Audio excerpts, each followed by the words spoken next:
Chapter 3:16. The country of the Evernight on the main peak of the Hornacis mountain range believes in the ruler of the night, Mother Sky. This is definitely related to the Evernight demonic wolf, Phlegria. Therefore, the illusory ravings I heard were Hornacis, Phlegria. What's the connection between Phlegria, an ancient god, and the goddess?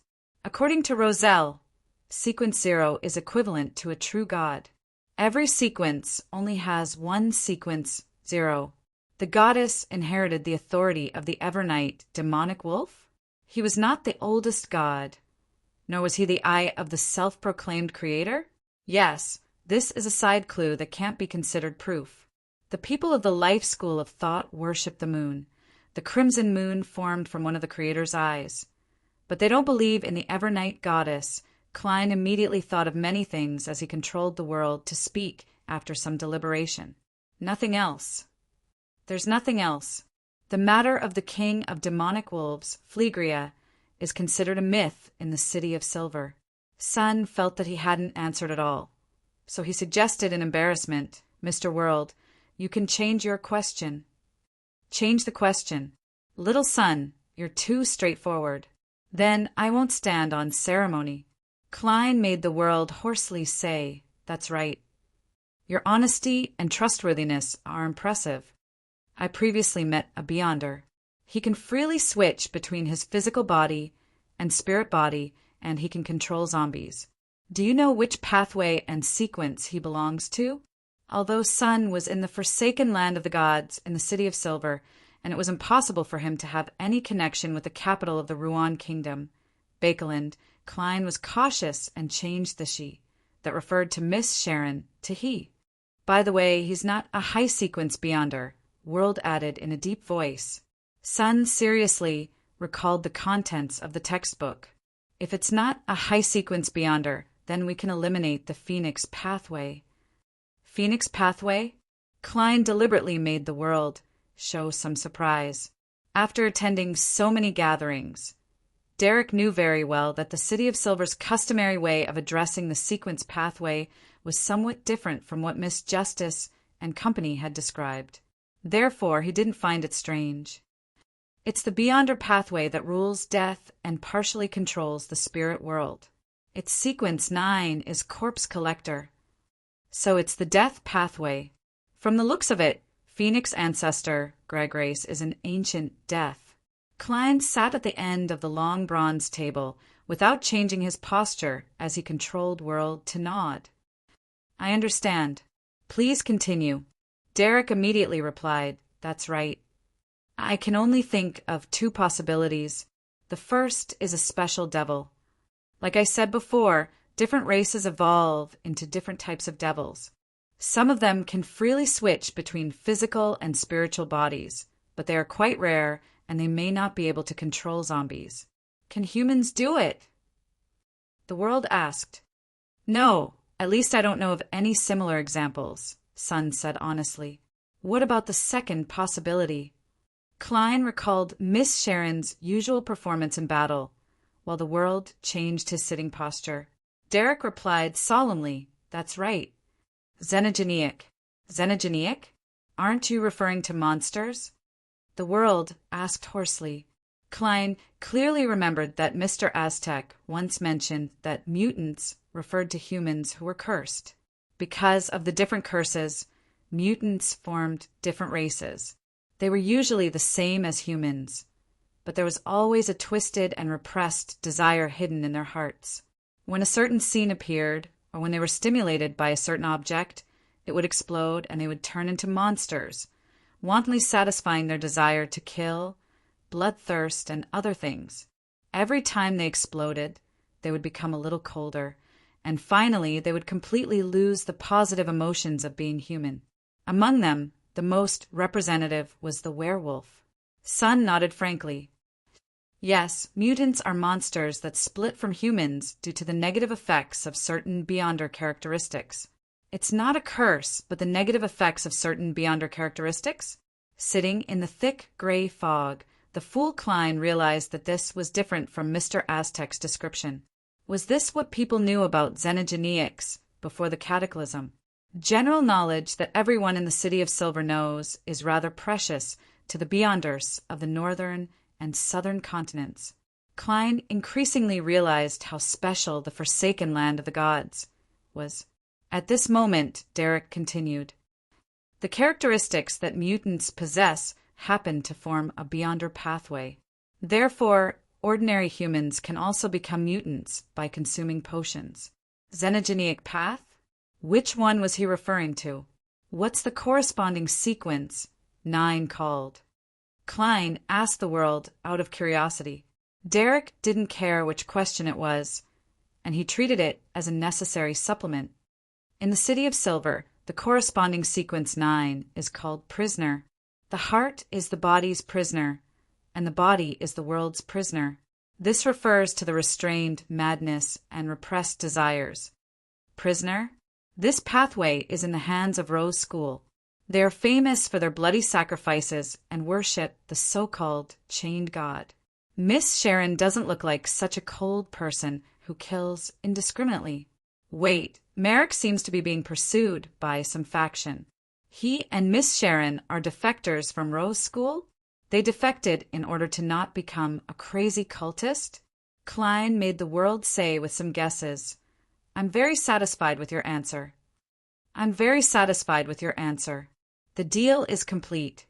Following that, the members shared what they had seen and heard. Klein ended the tarot gathering in time before his spirituality was depleted. When the world above the gray fog returned to calm, there wasn't even a fake person. He began to travel back and forth between the mysterious space and the real world, bringing the master key to the ancient palace. Although I've deduced from Roselle's diary that there's a high chance that the apprentice pathway doesn't have a sequence 0, I still can't be rash.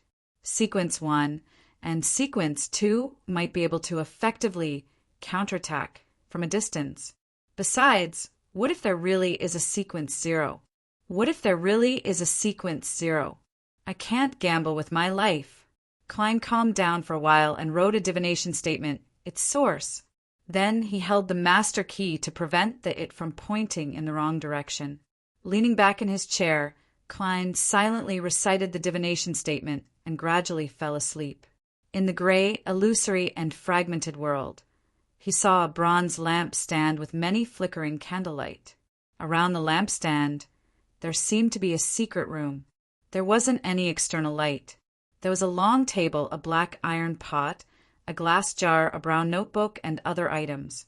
A young man dressed in a black classic robe stood in front of the long table, staring blankly at the medicine in his hand. Ancestors, I'm about to embark on the path of Beyonders. I'll definitely be able to recreate the glory of the house of Abraham. He muttered to himself as he drank the medicine. The muscles on his face contorted, revealing a pained expression. All of a sudden, he let out a blood-curdling scream and fell to the ground. He kept struggling and clutching his own neck. In just a few seconds, he tore apart his clothes and peeled off his skin, turning into a monster covered in blood. Bang! His flesh and blood exploded, and every piece seemed to have a life of its own. They kept crawling in all directions, leaving behind traces of corrosion. In the end, they failed to leave the secret room and slowly returned to silence. Specks of light gathered and fused with a broken finger, turning into a simple and unadorned brass key. At the same time, Klein saw a silver pocket watch embedded with diamonds in the clothes. The dream ended as he opened his eyes and looked forward. He sighed. Seriously, he said that he wanted to restore the glory of the house of Abraham, but he failed at the first step. There's a certain level of risk in becoming a Sequence 9. The house of Abraham was a great noble of the Tudor dynasty in the 4th epoch. It was said that they controlled the Beyonder path of apprentice, but it was likely incomplete. Klein recalled the scene he had just seen, tapped the edge of the long table with his fingers, and muttered to himself, "It was spoken in Rouen." He's speaking Loanese. I can't tell where his accent is from. It's popular to embed pure diamonds on pocket watches without any other gems. It's only been 10 years since then. When I have the time, I'll go to the Harvest Church again and ask Father Yatrovsky where he obtained the master key. Perhaps I can find some clues. Just as Klein was about to leave the world above the gray fog, the illusory star that symbolized the magicians expanded and contracted. This was Furza's request to hold a sacrificial ritual. Furza originally wouldn't have brought that much cash with her, but she had been preparing to participate in the Beyonder gathering, so she had specially kept £500 to see if she could buy the items she wanted. Who knew that the corresponding gathering would be cancelled due to the situation? Now, it was just right to use it to pay for the apothecary formula and the acting method, a total of £430. Seeing the screen appear and the banknotes disappear, Furze was stunned for a few seconds before she reacted. She sincerely thanked Mr. Fool. Selling the apothecary formula to Viscount Glaint for £300 will do. I can't be too greedy, or it will destroy a long-term partnership. As for Miss Audrey, I'll ignore her for now. She has hopes of contacting the psychology alchemists and directly obtaining the corresponding formula. It's really impossible. I'll go to the tarot gathering to purchase it. Sigh, I have to observe if the acting method is effective. If it is, I'll consider how to pray to Mr. Fool. Zio, that idiot. She's usually an arbiter, so she unknowingly meets the requirements of the acting method. Furze thought of the future. At the same time that he received the £430, Klein also received a prayer from Miss Justice. She said that if Mr. Fool's adorer no longer needed cash, she could use the promise of collecting Roselle's diary in exchange for the £200. She had to satisfy Mr. Fool. I'm very satisfied. I'm just short of a few dozen pounds to have £1,000. Klein politely rejected Miss Justice's good intentions. Following that, he busied himself helping Sun awaken the memories of the 7 deities' information. After doing all of this, Klein returned to the real world, exhausted. He pulled open the curtains and flipped through the serial murder case dossiers again, searching for the animal that might exist. Chapter 317. In a cramped room in the City of Silver, son Derek Berg sat by the bed, quietly recalling the information he had obtained on the 7 deities. The names of the deities that he had never heard of and the specious ancient myths were all telling him of a completely different new world than the City of Silver. Is that a land that hasn't been abandoned by the gods? Or should I say, a land protected by a new deity? Derek sat in the darkness without any additional movements. From time to time, lightning would flash across the window, bringing with it a strong light. He slowly focused his thoughts on the authorities that the 7 deities wielded and compared them with the ancient deities like the dragon of imagination, Anquelt. The so-called god of combat is very close to the giant king Ormur. The authority of the Lord of Storms is similar to that of the elf king, Sinaithrim. The Evernight goddess seems to be a combination of the king of demonic wolves, Phlegria, and the vampire ancestor Lilith. The eternal blazing sun, Earth Mother, the god of knowledge and wisdom, and the god of steam and machinery aren't similar. Regarding the myths and legends, I didn't pay enough attention in class and missed out a lot of things. Phew, since I don't have any patrol missions, I'll go to the Steeple Library and read through the information. Derek suddenly stood up and did as he thought of it. His problem was also the problem of most of the residents of the City of Silver. When receiving general education, the focus was on practical courses like demonology, monster classification, charms, and extraordinary basic. They were all used to deal with monsters in the depths of the darkness and increase the production of edible plants. When listening to supplementary subjects like mythology, they often weren't focused enough. If it wasn't for the fact that the history of the City of Silver made the residents more united, increasing everyone's sense of honor and mission, and that the 6-member council was very strict in this aspect, Derek believed that he would only be able to remember what had happened in the last 20 to 30 years. Carrying the axe of Hurricane, Derek walked out of his house and walked along the clean but ancient mottled stone path until he reached the Twin Towers in the north of the city. One of the Twin Tower spire was the City of Silver's library, the place where merit points were exchanged and daily necessities were distributed. The other spire belonged to the six-member council, a mystical item that was rumored to have supported the City of Silver for more than 2,000 years. It was a recipe and material warehouse. After entering the steeple, Derek went straight to the third floor. Based on his impression, he found the bookshelf with mythological information and the corresponding ancient books. He had just taken a fancy to an ancient book that was related to the creation myth. Just as he was about to pull it out, he discovered that a hand with slender fingers, fair skin, and a beautiful shape had snatched the book away before him. Derek traced the arm, and after a glance he lowered his head, pressed his hand to his chest, and greeted in a deep voice, "Hello, Elder Lovia." The person who took the book was a member of the six-member council, Shepherd Lovia. Lovia was wearing a black robe embroidered with many mysterious purple patterns. Her silver-gray hair was thick but slightly curly. Her face was smooth and tender, and her eyebrows were gorgeous. She looked to be in her early 30s, and her light gray eyes seemed to be able to see through souls. Yes. In the face of Derek's greeting, Lovia nodded slightly and didn't say anything else. She silently took the book and left between the two rows of bookshelves. Elder Lovia seems to have become normal. Unlike before, she would always switch between different states irregularly. Sometimes she would cry, sometimes she would sneer, sometimes she would snort angrily, and sometimes she would be indifferent. Such thoughts flashed through Derek's mind subconsciously.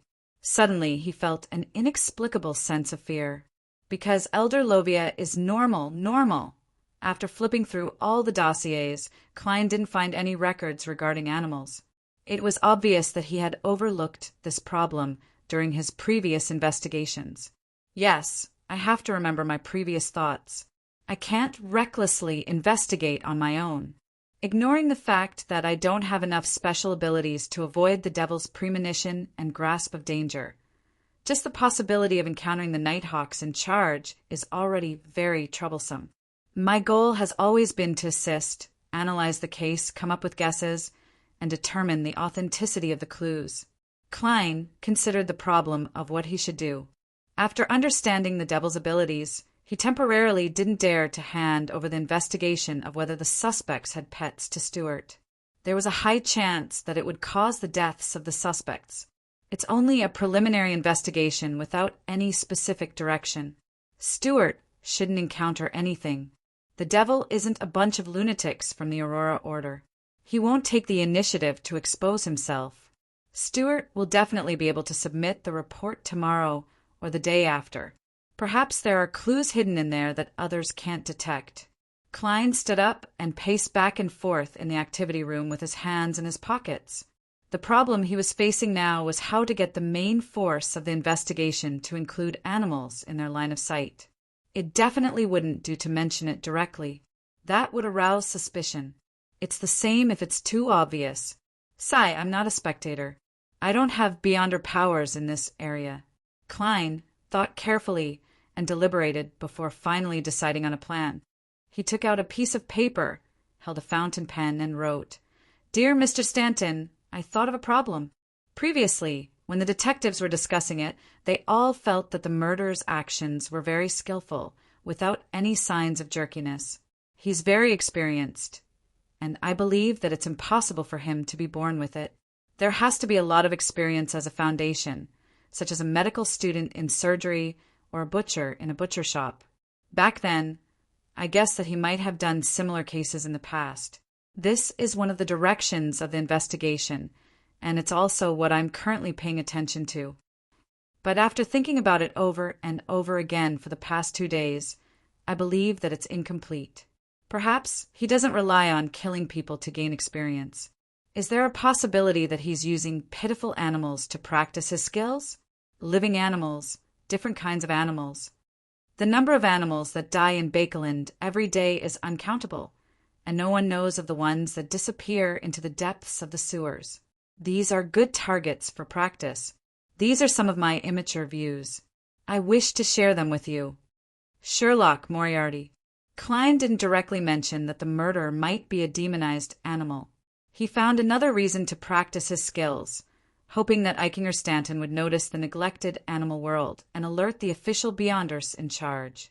As he wrote, he suddenly felt that this was also a direction.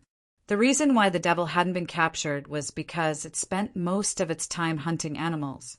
And animals hunting animals wasn't something worth paying attention to. Let's do it this way. I hope it will give them some inspiration. Klein folded the letter, dressed neatly, and went to the mailbox at the end of the street to deliver it. 15 minutes later, lawyer Jurgen watched Detective Sherlock pass by the oriel window again and again. He finally couldn't help but open the door and politely ask, "Mr. Moriarty, did you forget your keys?" "I guess so." Klein forced a smile. "Why don't you come to my place as a guest? You can go back after dinner, and it's dark. I know that you private detectives are very good at climbing," Jurgen invited with a serious expression. "That works too." Klein was stunned for a second before he smiled sincerely. "That would be my honor." Lawyer Jurgen's grandmother was at the level of a chef. "Furthermore, I can stroke the cat." After the sky turned completely dark, Klein, who had eaten and drunk his fill, rested at home for a while, took his cane and left Minsk Street. He planned on making another trip to Rose Street south of the bridge to ask Bishop Utravsky about the origins of the master key. With the help of the dowsing rod technique, he successfully arrived at the Harvest Church in the dead of night and sneaked in according to the previous route. However, Bishop Utravsky didn't repent in the cathedral hall tonight. In the silence and darkness, there were only rows of seats. He's resting? Puzzled, Klein walked towards the living area at the back of the hall. Just as he rounded the corner, he suddenly saw the giant-like Bishop Utravsky walking up the stairs to the basement. The heavy stone door was banging loudly.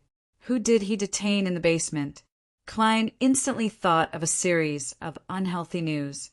Bishop Utravsky looked up and saw Klein in his previous disguise. He was surprised and asked in a daze, "What's wrong with you?" After a pause, he asked, "You haven't found your way home?" "Do I look like someone who's been lost for so long?" Klein forced a smile. "Father, I'm not lost. You think that formula is fake? That's impossible." Bishop Utravsky frowned and stopped halfway up the stairs. This way he was on par with Klein. "No, it's real," Klein answered honestly. At this moment, the stone door to the basement was slammed again. It became more and more intense, accompanied by a male voice saying, "Let me out." "What's this?" Klein couldn't help but ask. Bishop Utravsky smiled warmly. "A vampire." Just as he said that, the man in the basement shouted, "What's wrong with vampires? Vampires should be locked up here by you? Should they listen to your nagging every day and listen to you reciting scriptures? Pooey, I'm a noble sanguine. Don't use such a vulgar term to describe me. Let me tell you, I worship the moon and will never change my faith to Earth Mother. Give up, you despicable priest." This was the first time Klein had met a real vampire, so he couldn't help but ask, "Father, where did you catch him?" Bishop Utravsky looked at Klein with a strange expression. "He's the original owner of the master key. One day he got lost and walked into this cathedral." Klein seriously considered whether he should carry the master key with him in the future. "Thankfully, I know divination," he thought rejoicingly. "It just so happened that he entered a state of thirst for blood, and I discovered something abnormal," Bishop Utravsky added with a smile. "Pooey, don't mention blood to me. What I need is the blood of a beautiful girl, not a dirty old man like you." The vampire in the basement suddenly became irritable. Bishop Utravsky explained without any anger, "When he thirsts for blood, I'll get him some of mine." Klein nodded and took a closer look. He discovered that the heavy stone door in the basement was engraved with the sacred emblem of life and many mysterious symbols, forming a complete seal. In the daytime, when there are more people praying, I'm afraid even the sound won't be able to be heard. Klein made a preliminary judgment. "Is there anything I can help you with?" Bishop Utravsky asked. Klein answered frankly, "Yes. I want to know where the master key first came from. Then you'll have to ask him." Bishop Utravsky pointed to the basement. The vampire inside suddenly fell silent before smiling leisurely. "Friend, I can answer your question. But the premise is that you have to rescue me first." Chapter 318. He's really daring to ask for a price. Upon hearing the vampire's request, Klein was exasperated and amused. He glanced at Bishop Utravsky and asked thoughtfully, "Father, can I borrow your candle? It's the one from last time. I've forgotten its name." Before Bishop Utravsky could answer, the vampire in the basement spoke in surprise. Before Bishop Utravsky could reply, the vampire in the basement exclaimed in surprise, "That's right. What do you want?" At this moment, Bishop Utravsky gently spoke. "It's called the Mental Terror Candle. Why do you want to borrow it?" At this moment, Bishop Utravsky gently said, "It's called the Mental Terror Candle. Father, you're very cooperative. You even know how to ask." The corners of Klein's mouth curled up. "Father, you're very cooperative. You even know how to ask." The corners of Klein's mouth curled up. "As you know, I have some special talent in this area. I'm very good at doing such things." Before he could finish his sentence, the vampire in the basement shouted, "Bastard, give up! You'll be cursed if you do that to a noble sanguine. Doing this to the noble blood breeds will be cursed. Hey, hey, hey, hey, hey, hey! I'll talk. I'll tell you the source of the master key." Klein immediately chuckled. "Thank you for your cooperation. Humph! That dirty old man's friend really isn't a good person. As a sanguine, I'm already very restrained by only going to the hospital to steal blood from a blood bottle to drink. Why am I locked up here and listening to that long-winded housefly's Bible of life every day?" The vampire in the basement grumbled angrily. "Frankly speaking, if you're really the person you described and you met me, I would at most give you a warning or two. Unfortunately, when you got lost and entered this cathedral, you were facing a priest who used to kill people and loved to fight. He's now a pious, repentant, and fanatical believer. All I can say is that you're unlucky. However, Bishop Utravsky has already recovered from his illness, so he probably won't really hurt you. At most, he'll keep you by his side." Klein silently responded. The vampire in the basement paused for a few seconds before saying, "More than a month ago, I went to Southborough to steal a blood bottle to drink, but I ended up encountering a thief. He originally wanted to enter the hospital's financial office, but he got lost and opened the door of the blood bank. I caught him on the spot. He used that master key. He told me that he found it when he was stealing from a certain house. At the same time, he also obtained a pocket watch inlaid with diamonds. Yes, it's in the basement. At first, he thought that the key corresponded to a room or a safe, so he tried them one by one. In the end, he found that all of them could be opened. This was an unimaginable surprise for a thief. After that, he succeeded again and again until I caught him and confiscated the key. Damn it, I never thought that the key would make people lose their way. It matches the scene I saw in my divination. However, is there a curse on this master key? The previous owner was detained because he got lost, and the previous owner was also caught on the spot because he got lost. Perhaps I really have to throw it above the gray fog and take it out when I need it. However, that would be a lot more troublesome. It might delay things. Klein controlled the changes in his expression and asked unhurriedly, "What's the matter?" "Did the thief say where he stole it?" The vampire in the basement muttered, "You're doubting my intelligence. You're doubting my intelligence. How could I not ask about this?" He said it was at 48 River Bay Avenue south of the bridge. I originally planned on investigating it when I had the time, but damn it. All right, I'm done answering. Don't disturb me anymore. Klein didn't leave just like that. Instead, he slowly took out a half-penny copper coin and recited softly, "That's right. He's lying." After 7 times, Klein's eyes darkened. He flicked the coin and watched it spin before landing in his palm. This time, the head was up, indicating that it was positive. In other words, the vampire was lying. The contents of the thief's description matched the scene I saw in my divination in many ways. It can't be fake. The vampire must have lied about the specific address. Klein looked at Bishop Utravsky and chuckled. He lied. Let me think, why would he lie? It's very unwise for him to vent his anger and take revenge on someone who has nothing to do with me. It's also very disadvantageous to his situation. So, I think he's actually using this method to seek help. That address might very well belong to his companions. Father, aren't you going to take a look? The basement instantly fell silent. After a few seconds, the vampire laughed and said, I just don't want to tell you so easily. I just don't want to tell you so easily. You threatened me just now, so I lied to take revenge. Isn't that normal? I can tell that he's forcing himself to calm down. Klein smiled. Then what's the real answer? If you lie again, I don't mind sending this address to the 3 churches. I'll just say that it's related to the recent serial murders. Humans are truly vicious. The vampire gritted his teeth and sighed. 32, Verdi Street south of the bridge. Klein tossed the coin again and received an answer that indicated that the vampire wasn't lying. From the looks of it, vampires don't have the ability to interfere with divination. I'll go above the gray fog to confirm it later. Klein pressed his hand to his chest and bowed towards the heavy stone door of the basement. Thank you for your cooperation. Humph, the vampire in the basement snorted in response. Just as Klein turned around and was about to leave, he suddenly shouted, Remember, my name is Emlyn White. Remember, my name is Emlyn White.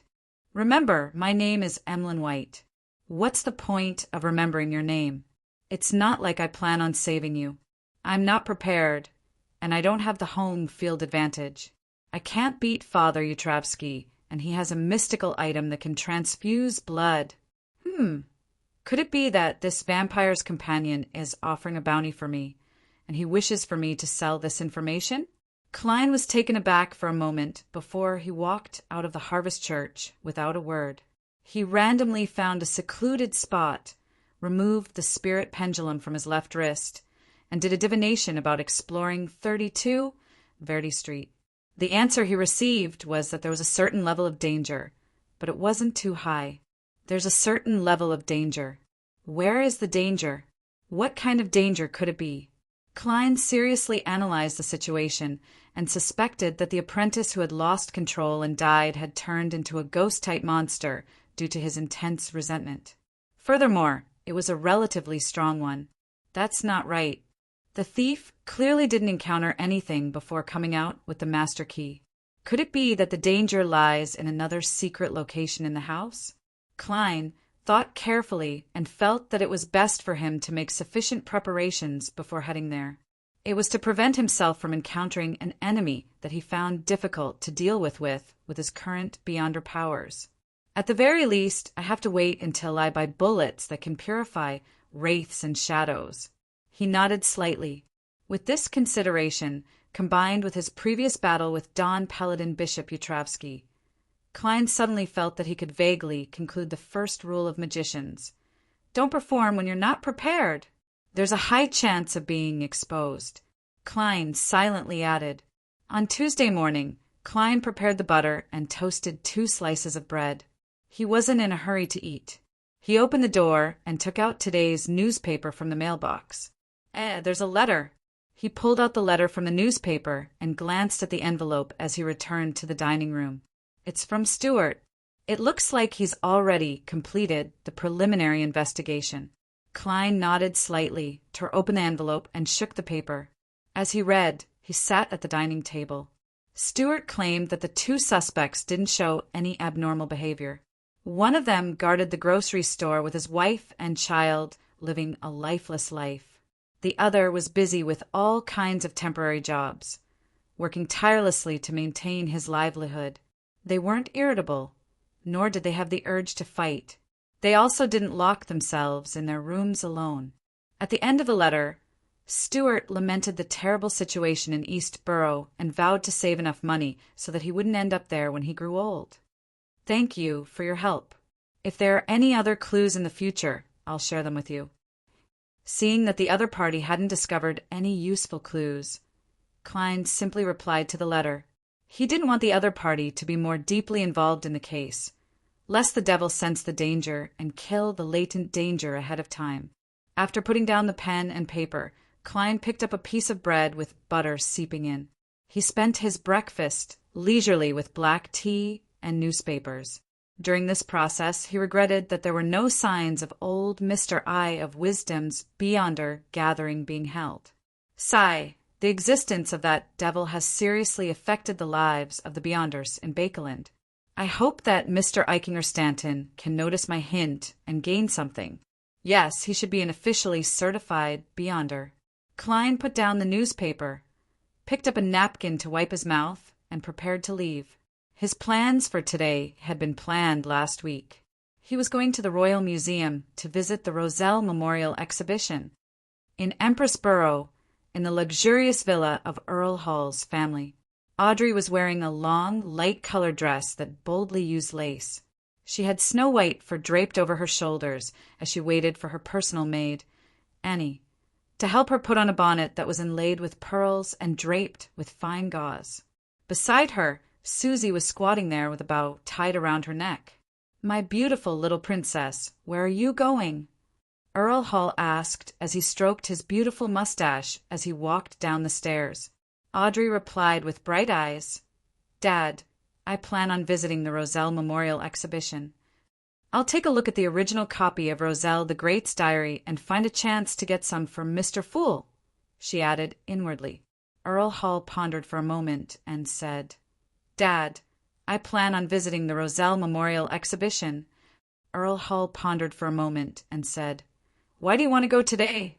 There will be a lot of people, and it will be very chaotic." "Yes, I'll get someone to coordinate with the Church of Steam. After the official exhibition ends, it will be specially held for you and your friends for half a day. That way, you can have a quiet and undisturbed tour. If you have something you want to admire up close, you can discuss it with them directly." "Oh, that seems even better. I can directly read the diary in this exhibition." Audrey lifted the hem of her dress and bowed. "Thank you, handsome Earl Hall." Chapter 319. West Borough, 2 Kings Avenue, Royal Museum. Although it wasn't a weekend, there was already a long line at the entrance when Klein arrived.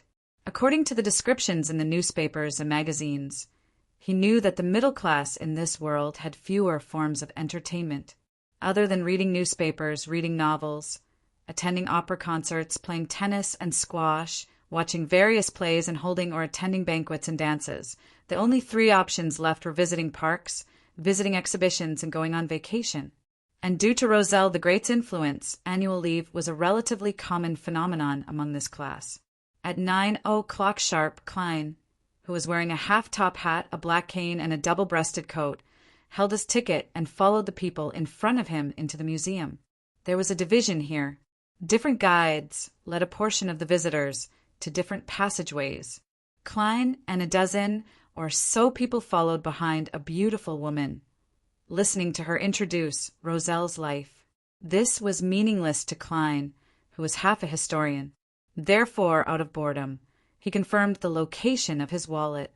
Due to the surge in his wealth, which had reached £952 and was only 1 step away from £1,000, his wallet could no longer hold that much cash.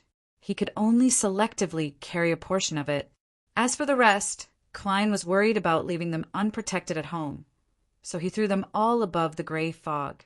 As they walked, they entered the first exhibition hall. The female guide said excitedly, "This is the first exhibition hall." The female guide said excitedly, "Everyone, these are Roselle the Great's daily necessities. Look, that's the velvet blanket he used. That's the gold-inlaid glassware he used to drink wine. That's the toilet he used, the first toilet in the modern sense. Even a used toilet is put on display."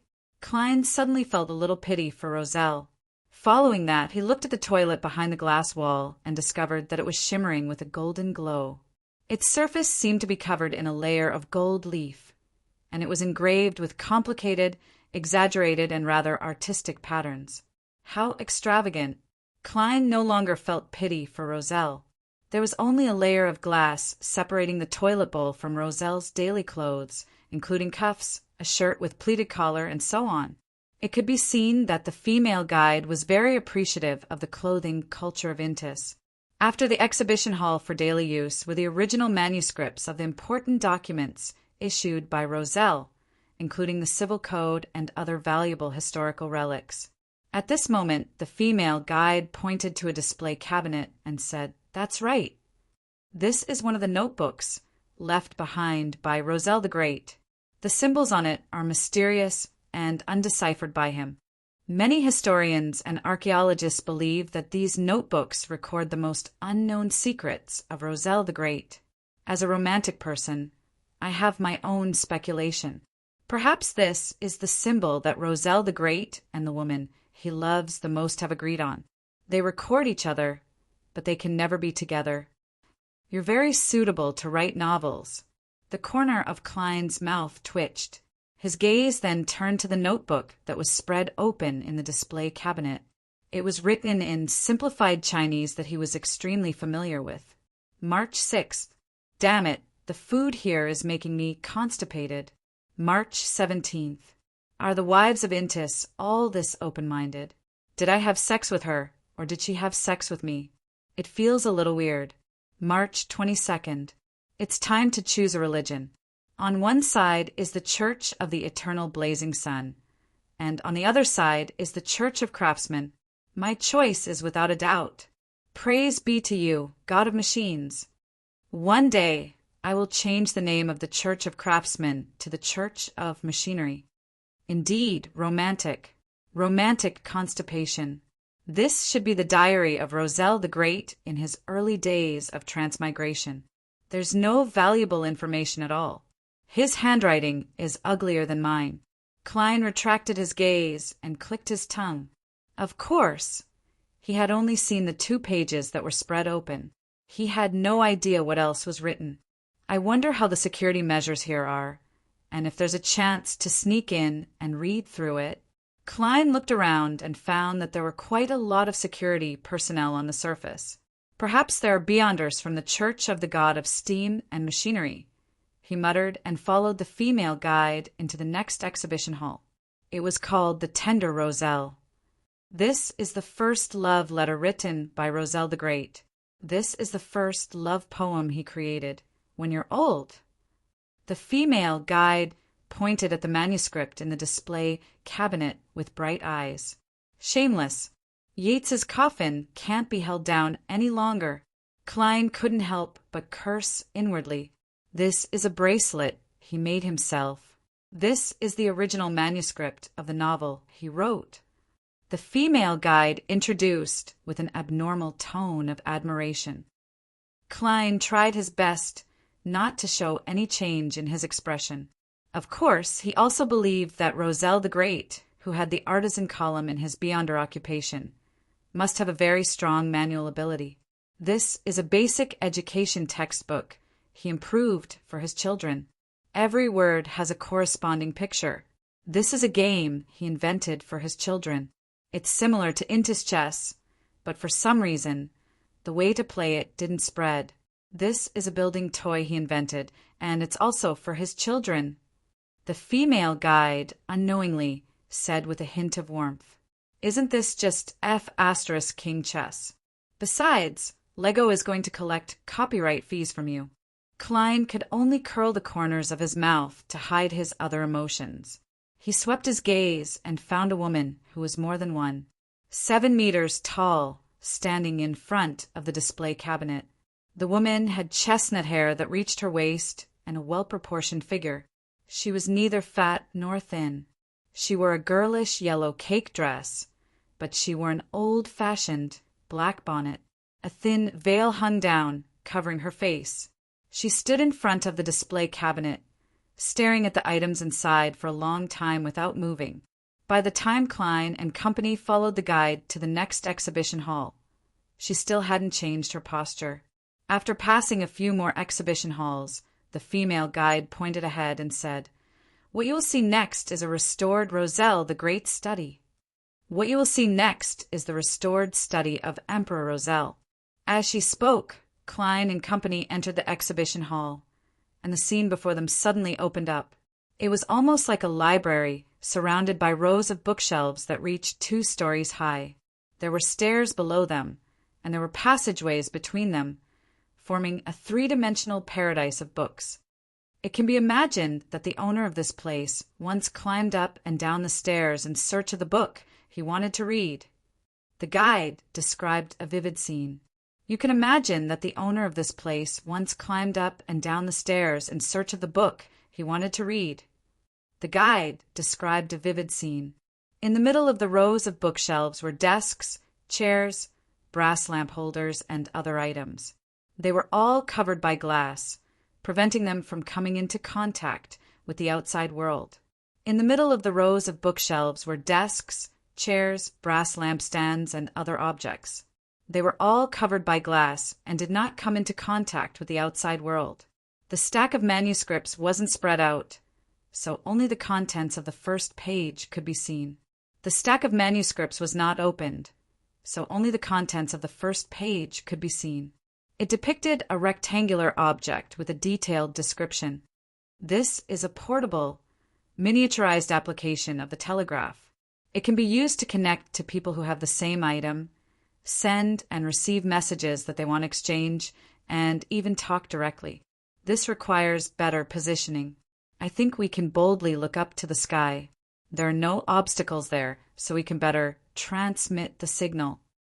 Emperor, you won't even let go of your phone. Klein couldn't help but cover his face. At this moment, the narrator introduced the stack of manuscripts. They record the fantastic ideas of Roselle the Great, the inventions that he had yet to turn into reality, the glory of our human civilization. Klein didn't pay attention to the flattering words and casually looked at other things. Suddenly, he noticed a bookmark in a hardcover book on the table. The exposed part of the bookmark depicted a child's random drawing. Roselle the Great isn't good at drawing. Just as Klein mocked inwardly, he suddenly recalled something. Roselle had once disguised a card of blasphemy as a bookmark and placed it in a particular book. Could it be this one? Klein carefully observed it for a few seconds without leaving a trace, but he didn't discover anything amiss. That's right. The emperor said that the card of blasphemy is anti-divination and anti-prophecy. Under normal circumstances, there's no way to discover its uniqueness. If it could be identified so easily, the Church of the God of Steam and Machinery would have long taken it away. Klein moved his gaze away and sized up the other books. He discovered that many of them had bookmarks in them, and these bookmarks were of different shapes and sizes. He pondered for a moment, used his clown powers to control his facial muscles, and asked curiously, "Are these all books that Roselle the Great has read? Are these the original books?" The female guide nodded affirmatively and said, "Yes, these are all items from Roselle the Great's study back then, including but not limited to books, manuscripts, bookmarks, lampstands, ink bottles. However, even more items have been destroyed in a few conflicts." Klein nodded slightly and looked at the bookmarks again. Roselle had mentioned in his diary that he wanted to place the card of blasphemy in a very valuable book, making it so that no one would imagine that the most valuable item in the book is actually an inconspicuous bookmark. Which of these books is very valuable? Klein recalled the details of the diary and eliminated them. The Glorious Age. Doesn't seem like it. The history of the Kingdom of Intis. Doesn't seem like it. The history of the Northern Continent. That's possible, but it's not likely. The improvement principles of steam machinery. Ditto. Klein scanned them one by one, and his gaze suddenly stopped on the stack of manuscripts he saw the earliest. It recorded the items on Earth that Roselle wanted to invent but didn't have the means to do so. Chapter 320. A plagiarized manuscript. No, a creative manuscript. It should be considered a very valuable book. Could this be a card of blasphemy? Klein's heart stirred as he tapped his molars and secretly activated his spirit vision. However, he didn't discover anything abnormal. He then scanned the other bookmarks and received the same answer. That's right. If it was that easy to detect, I wouldn't have had the chance to come here. Klein deactivated his spirit vision and used the details he learned from Roselle's diary, as well as the Emperor's personality, to eliminate them. According to his understanding, since Roussel had said that a book with a card of blasphemy was very valuable, it couldn't be too ordinary. Otherwise, it wouldn't be able to satisfy such a strong sense of viciousness, to use a lot of valuable knowledge to set off an inconspicuous bookmark, making the recipient suffer an invisible prank. Therefore, books of low value can be disregarded. In that case, Klein looked around and carefully identified them, completely ignoring what the guide was saying. All in all, in the entire study, only the creative manuscript seems to fit the criteria. The other books can only be said to be of ordinary value. With Roselle's personality, he definitely wouldn't choose them. Yes, Roselle is the kind of person who would hide his secrets in the most obvious place, but none of you would be able to find it. As Klein thought, he gave the Emperor an emoji. Of course, it was impossible for him to confirm that the bookmark was a card of blasphemy in disguise. This was because the books of high value that Roselle possessed clearly included works in the field of mysticism, and it was impossible for the Church of the God of Steam and Machinery to display such books. Yes, I have to first confirm if it's a card of blasphemy before considering if I should take action. Unfortunately, the date of January 20th can't be eliminated. No one knows which day each bookmark was clipped into the book. Klein silently muttered to himself, turned to look at the guide who had stopped, and asked with a smile, "What's the matter?" He turned to look at the guide who had stopped and asked with a smile, "Do any of the books in the bookshelves contain things like this?" For example, a note written to Roselle by a certain noble lady. This question made many men let out a knowing laugh. The female guide shook her head and said, No, there isn't. The books with extra information have all been picked out and placed here for everyone to read. This is just a restoration of Roselle the Great Study, not a restoration of a certain point in time. There's no need to maintain a certain state. Klein smiled. Understood, this is really disappointing. This was simply too good. There's only one bookmark that needs to be verified in the entire exhibition hall, so the difficulty has plummeted, he added happily in his heart. When the guide introduced Roselle's favorite books, Klein looked around again and observed the overall layout of the exhibition hall. In order to restore the room from more than 100 years ago, there were no gas lamps around the hall. The main source of illumination was an oriel window with an iron grille a few meters away and a huge crystal chandelier hanging from the ceiling. As for the brass lampstand on the desk, there were no candles placed on it. It was purely a decoration. Klein looked out the oriel window and saw the yellow and withered lawn outside, as well as a straight iron-black lamp pole. He memorized the location and cast his gaze back to the book the female guide introduced. He began to analyze the feasibility of the theft plan. One premise is that, according to Roselle's intentions, the various churches and the various ancient families that are part of the royal family don't wish to see him spread the cards of blasphemy and destroy the stable order that has existed for more than 1,000 years. Therefore, if I were the archbishop in charge of handling this matter, I would directly set fire to all the items left behind by Roselle. If the cards of blasphemy can be completely destroyed just like that, the outcome would perfectly match the wishes of the deities. If the cards of blasphemy are difficult to destroy, they would definitely expose their abnormalities after being burned. Since the items left behind by Roselle are still here, it means that he must have used some method to make everyone, including the deities, believe that he had given away all the cards of blasphemy without leaving a single one behind. Of course, I can't rule out the possibility that some churches or ancient families are attempting to rely on the cards of blasphemy to make up for a particular beyonder pathway they need, but the possibility is very small. This is because this gives Roselle a chance to form a united front. There's no need for him to go to the extent of spreading the cards of blasphemy to destroy order. In that case, His diary will show a certain level of confidence and corresponding worry. It's impossible for him to only be pessimistic and think of relying on that ancient secret organization. In addition, more than 100 years have passed. The Church of the God of Steam and Machinery, which is in charge of these items, has already conducted countless restorative searches. Therefore, almost no one will believe that the cards of blasphemy are hidden here. In other words, the security level of this exhibition won't be too high. Furthermore, the most important point is that all of Bakeland is in a state of anxiety and panic because of that serial killer devil. The Beyonders of the 3 churches are conducting citywide investigations and searches. The number of people that the Machinery Hive Mind team can assign to this unimportant exhibition is definitely very limited. Yes, the thing that's most worth protecting here is Roselle's diary. Many unaffiliated Beyonders worship the Emperor, believing that those unique symbols contain a deeper mystery and have the motive and ability to steal it. Therefore, the Guardian's focus must be on that exhibition hall. When I get back, I'll do a divination above the gray fog and verify it with my analysis. However, I have to verify if it's a card of blasphemy in advance. Otherwise, if I were to take the risk and expend a lot of effort only to steal an ordinary bookmark, I might as well go back to my grave. How should I verify it?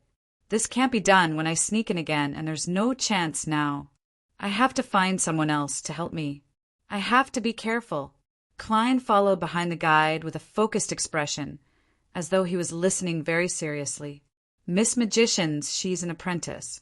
She can pass through walls and doors, similar to a master key. She's a good candidate, but she's only a sequence 9, and the mission of sneaking in to verify it is too dangerous for her. Miss Zio? No, she's not cut out for this at all. Get her to find a thief for help? No, that won't do. There are Beyonders guarding this place. There's a high chance that the thief will be caught on the spot, thus exposing the fact that someone is eyeing Roselle's bookmark. Miss Sharon? She's strong enough, and her condition is suitable for such a mission. But the problem is that the card of blasphemy is a divine item that can make most Beyonders kill each other. I still don't trust her. Klein's thoughts raced as he analyzed the helpers he could find. Gradually, he locked onto a target. Miss Justice. She comes from an extraordinary family and is a noble. Is it possible for her to use her wealth and power to use her interest as an excuse to touch the bookmark? Yes, the chances aren't small. Furthermore, this method won't alarm anyone. It's beneficial for me to sneak in and steal it later. The more Klein thought about it, the more he found it feasible. As for the problem of how to verify it, due to the card of blasphemies, anti-divination, and anti-prophecy, he could only think of one solution for the time being. That was to attempt to destroy the bookmark. Didn't anti-divination and anti-prophecy say that using similar methods on an item that hid the card of blasphemy would result in failure or interference? Wouldn't that be equivalent to confessing? What this really meant was that even if I obtained the card of blasphemy, divining it would be equivalent to divining an ordinary item. It would be equivalent to divining an ordinary item that it was pretending to be. In any case, I can't guess what kind of activation password the Emperor set. I can only use such a simple and crude method to confirm it. If the card of blasphemy can indeed be destroyed, then it can only be said that I'm temporarily not fated with it. Yes, with the Emperor's preferences, perhaps I can try an activation incantation. He once joked in his diary, "Do you want my treasure?" Then I'll search for it at the end of the fog sea. And the cards of blasphemy were a type of treasure. Set activation incantation to 1. The ancient Hermes word for peace. That's not right. This way, there's no way anyone can obtain it unless a second transmigrator appears. This doesn't match the Emperor's idea of creating chaos and destroying order. Therefore, the corresponding Hermes or ancient Hermes, word for pirate king. Klein gradually confirmed his thoughts and paid more attention to the layout of the exhibition hall. Under the guidance of the female guide, they left the restored study and entered another exhibition hall. After everything was over and he was free to move around, Klein asked in embarrassment, "What's up?" "Sorry, I want to know where the washroom is." Upstairs? No, upstairs is the office area.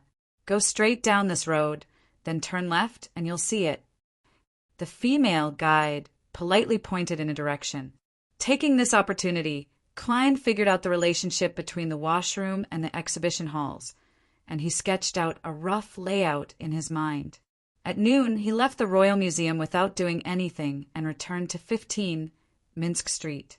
Klein originally wanted to use the fool's tone to instruct Miss Justice and tell her that his adorer needed help. But after careful thought, he felt that it would ruin Mr. Fool's image.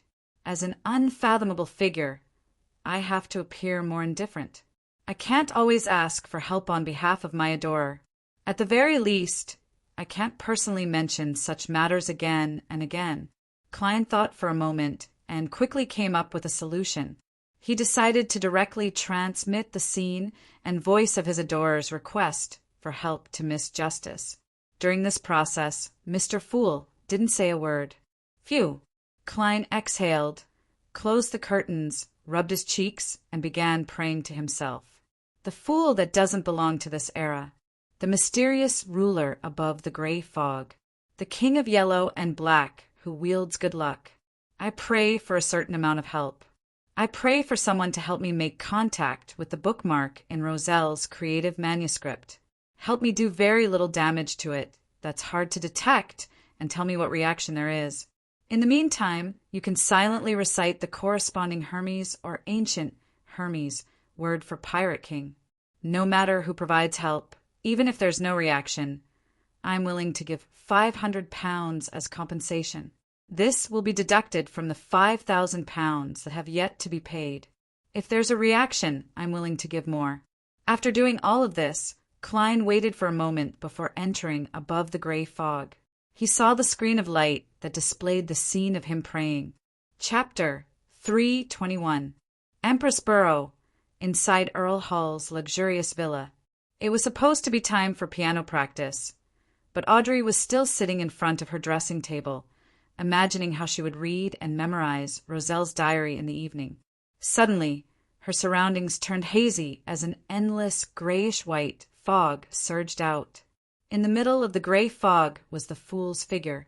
He was listening to a man's prayer that was so blurry that she couldn't see him at all. I pray for some help. I pray that someone can help me make contact with the bookmark in Roselle's creative manuscript. How did Mr. Fool know that I would visit the Roselle Memorial Exhibition after the museum closes today and have a chance to come into contact with certain things? Audrey listened in a daze. Although she was surprised, she didn't find it strange. With Mr. Fool's status and ability, it's very easy for him to grasp such a trivial matter. As for how he grasped it, ordinary beyonders didn't need to understand. Audrey was about to respond when she heard the fool speak in a low and calm voice. You can choose to accept this commission or not. Audrey pondered for 2 seconds. Honorable Mr. Fool, I can give it a try, but I can't guarantee success. She wasn't too interested in the minimum reward of £500. The reason why she accepted the mission was that she was curious about what was so special about the bookmark left behind by Roselle the Great. It actually made Mr. Fool's blessed place so much importance on it, to the point of offering an uncapped price. Anyway, I'm going to read Roselle's diary today anyway, so I can do it while I'm at it. Audrey suddenly thought.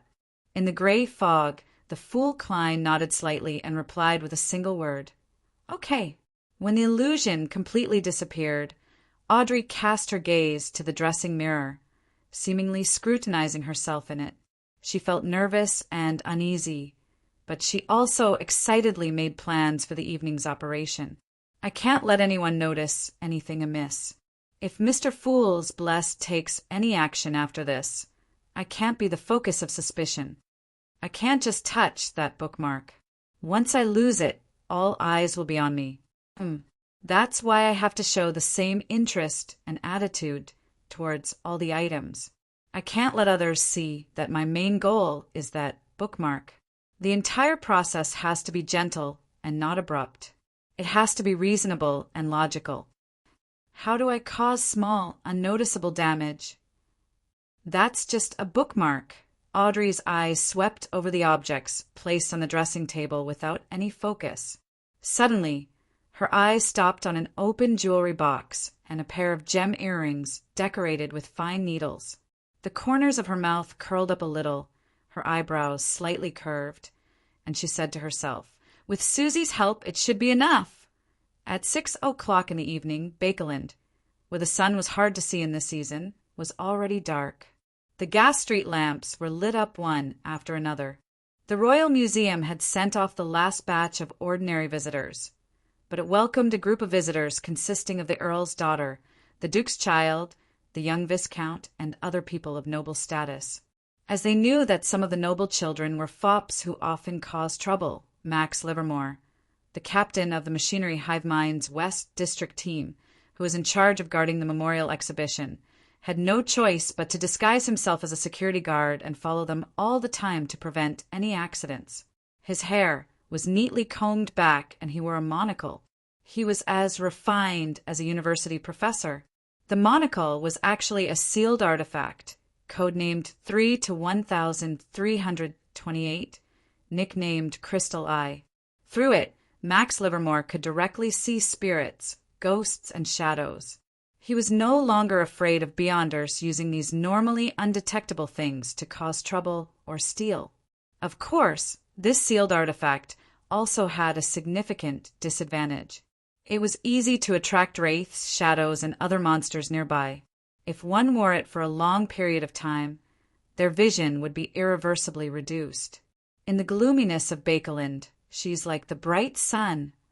At that moment, Max was looking in admiration at the blonde girl beside him.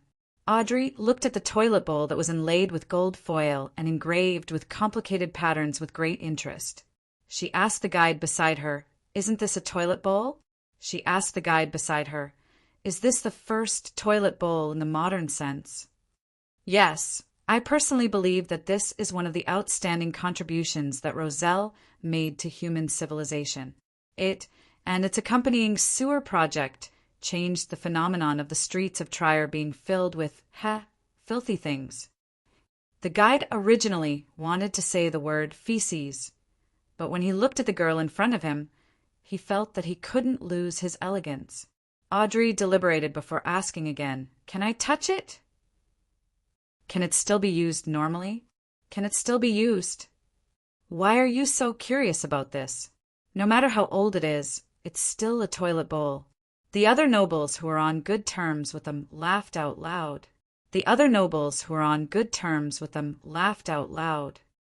"No, Glaint, you don't understand. This is the glory of human civilization," Audrey replied with a faint smile, but she made a vomiting gesture in her heart. "If it wasn't for completing Mr. Fool's blessed mission, I wouldn't have wanted to do this either." She sighed helplessly. The guide echoed, "That's right. Miss Hull said it very well. The glory of human civilization is not only reflected in cannons, muskets, and other weapons that have changed the form of war, but it also shines in every detail of our lives. Respected lady, I don't know if it can still be used normally because no one uses it." As the commentator spoke, he glanced at Max Livermore. After receiving an affirmative nod, he continued, "You can touch it or even open the water tank to take a look at the mechanical structure inside, but please be careful." "Thank you." Audrey watched as the security guards opened the glass wall. She took 2 steps forward and carefully touched the pump button with her right hand, which was wearing a white gauze glove. Then she slowly stepped back and smiled. "All right, that's it. I've satisfied my curiosity. I can't hurt it anymore." She kept in mind that her character this time was that of an innocent and curious girl. After reading this, they entered the exhibition hall with Roselle's diary. After a round of introductions, Audrey asked again, "Can I have a look at this notebook? We are all very interested in this strange symbol. I heard that paper that exceeds a certain age will be damaged even if it comes into contact with the air, not to mention directly touching it. It shouldn't work, right?" She blinked her eyes, making her beautiful gem-like eyes express sincerity, desire, and a little disappointment. The commentator glanced at Max Livermore again, and waited for him to reply before smiling. The church has used a special preservation method to make the paper look like it was only produced a few years ago. Even if there was no such method, we will try our best to satisfy your requests. However, you may need to change your environment and change your clothes and go through a more stringent process. You can turn it, but don't take too long. Don't use too much force. Audrey's eyes instantly lit up, and no one could take their eyes off her. After thanking him sincerely, she opened the glass cover with Viscount Glaint and the other mysticism enthusiasts and carefully flipped through the notebook. Audrey tried her best to remember, but because the symbols were too complicated, she could only remember a limited number of them in a short period of time. There's about 2 pages of content in total. I wonder if there's a way to make a copy. Her thoughts wandered, and she gave her seat to her companions on the periphery. Just like that, she made a request to carefully admire something in every hall, and her request was basically fulfilled. After walking for a while, they arrived at the restored study. Audrey maintained her previous state, asking a few questions from time to time, fully displaying her curiosity. When the guide introduced the creative manuscript, her eyes lit up and she said, "That's right. Can I look through it? I want to see what the great inventor, Roselle's manuscript, looks like and what wonderful ideas it contains." "No problem, beautiful Miss Hull, Honorable Viscount Glaint. You can all flip through it." If any of you are devout believers of the church, you can even apply for a copy," the guide answered according to Max's hint. As a believer of the goddess, Audrey could only respond with a faint smile. It wasn't convenient for her to speak. At the same time, she pretended to stroke her hair and reached out to touch her right ear, quietly removing the earring. Then, the glass covering the desk opened. Audrey took a step forward, pressed down on the manuscript, and pretended to casually pull out the bookmark. She then casually flipped a page. At that moment, Susie, who had received her hint, suddenly barked from another direction. "Woof! Woof! Woof!" Everyone's gazes were immediately drawn over. Audrey lowered her arm and used the ear stud in her palm to stab at the bookmark in her hand. She silently recited the words Pirate King, once in Hermes and once in ancient Hermes. The sharp, needle-like ornament touched the surface of the bookmark. Just as it was about to penetrate deep into the other side, Audrey immediately felt a strong and illusory resistance. Abnormal resistance. The resistance disappeared in a flash, and the thin needle left a small mark nearly piercing through. There's really a reaction. It's really odd. Audrey's eyes narrowed, and she didn't dare to try again. She raised her hand and placed the bookmark on the table. Then she looked at Susie and calmly instructed her maid, "Annie, yes? Take it to the washroom." "Yes, Mississippi." Annie quickly led Susie out of the exhibition hall. "Yes, Mississippi." Annie hurriedly led Susie out of the exhibition hall. Clang! Taking this opportunity, Audrey threw the earring in her hand to the ground and turned her head. "Sorry, I dropped my earring." Another maid hurriedly came over, picked up the earring, and helped her put it back on. This interlude was over in a flash, and everyone's attention returned to the manuscript. After they had roughly flipped through it, Security Officer Max Livermore hurriedly clipped the bookmark back in and closed the glass cover again. In the next few exhibition halls, Audrey remained very interested. Just like before, she didn't show any abnormalities. After leaving the museum and returning home, she found an opportunity to recite the fool's honorific name and report the outcome of the matter. "I did as your adorer requested and damaged the bookmark a little." Chapter 322. There's an abnormal reaction. It looks like it really is a card of blasphemy. Upon receiving the reply, Klein, who was above the gray fog, was first delighted before he exclaimed inexplicably, "Miss Justice is way too efficient, isn't she? I only commissioned the mission in the afternoon, but she completed the verification in the evening. Furthermore, this is clearly past the closing hours of the Royal Museum. Telepathist definitely doesn't have any infiltration type beyond her powers either. Man, her family's power is probably greater than I imagined. Thankfully, there weren't any strange phenomena during the verification. Otherwise, Miss Justice would have to pretend to be innocent and hand over the card. And this means that I'm not fated with the treasure. Nothing is 100% certain. As his thoughts flashed, Klein heard Miss Justice's follow-up question. Mr. Fool, what secret is that bookmark hiding? Well, if your adorer isn't willing to give an answer, just pretend that I didn't ask. Of course, it's hiding the secret of a card of blasphemy. Klein sighed with emotion in his heart. After careful thought, he decided to wait until he obtained the card of blasphemy before replying to Miss Justice. He didn't want her to be too shocked and show any abnormalities, which would negatively affect his actions. Klein wasn't in a hurry to return to the real world. He sat in the silent and empty ancient palace, thinking about when and how to take action. Miss Justice has caused some damage to the bookmark, and I don't know if it will be discovered in the future, or if the bookmark will slowly show signs of abnormality and attract attention. Therefore, I can't delay or wait. It's best if I take action tonight. After having all sorts of thoughts for a while, Klein gradually came to a decision. Following that, he conjured the layout of the first floor of the Royal Museum and the general environment of the surroundings based on the results of his morning observations. Looking at the blueprint, Klein began to deduce different plans of action, and he quickly established a relatively safe plan. Finally, he did another divination to confirm the level of danger. Seeing that there were no changes, he returned to the real world and began to make various preparations. Klein's original plan was to respond to himself by drawing the pattern in his memory and forging a similar bookmark. After he infiltrated, he would replace it to ensure that no one would notice or know about this matter for a long time.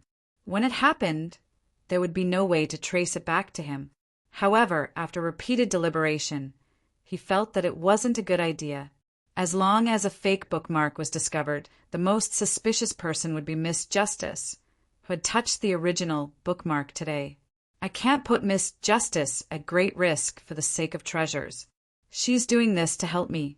Klein finally thought of a way to prevent Miss Justice from being suspected. That was, not only did he steal the bookmark he needed, but he also stole the surrounding bookmarks, including some of the lighter books. Phew!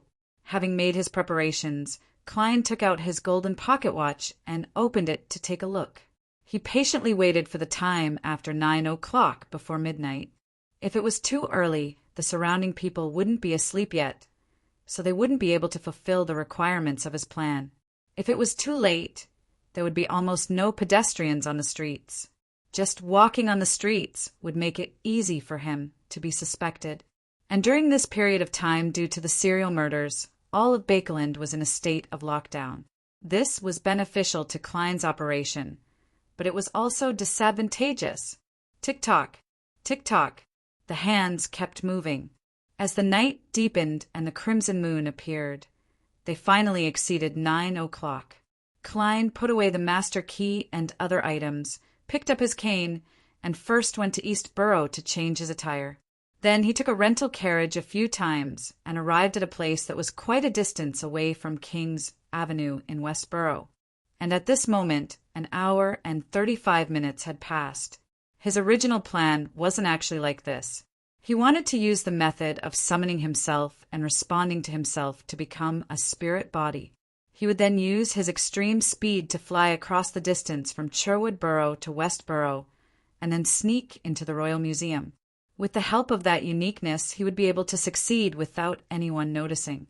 However, he eventually gave up on this plan because of the potential and high risk. Bakeland had high-sequence beyonders, and there was more than one of them.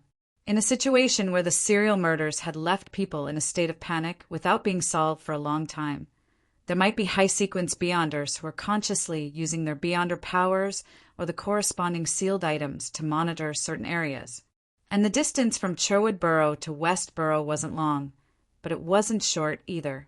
The chances of a special spirit body flying over wasn't low.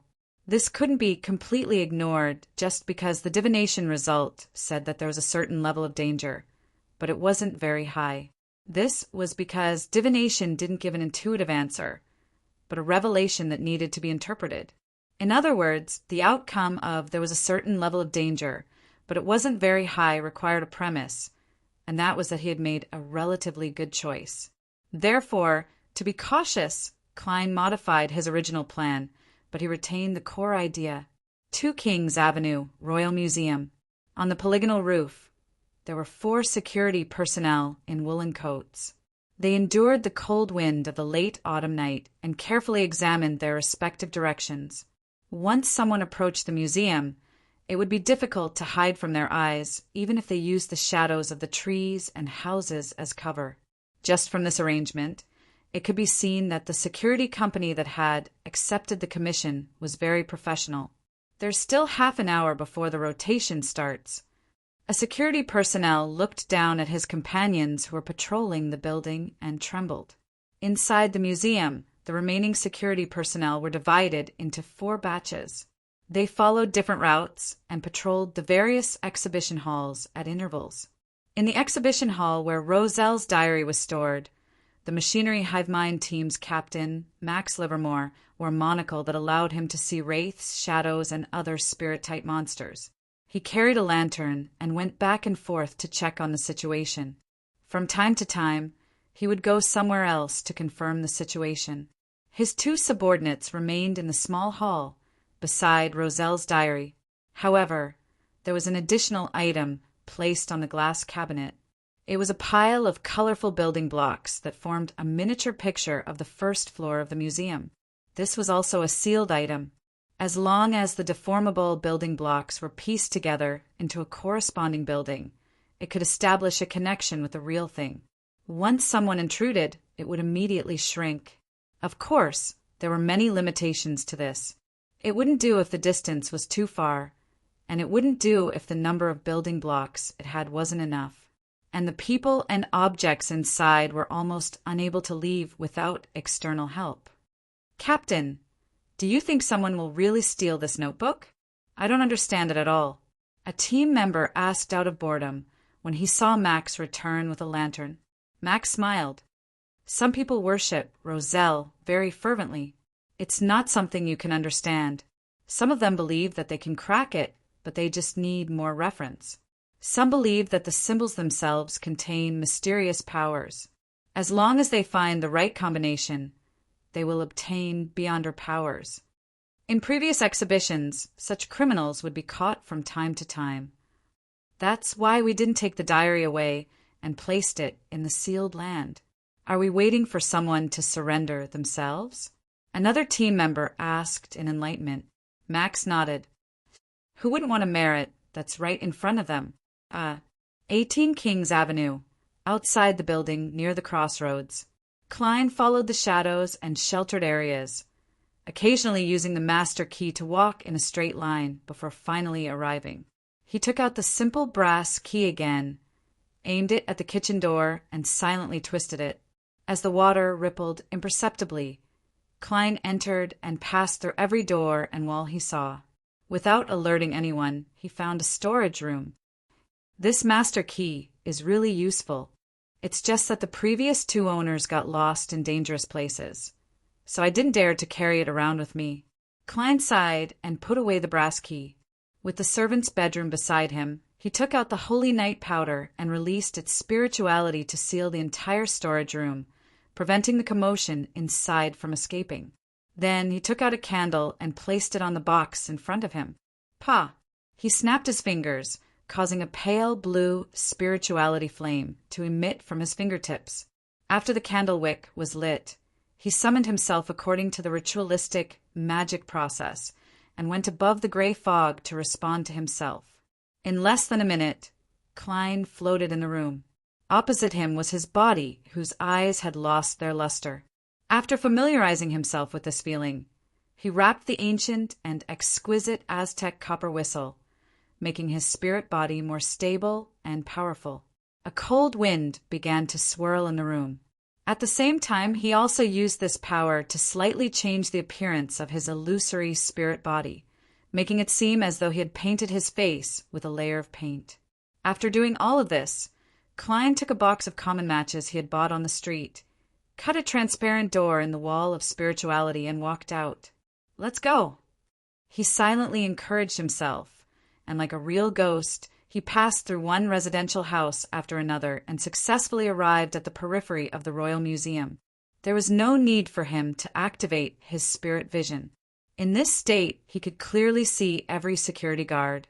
Their auras and emotional colors betrayed them without any reservations.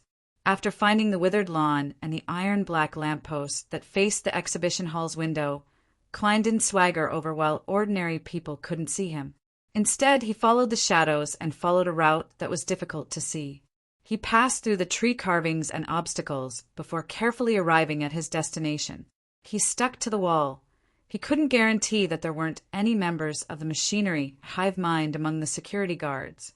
And at this moment, the 4 security guards who were carefully examining the areas they were in charge of on the roof were like real blind people, unable to discover anything. Klein didn't directly enter the exhibition hall. This was because his spiritual perception and intuition told him that the museum's first floor was enveloped by a mysterious power, and also because he couldn't confirm if there were any Beyonders inside. He followed his plan and circled to the other side, to a bathroom that was closer to the exhibition hall where Roselle's diary was. He threw the box of matches he carried with him into the vent. Chapter 3:23. In the exhibition hall where Roselle's diary was placed, the 2 machinery hive mind team members suddenly heard a clattering sound. They turned their heads at the same time and looked at the sealed artifact that looked like it was pieced together from building blocks on the glass display case. In the scaled model of the first floor of the museum, a gray that was constantly flashing. There's an additional inanimate object in the nearest bathroom. One of the team members made a clear judgment. The other team member relaxed a little, frowned, and said in a guessing tone, "A dead leaf blown in by the wind? It's possible." The team member who had spoken first nodded and said, "Wait, let the passing security personnel check it and confirm the situation. Captain told us to stay here and not leave no matter what happens, especially not by ourselves. If they encountered the most urgent situation, they could evacuate with Roselle's diary." All right. His companion had no objections to this. In the office area on the second floor of the museum, Klein was like a floating ghost, passing through one wall after another and flying towards the top of the restored study. However, he didn't fly too fast. He kept sensing the fire seed downstairs and calculating the distance. When the straight line between the 2 points was close to 30 meters, he raised his illusory and transparent right hand and silently snapped his fingers. In the washroom on the first floor, the box of matches suddenly exploded with a small rumbling sound. Immediately following that, scarlet flames leaped up, igniting the tissue, the potted plant, and the wooden door. The raging fire didn't spread for the time being, but its momentum was shocking enough. Nearby, the security personnel who heard the sound immediately rushed towards the location. In the exhibition hall, which was monitoring the entire situation on the first floor, the 2 machinery hive mind team members also saw the flames in the model at the same time. They subconsciously rushed over, trying to extinguish the fire and also preparing to capture the culprit behind the chaos. However, they stopped after taking 2 steps. At the same time, they remembered their captain's instructions. No matter what happens, don't leave this exhibition hall. Don't leave Roselle's diary. They looked at each other, warily looked at the 2 entrances to the exhibition hall, and quietly took out their own Beyonder weapons. As Beyonders of the Church of the God of Steam and Machinery, they never lacked equipment. At that moment, Max Livermore, who was patrolling the different exhibition halls on the first floor with a lantern, also noticed the commotion. Without thinking, he rushed towards the exhibition hall where Roselle's diary was. Ensuring the safety of the items was a higher priority than catching the intruder. Furthermore, Max believed that no matter what the other party's goal was, as long as they entered the first floor of the house that was affected by the sealed artifact and entered the various exhibition halls. It wouldn't be easy for them to leave. If there were no helpers outside, the intruder would be trapped here until he died. Even with help, it would take a long time to get rid of the effect. Once you enter, you will be the prey that has stepped into the trap. Max Livermore ran quickly, passing through one exhibition hall after another before he finally saw the figures of his two companions. At this time, Klein, who was on the second floor of the museum, had already passed through the door and the wall according to the layout in his memory. He arrived at the top of the restored study. He wasn't in a hurry to carry out his follow-up actions. Instead, he looked down from above. As the stone slab was relatively thick, Klein wasn't able to vaguely confirm if there were any auras or emotional colors beneath it. All he could do was spread his arms, fall forward, and silently lay on the ground. His illusory and transparent figure quickly blurred and melted into the floor. On the ceiling of the first floor that had a huge crystal chandelier hanging from it, a faint, almost invisible face suddenly appeared. This strange face looked down at the exhibition hall, its eyes constantly moving, taking in all the scenes in every corner of the film area. No beyonders, no security personnel. Klein mumbled. His entire figure penetrated the ceiling, and in a half-flying, half-descending manner, he landed in front of the glass-covered Roselle's desk. He scanned it, and without hesitation, he reached out with both hands, grabbing the bookmark in the creative manuscript and the bookmark that looked like a child's doodle. This was to prevent a powerful beyonder from using magical means to retrace the scene here. Therefore, he wanted to show that he didn't know which bookmark was abnormal, so that the investigators wouldn't suspect Miss Justice, who had only touched one bookmark. With the augmentation of Aztec's copper whistle, his spirit body passed through the glass cover with a slight sluggishness. He firmly grabbed the two bookmarks and wrapped them in his spirit body. After doing this, Klein felt much more at ease. He no longer had any obvious nervousness or tension. He reached out with both hands again to grab the other bookmarks. Wah, wah, wah. The loud and shrill cry of a baby suddenly echoed in the exhibition hall. It was so illusory, as if it came from a place far, far away.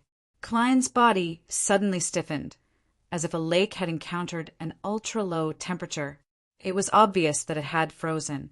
He, who was in his spirit body state, seemed to be frozen. Wah, wah, wah. Accompanying the baby's cries were black slits. They surrounded Klein like a discontinuous iron fence. In the blink of an eye, one of the black slits split open, revealing an eyeball covered in blood vessels. In the center of the eyeball was a deep pupil, and there were small white worms that were constantly wriggling and crawling about. 1, 2, 3. The black slits opened one after another, and one strange eyeball after another appeared in midair. They were densely packed as they coldly and mercilessly stared at Klein. With their appearance, everything around them froze. Even the illusory spirit body was unable to penetrate. Klein even found it difficult to sense the existence of the spirit world. He found it difficult to see the different transparent figures that were infinitely high up in the sky. He found it difficult to see the different colors that contained a lot of knowledge. Why did you only take the bookmarks? A gentle but emotionless female voice sounded in Klein's ears. He stood rooted to the ground. Right in front of him was a tall bookshelf with 2 levels that almost reached the ceiling. There was a staircase and a passageway that surrounded many books. Among them, at the top of the staircase, sat a figure shrouded in darkness. The figure's feet, which were clad in black leather boots, hung down, leaning against the wooden staircase as it hung in midair. I actually didn't sense her existence at all. Is this a powerhouse from the machinery hive mind? No, maybe it's a high-sequence beyonder. As this thought flashed through his mind, Klein didn't answer and narrowed his eyes slightly. Why did you only take the bookmarks? Where did you learn to take the bookmarks? The figure asked again, this time with a hint of sternness amidst the gentleness. The surrounding bloodshot eyeballs rapidly expanded, as though they were about to occupy the entire space. Before she could finish her sentence, Klein's face, which looked like it had been smeared with oil, suddenly revealed a wide smile. His illusory, almost transparent figure instantly disappeared, his whereabouts unknown. Even Aztec's copper whistle and the 2 bookmarks that were wrapped around his spirit body disappeared. Above the gray fog, in the towering and magnificent ancient palace, Klein's figure suddenly appeared at the end of the long, mottled table. He leaned back in his chair and chuckled. Thankfully, I'm prepared. His spirit body state wasn't a result of his own beyonder powers, nor did it come from the interconversion of his physical body and spirit body. This was a product of his summoning and responding to his own ritual, and the power of this ritual stemmed from the mysterious space above the gray fog, stemming from its uniqueness. Therefore, as long as Klein succeeded, there was no need for him to attempt to escape. He could directly end the summoning and return above the gray fog. Then, from there, he could instantly return to his physical body in the real world. This was because the space above the gray fog could isolate the powers of the eternal blazing sun, the true creator and other deities. Therefore, Klein believed that without the interference of the deities, the summoning wouldn't be interrupted, as long as the other party didn't immediately kill his spirit body or knock him unconscious. Klein was confident that he could escape. This was also the reason why he didn't want to make a long trek over after becoming a spirit body. The interval was too long, and there were too many variables. The faint crimson moonlight shone in through the window. The woman sitting at the top of a flight of stairs between the bookshelves looked silently at the table in front of her. She looked at the spot where Klein had been. The cries of the babies and the eyeballs around her had vanished. After an unknown period of time, the top of the stairs suddenly became empty, as though no one had ever been there. In the exhibition hall where Roselle's diary was stored, Max Livermore said to his 2 teammates, "Guard this place well. You guys guard this place. I'll go find the guy who snuck in. He must still be trapped by the power of the sealed artifact, somewhere on the 1st floor." As he spoke, he looked at the sealed artifact and the model on the 1st floor of the museum. He wanted to find the red that belonged to the infiltrator and quickly lock onto his location. However, no matter how he looked and counted, he couldn't find anything amiss. The number of people hadn't increased at all.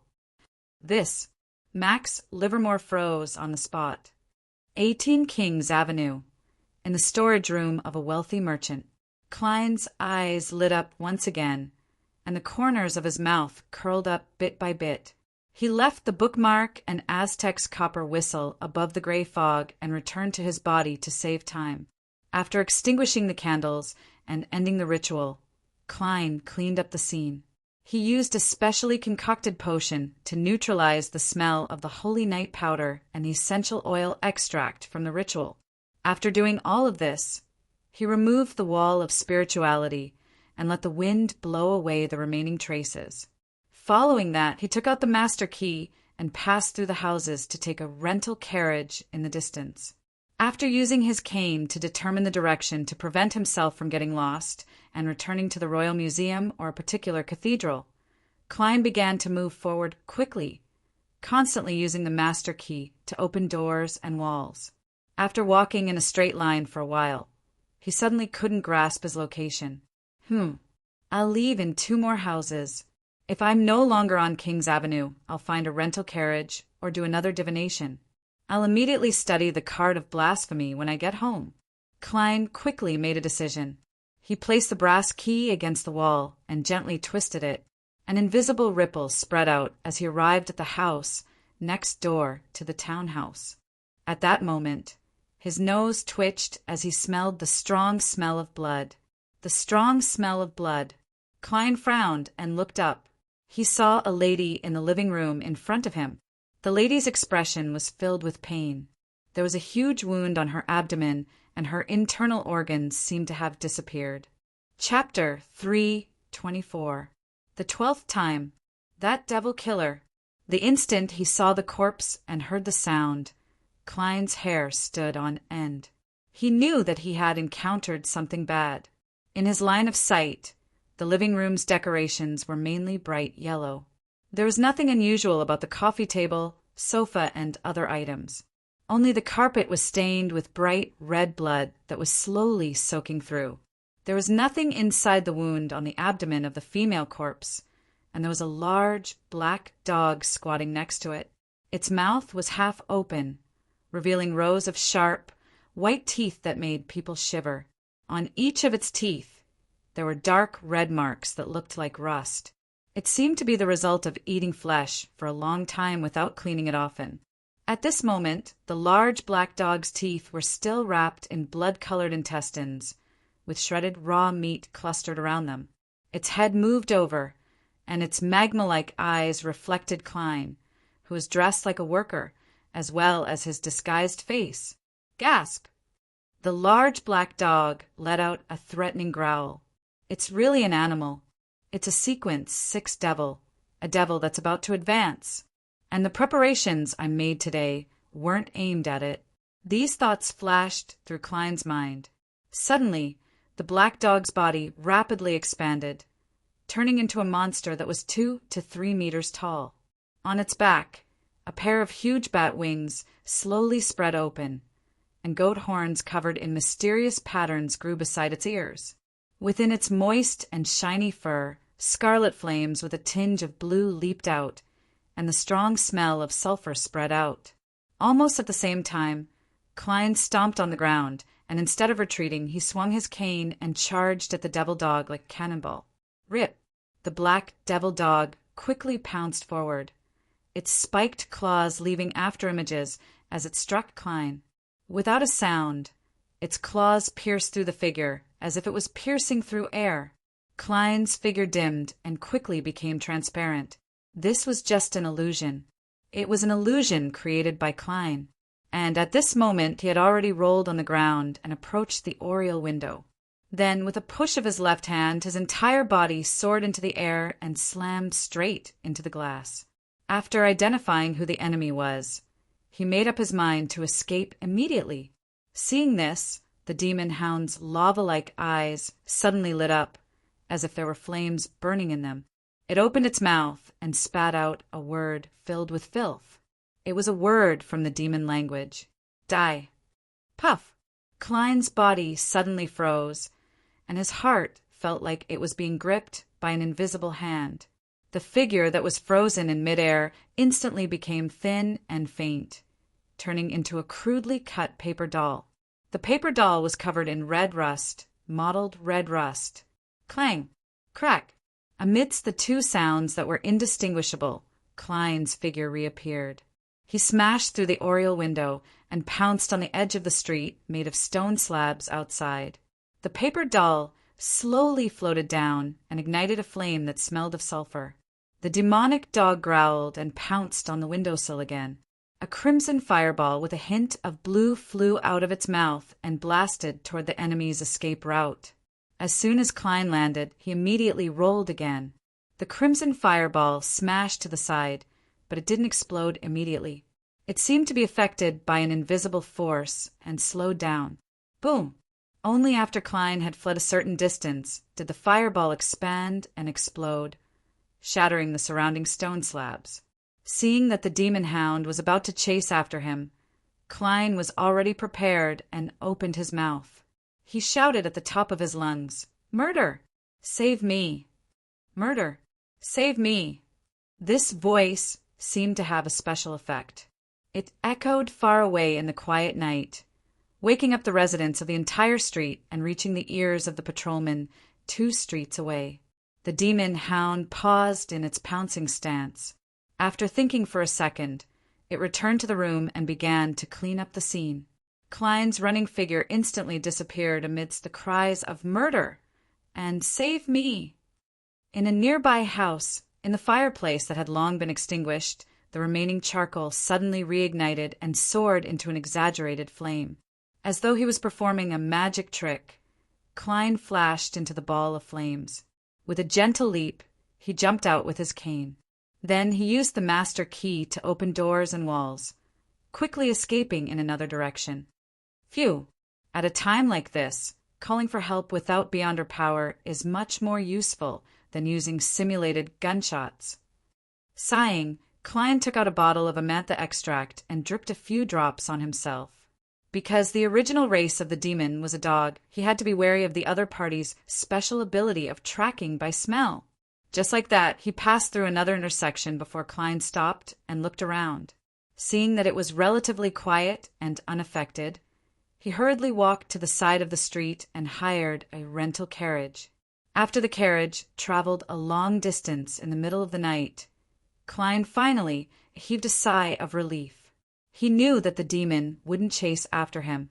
The master key is really strange. It actually made me lose my way and end up at the scene of a murder. I have to be very, very careful when I use it in the future. That really is an animal that has transformed into a demon. Where did its potion and formula come from? Does it have a human companion? How did it choose its targets for the serial murders back then? What's gratifying is that after confirming this, it will be much more difficult for it to commit crimes, and the chances of it being caught will increase greatly. Thoughts and questions popped up in Klein's mind as the carriage sped along the wide and empty road between the gas lamps. Suddenly, Klein's heart stirred as an image naturally surfaced in his mind. Pea vines hung down from the sky, interweaving into a dense forest road. However, the coachman didn't notice it as he continued to drive the carriage over the green plants. Not good. Without hesitation, Klein pounced towards the window and was about to jump onto the street. Bang! The carriage shook and he was bounced back. At the same time, the pea vines really hung down. Klein frowned and tried to control the flames to ignite the carriage, but he couldn't make any sound when he snapped his fingers. At this moment, the surroundings had become abnormally quiet. Even the sound of the horses' hooves trampling on the green plants and the wheels rolling over them had disappeared. Klein tried his best to calm himself down.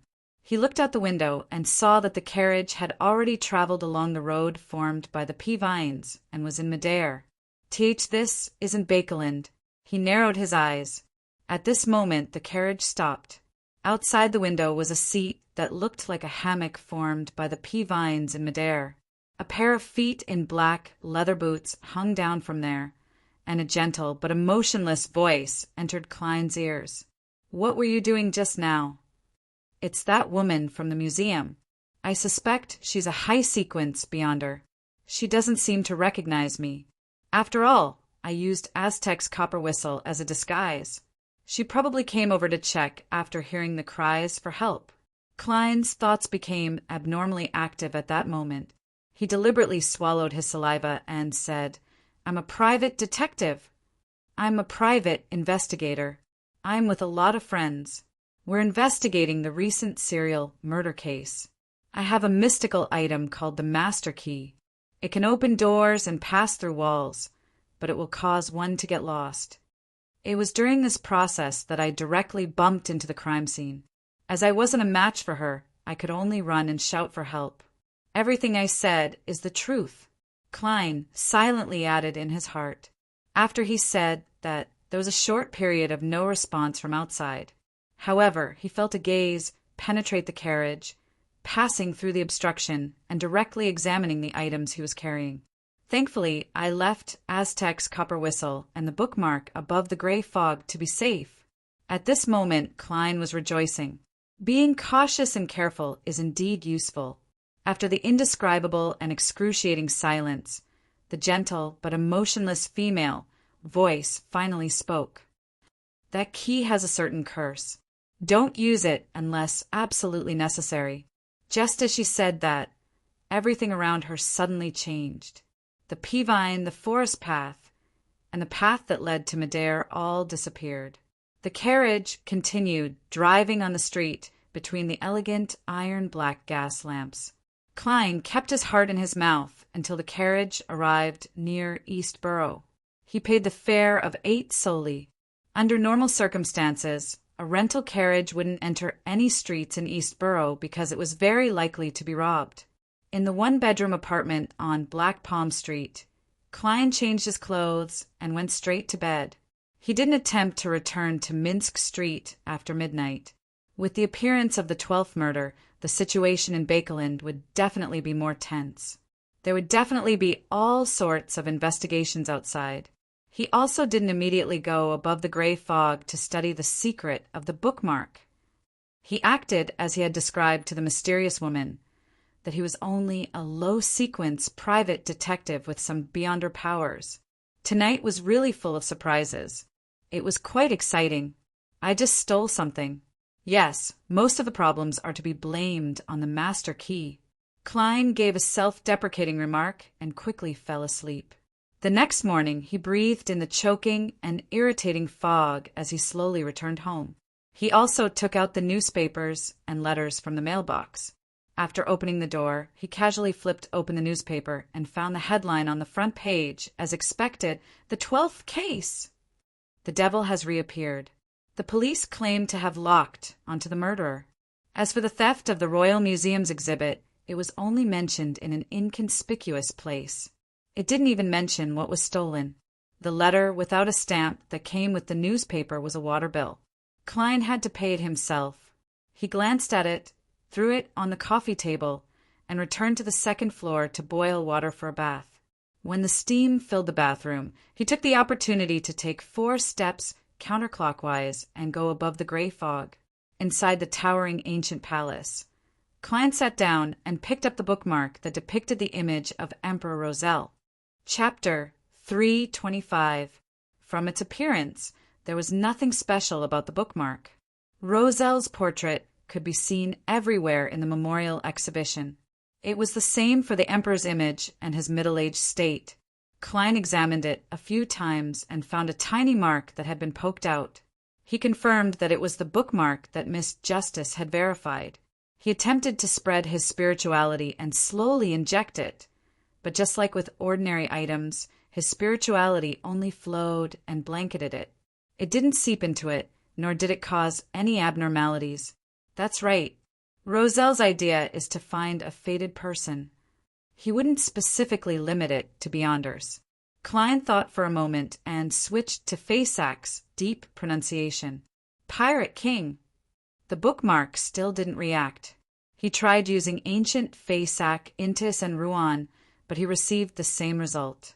As for Jotun, Elvish, Dragonese, and other mystical domains languages, Klein could only give it a try without much hope due to the limited target. Without a doubt, he failed. Right on the heels of that, Klein used Faysac's language to translate. One piece. The bookmark lay quietly in his palm, showing no signs of abnormality. Klein followed the process from before and tried again in different languages, only to encounter constant setbacks. From the looks of it, my initial guess was wrong. The young Roselle might have joked about one piece, but he might not have done so in his old age. People will eventually age and change.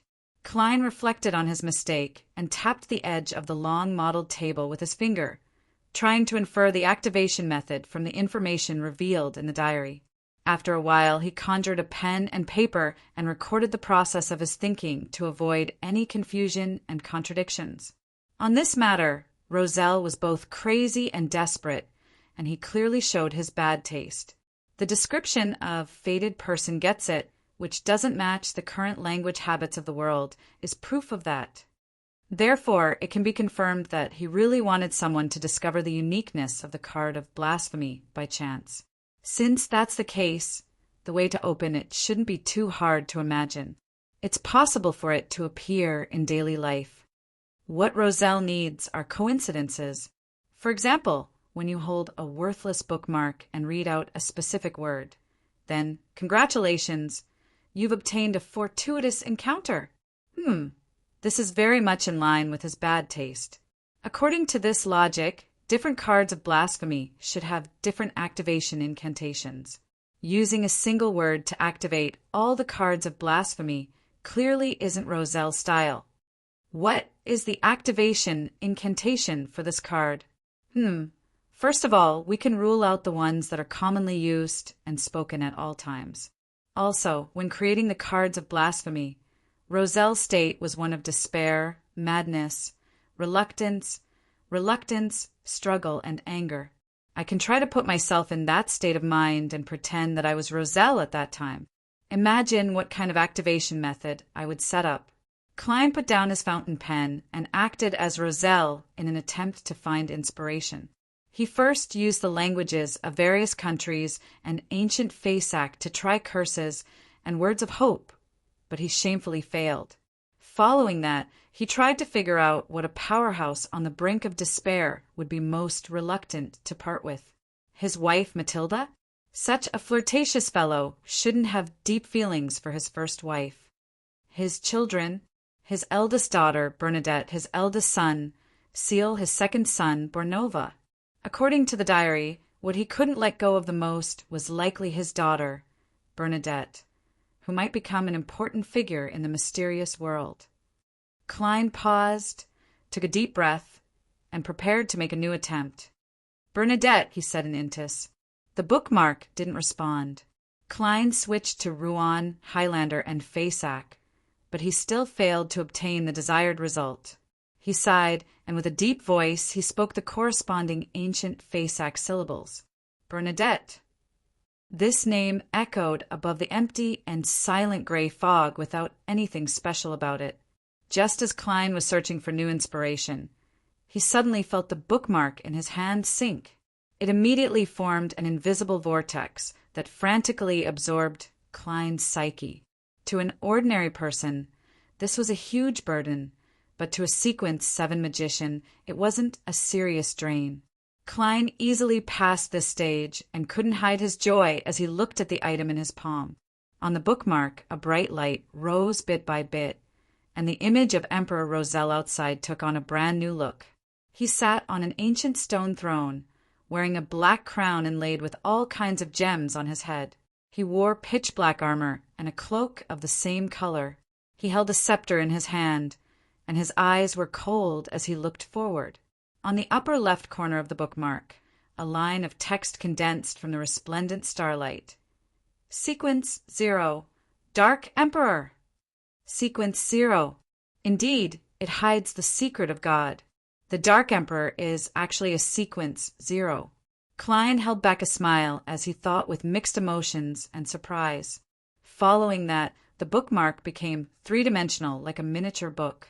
The book moved without any wind, revealing an image of Roselle wearing a white hood. Beside it was the corresponding description in ancient Faesac, Sequence 9 lawyer. Good at discovering and using loopholes in the rules and weaknesses of the opponent. Possesses excellent eloquence and logical reasoning. Potion formula. Klein glanced at the formula ingredients and reached out to touch it without looking at it carefully. The book flipped. Sequence 8 Barbarian. Problems that cannot be resolved with the law must be resolved with force. This is also a type of rule. Beyonders of the sequence have a high resistance to mental influences, potion formula, with Klein's touch. The book produced by the card of blasphemy flipped page after page. Sequence 7 Briber. Sequence 6 Baron of Corruption. Sequence 5 Mentor of Confusion. Sequence 4 Earl of the Fallen. Sequence 3 Frenzied Mage. Sequence 2 Duke of Entropy. Sequence 1 Prince of Disorder. Sequence 0 Dark Emperor. After skimming through it, Klein couldn't help but sigh. This really hides the mystery of becoming a god. It's no wonder Beyonders of this pathway will attempt to establish a kingdom and walk the land when they reach high sequence Beyonders. Because the ritual to become a god required this. To advance from sequence 1 Prince of Disorder to Black Emperor, the ritual required was to have a country of one's own. One's name had to be associated with the title of emperor, making it common knowledge for the people. Furthermore, one needed to establish a set of strict and complicated rules that violated normal circumstances, including the architectural style. Following that, one had to drive the people to secretly build 9 pyramid-like mausoleums. Then, one would enter one of them and consume the sequence 0 potion in the corresponding sacrificial ritual that was spread across different cities. Once the advancement was successful, The Dark Emperor wouldn't truly die before the 9 secret mausoleums were destroyed. Even if he died, he could still awaken from one of the mausoleums. What was even more terrifying was that even if he successfully slew a god and destroyed all 9 mausoleums, as long as there was a certain amount of the order established by the deity, he could still mysteriously revive. This seemed to be a loophole of death. To completely obliterate him, the best way was to have a new Dark Emperor appear. That's a deity, and mortals are unable to resist a deity, even an angel. Those who haven't become a deity will never be able to imagine the power of a deity. Roselle mentioned a few words with deep meaning at the end. In addition, Klein also knew one thing. Once a pathway had a sequence 0 true God, it was impossible for a sequence 1 beyonder to appear. If there was no sequence 0, then there would be at most 3 sequence 1 beyonders in the same pathway. This was a detail of the law of beyonder characteristics conservation and indestructibility.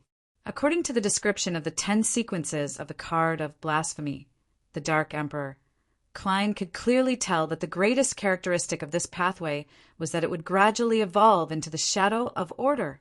Roselle also mentioned that after advancing to a high sequence beyonder, holding this card of blasphemy would produce a subtle reaction with the beyonder ingredients one needed. Of course, this was only limited to the corresponding high sequence beyonders of the Dark Emperor pathway. Unfortunately, it's useless to me. Klein watched as the card of blasphemy thinned back into a poker card. However, it was no longer in disguise. On the surface, it was Roselle sitting on the stone throne. Sequence 0, Dark Emperor. Klein fell silent for a few seconds and sighed silently. The greatest use of this card for me is to exchange the formula for the items I need. Secondly, it's some knowledge regarding deities and sequences. Other than that, there's almost nothing else it can be used for. At least this way, as the leader of the tarot, as the fool, I'm no longer an empty shell. I've grasped a pathway of the divine, so it's not like I can't even produce a high sequence formula. I remember that at the Beyonder gathering organized by old Mr. Eye of Wisdom, the lady who suspected to have an artisan backing her has been asking to buy the barbarian potion formula. As his thoughts churned, Klein looked at Roselle on the Dark Emperor card and suddenly laughed. He uses his own image for every sequence.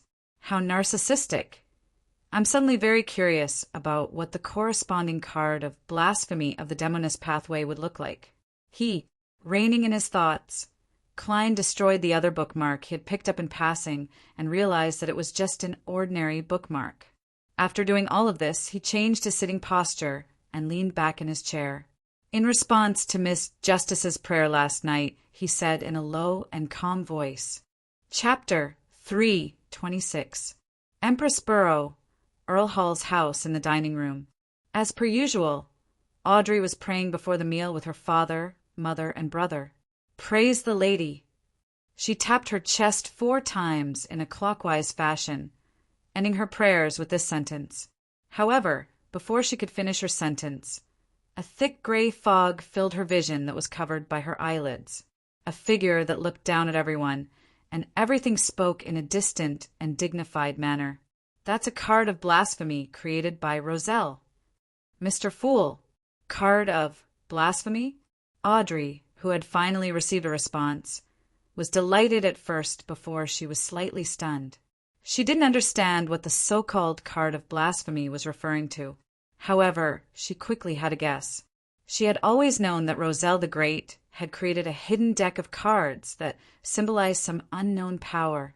There were a total of 22 cards, and they were considered to be the reference for tarot cards. Furthermore, she had heard from the hanging man that the secret hidden in the deck of cards was the path of the divine, the path to godhood. So it's called the card of blasphemy. It corresponds to the blasphemy slate. This is definitely the top treasure in the mysterious world, the path of the divine. It's no wonder that Mr. Fool's adorer had to seek help to ensure that it was really that card before taking action. This was to prevent any mistakes from happening and not obtaining the right target. Instead, it would make the Church of Steam realize that a particular bookmark was hiding a card of blasphemy. I wonder if he succeeded. The Beyonders of the Church of Steam didn't come to make the routine inquiries. Perhaps he's still plotting as her body trembled. Audrey saw a praying figure in the thick gray fog. It was an extremely blurry figure. He was saying respectfully, "The great fool. Please convey my gratitude to the verifier." This allowed my operation to go very smoothly. For this, I'm willing to raise the remuneration to £3,000. It will be deducted from the £5,000 that have yet to be paid. This is the share that the other party deserves. Success? He succeeded just like that. But when I looked at the front pages of the newspapers just now, there wasn't any news of an exhibit being stolen. It was all about the appearance of the 12th victim in the serial murder case.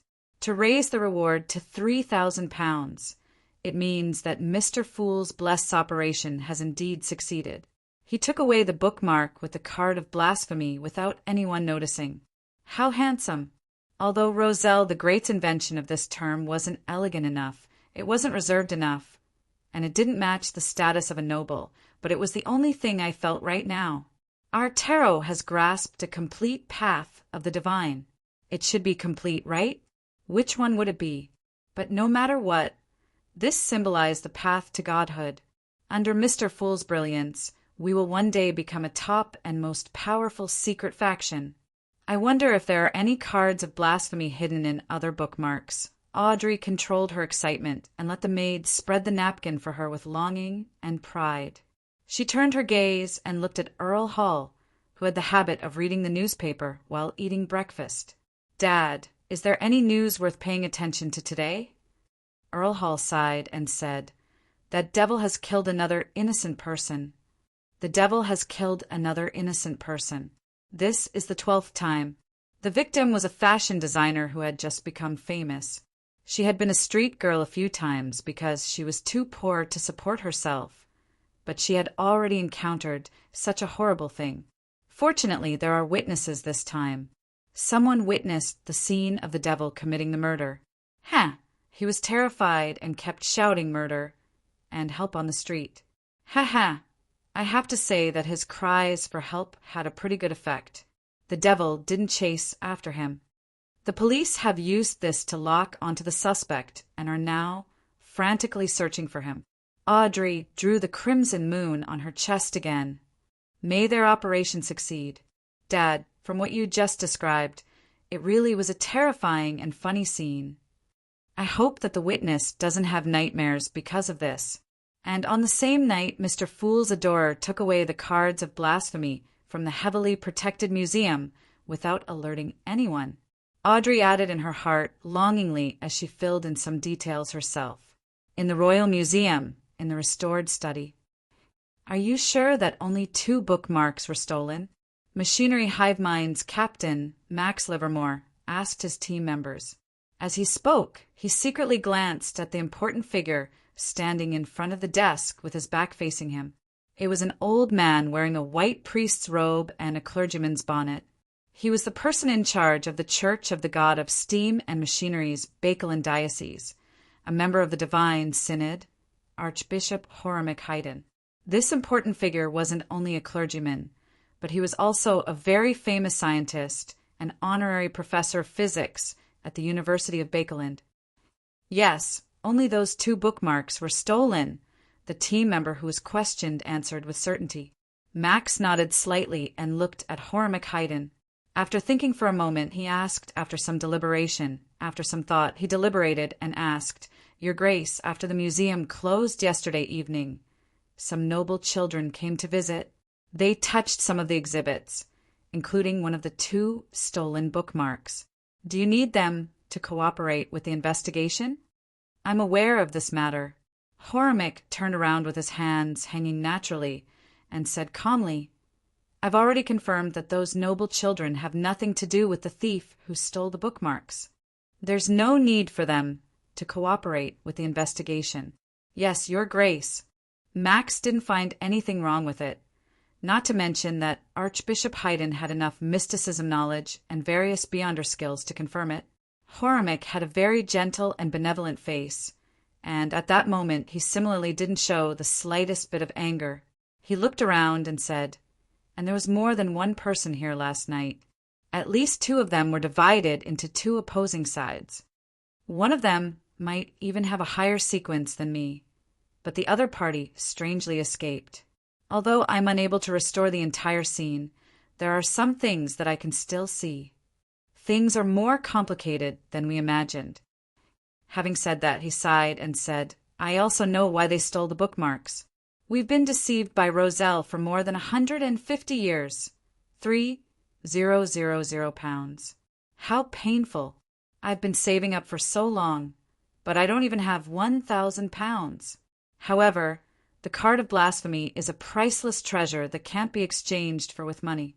Miss Justice's contribution in this matter is definitely worth the price. Thankfully, it's all deducted from what she owes me, reducing the pressure a little. If I were to meet Mr. Aztec in the future, I'll use a high-sequence formula to pay the 15,000 pounds that belongs to the blessed. I wonder what other cards of blasphemy have been disguised as. According to the Emperor's personality, it should be quite unexpected." Klein ended his response and looked at the gray fog sea outside the palace as he sighed silently. Being cautious, he temporarily left the Dark Emperor card above the gray fog, on the surface of the long bronze table directly opposite the Fool's seat. Similarly, there was also Aztec's copper whistle. When he returned to the real world, he held another ritual and summoned himself. He threw the sealed artifact that was a combination of being lost and unlucky, which didn't seem to have much negative effects, but it could be fatal in a serious situation. He didn't plan on using it unless necessary. The Master Key is only the relic of an unlucky fellow who had just advanced to Sequence 9, but it actually has a negative effect that even a mid-sequence Beyonder can't weaken. From the looks of it, there were additional factors that caused the apprentice to lose control back then. Hence, there's something unusual about it. With this in mind, my previous decision was right. I have to be careful about exploring 32, Verdi Street south of the bridge. I have to be prepared. Yes, I have to be clear about one thing. The effects of a sealed artifact might not be completely related to the sequence of its owner. I have to consider many factors, such as whether or not it has been corrupted by an evil god. Klein took a shower with the water that had cooled down significantly. He walked out of the bathroom feeling refreshed and went downstairs to enjoy the corn pancakes he had bought on the way. This was a specialty of the Fainapotter Kingdom's highlands. It was crispy, fragrant, and sweet. After eating and drinking to his heart's content, he ruminated over last night's experience to see if he had left any clues for others. Even with the Master Key, if I'm not a Beyonder, it's impossible for me to escape from a devil. Back then, that mysterious and powerful lady must have confirmed that I wasn't an ordinary private detective. I didn't think of hiding it either. She didn't capture me, which means that she's either an official who has a certain liking for unaffiliated Beyonders, or she doesn't belong to the 3 churches or the military. Yes, I'm inclined to the latter. The former has a high chance of confiscating the Master Key. I was in despair back then. I thought that I would be treated as an ordinary Beyonder and imprisoned in the underground of the Church of Steam and Steam. I even began considering how to escape from prison. Who knew that she would leave just like that? Which organization is she from? Or is she unaffiliated? No, for unaffiliated Beyonders to reach such a powerful level, they must have their own organizations. That devil hound will definitely use its Beyonder powers to erase any clues related to itself, which naturally includes mine. In the field of mysticism, there's no way to separate them, and it's very likely that it's not appropriate for that lady to be exposed. It seems like the clues I left behind during my escape were also disrupted. As for what happened in the museum, they're looking for a special spirit body, a strange existence.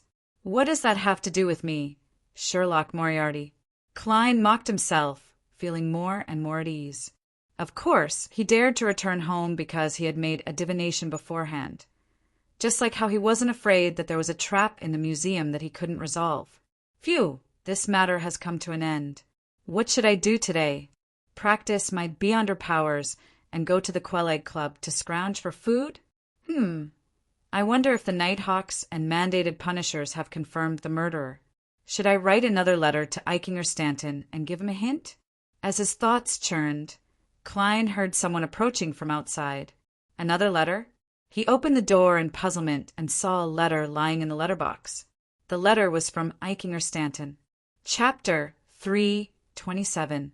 Returning to the living room, Klein picked up the letter cutter, tore open the seal, and took out the letter from Eichinger Stanton.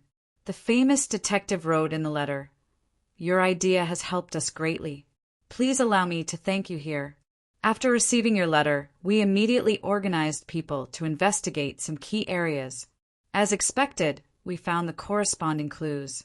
Many stray animals that often appear nearby and are remembered by the residents have disappeared one after another. During this process, we also noticed something interesting. In the serial murder case 4 years ago, yes, the one where the target was a single prostitute with a child, many people who lived around the crime scene mentioned that although the most suspicious youth was unsociable and sinister, he was rather loving towards animals, especially a rather large black dog. After the youth died in a gang fight, the people around never saw the dog again. I'm very curious as to who its current owner is. Is it the murderer of an unsolved serial murder case from even longer ago? The above matters were all proven at the scene of the 12th murder case and played a key role, allowing the police to initially lock onto the suspect. If everything goes smoothly, we will be able to obtain most of the bounty after the criminal is arrested. My friend, I clearly remember your contributions, and I will never forget your share. Eichinger Stanton seems to suspect that I know the truth about the devil, so he deliberately hinted at something? Klein put down the letter and muttered silently.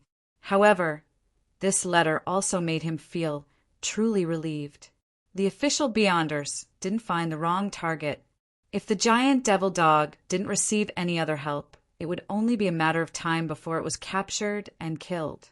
As for Eichinger Stanton's speculation that the dog had an owner, Klein lacked sufficient evidence to confirm it. He could only say that there was a certain probability. In short, my mission ends here.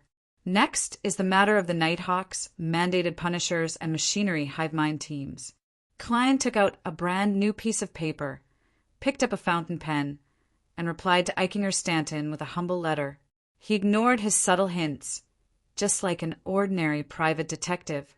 After cutting another paper figurine and sending the letter out, Klein walked to the public carriage waiting area and thought in a relaxed manner, "That's right. Now, I can just wait to collect the money." Leopard said that he would be looking at the Roselle Memorial Exhibition for 3 days in a row. I'll have to wait until Saturday to pay him the final sum. Hopefully, the patent for the bicycle will have been applied for by then. Sigh, Bakelin's patent office doesn't seem to be very efficient. Klein had already thought of today's arrangements. With the Beyonder gathering unable to be held and unable to buy the corresponding items, he was suddenly free. He didn't need to be busy for the time being. I'll go to the Quelleg Club in the morning to practice my marksmanship, Beyonder powers, and have lunch there.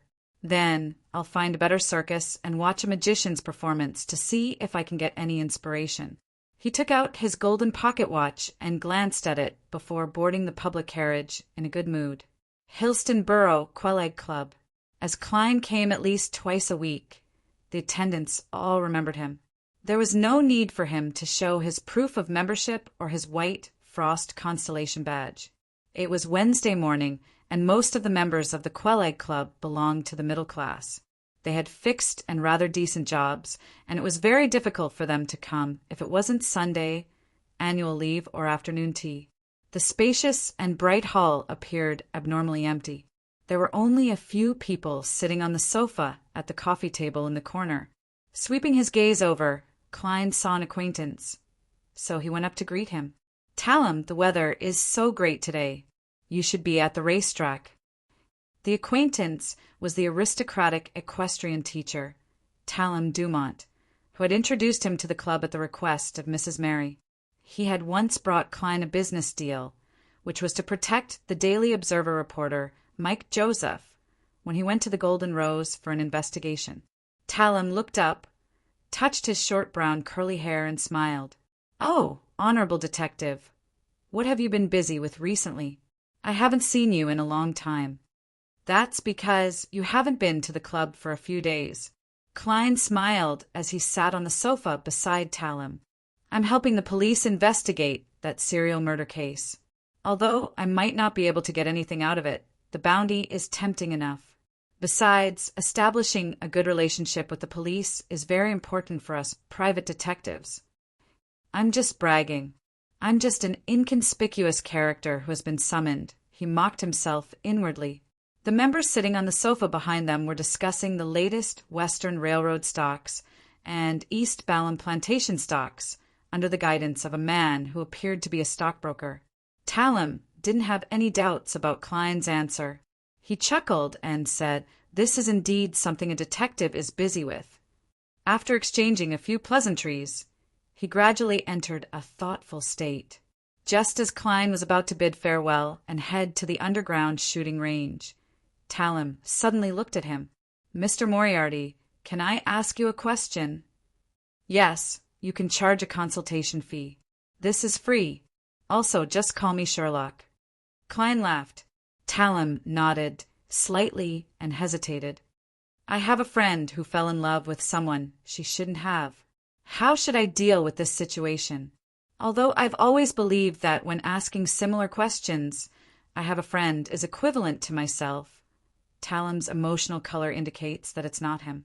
"He's in a dilemma, but I can't see any pain." Klein, who had activated his spirit vision, leaned back slightly and clasped his hands together. "I'm sorry, I'm not a psychiatrist, nor am I one of those experts in the newspapers and magazines who specialize in solving emotional problems. My only advice is don't break the law. This is just a joke. First of all, we have to figure out what shouldn't is. Is there a grudge between their families?"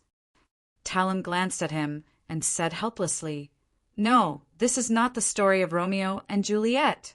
Upon hearing the other party's answer, an illusory whisper seemed to ring in Klein's ears. "Author, Roselle Gustav. Author, Roselle Gustav. Author, Roselle Gustav." He shook his head and apologized to Grandpapa, then smiled and said, "I'm sorry. Roselle the Great's work is just too classic. When it comes to love that shouldn't be, I'll think of it.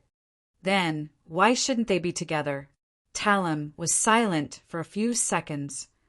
"I have to keep it a secret. Sorry, pretend I never asked." "Keep it a secret? That's a person of great status. Falling in love with someone of the same gender? Falling in love with someone related by blood?" Klein held back his strong curiosity and spread out his hands. "Then I can only give you one more suggestion. Read more best-selling novels like Stormwind, Mountain Villa, and Love and Jealousy that are full of emotions." Talem's lips quivered a few times before he sighed. "Sigh, this can only be the last resort. In my opinion, the feelings in those best-selling novels don't seem to happen between normal humans." "I think so, too." Klein echoed in agreement. After exchanging glances and a smile with Talem, he got up and headed to the underground shooting range to practice his beyonder powers. When it was almost noon, he returned to the first floor and headed straight for the buffet cafeteria. He had already noticed that today's limited supply was foie gras fried in red wine, paired with apple slices and buttered bread. After taking the food, Klein carried his tray and walked to Talem's table. At that moment, apart from Talem, there was another acquaintance, the surgeon Alan Series, who had introduced him to the club as a guarantor. Just as he put down the tray, and before he could sit down, Klein suddenly noticed a cane leaning against the famous surgeon's chair. "Alan, what's wrong?" he asked with concern. The tall, thin, and cold-looking Alan, who wore a pair of gold-rimmed glasses, patted his right leg and said, "No, don't mention it. I was really unlucky. I fell down the stairs and suffered a rather serious bone fracture. All I can do is put on a cast to fix it. I'm really unlucky." Klein echoed with a sigh. He cut a piece of foie gras, dipped it in the gravy, and stuffed it into his mouth. The feeling of melting upon contact caused the fragrance of the fat to constantly spread outwards, stimulating every taste bud. I've been unlucky for a long time. Alan raised his hand, pushed up his glasses, and rubbed his temples. He then looked at Klein, then at Talum, and hesitantly asked, "What's going on?" He hesitantly asked, "Mr. Moriarty, have you, what?" Klein looked up and asked. Alan lowered his voice and said, "You're a famous detective." "You are a famous detective. You should know a lot of people, right?" "I'm all right." Klein didn't understand what he meant and gave a perfunctory reply. Alan glanced at Talum again and took a deep breath. "Do you know anyone who's like a village witch doctor?" "No, I mean some capable fortune-tellers or mysticism enthusiasts. I think my recent bad luck is too abnormal. I know that it's very likely to be fake and a scam, but I can't find any other way to get out of my bad luck. I've tried going to the cathedral to pray, donate, and attend Mass, but to no avail. Some capable fortune-tellers or mysticism enthusiasts. You seem to be talking about me." Klein thought and said, "Alan, tell me in detail what happened to you." "Alan, tell me in detail what happened to you." Talum, who was beside him, nodded. "Don't worry. Although I'm a believer of the Lord, I don't reject mysticism." Alan sighed in distress. Many things. For example, I made a mistake during surgery, encountered a steam locomotive accident while traveling, found a thief when I returned home, went to the hospital and ended up falling down the stairs. Do you think someone is cursing me? Yes. I've heard Alan mention something similar before. Klein frowned slightly. As a former Nighthawk, he easily thought of a sealed artifact from such a description. The misfortune cloth puppet. A similar item? He activated his spirit vision and asked seriously, "Alan, think back carefully." "Alan, think about it carefully. Before those unlucky events happened, did you or your family, did your family also encounter unlucky events?" Chapter 328.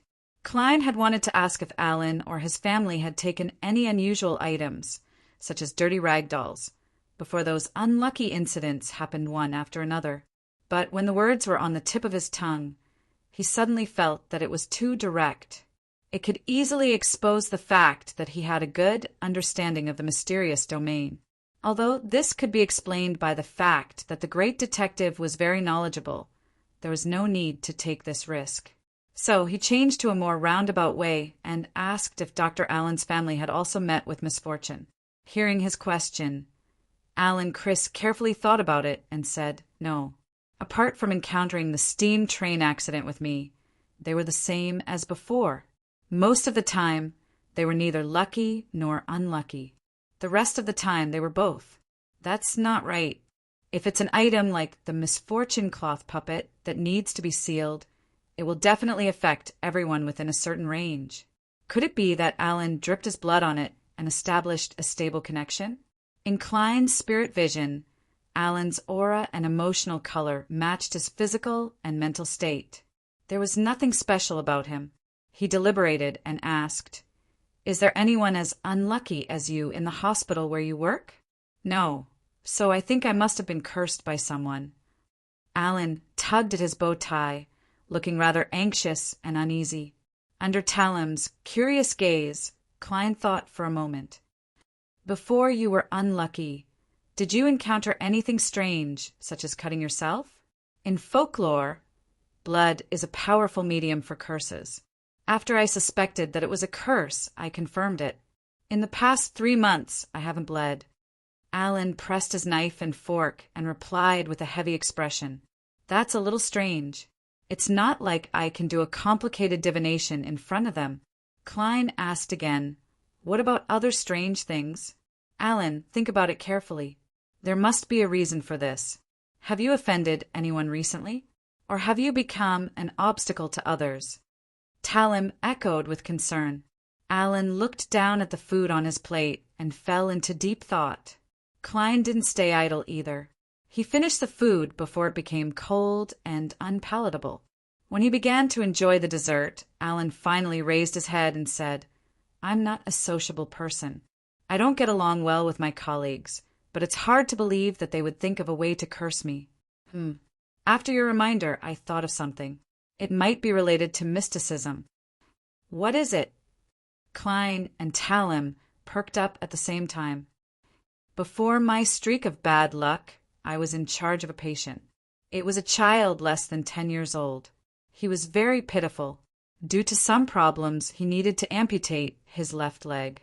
Alan pushed up his gold-rimmed glasses and recalled, I just became a father not long ago, and I'm always full of sympathy for my child's misfortune.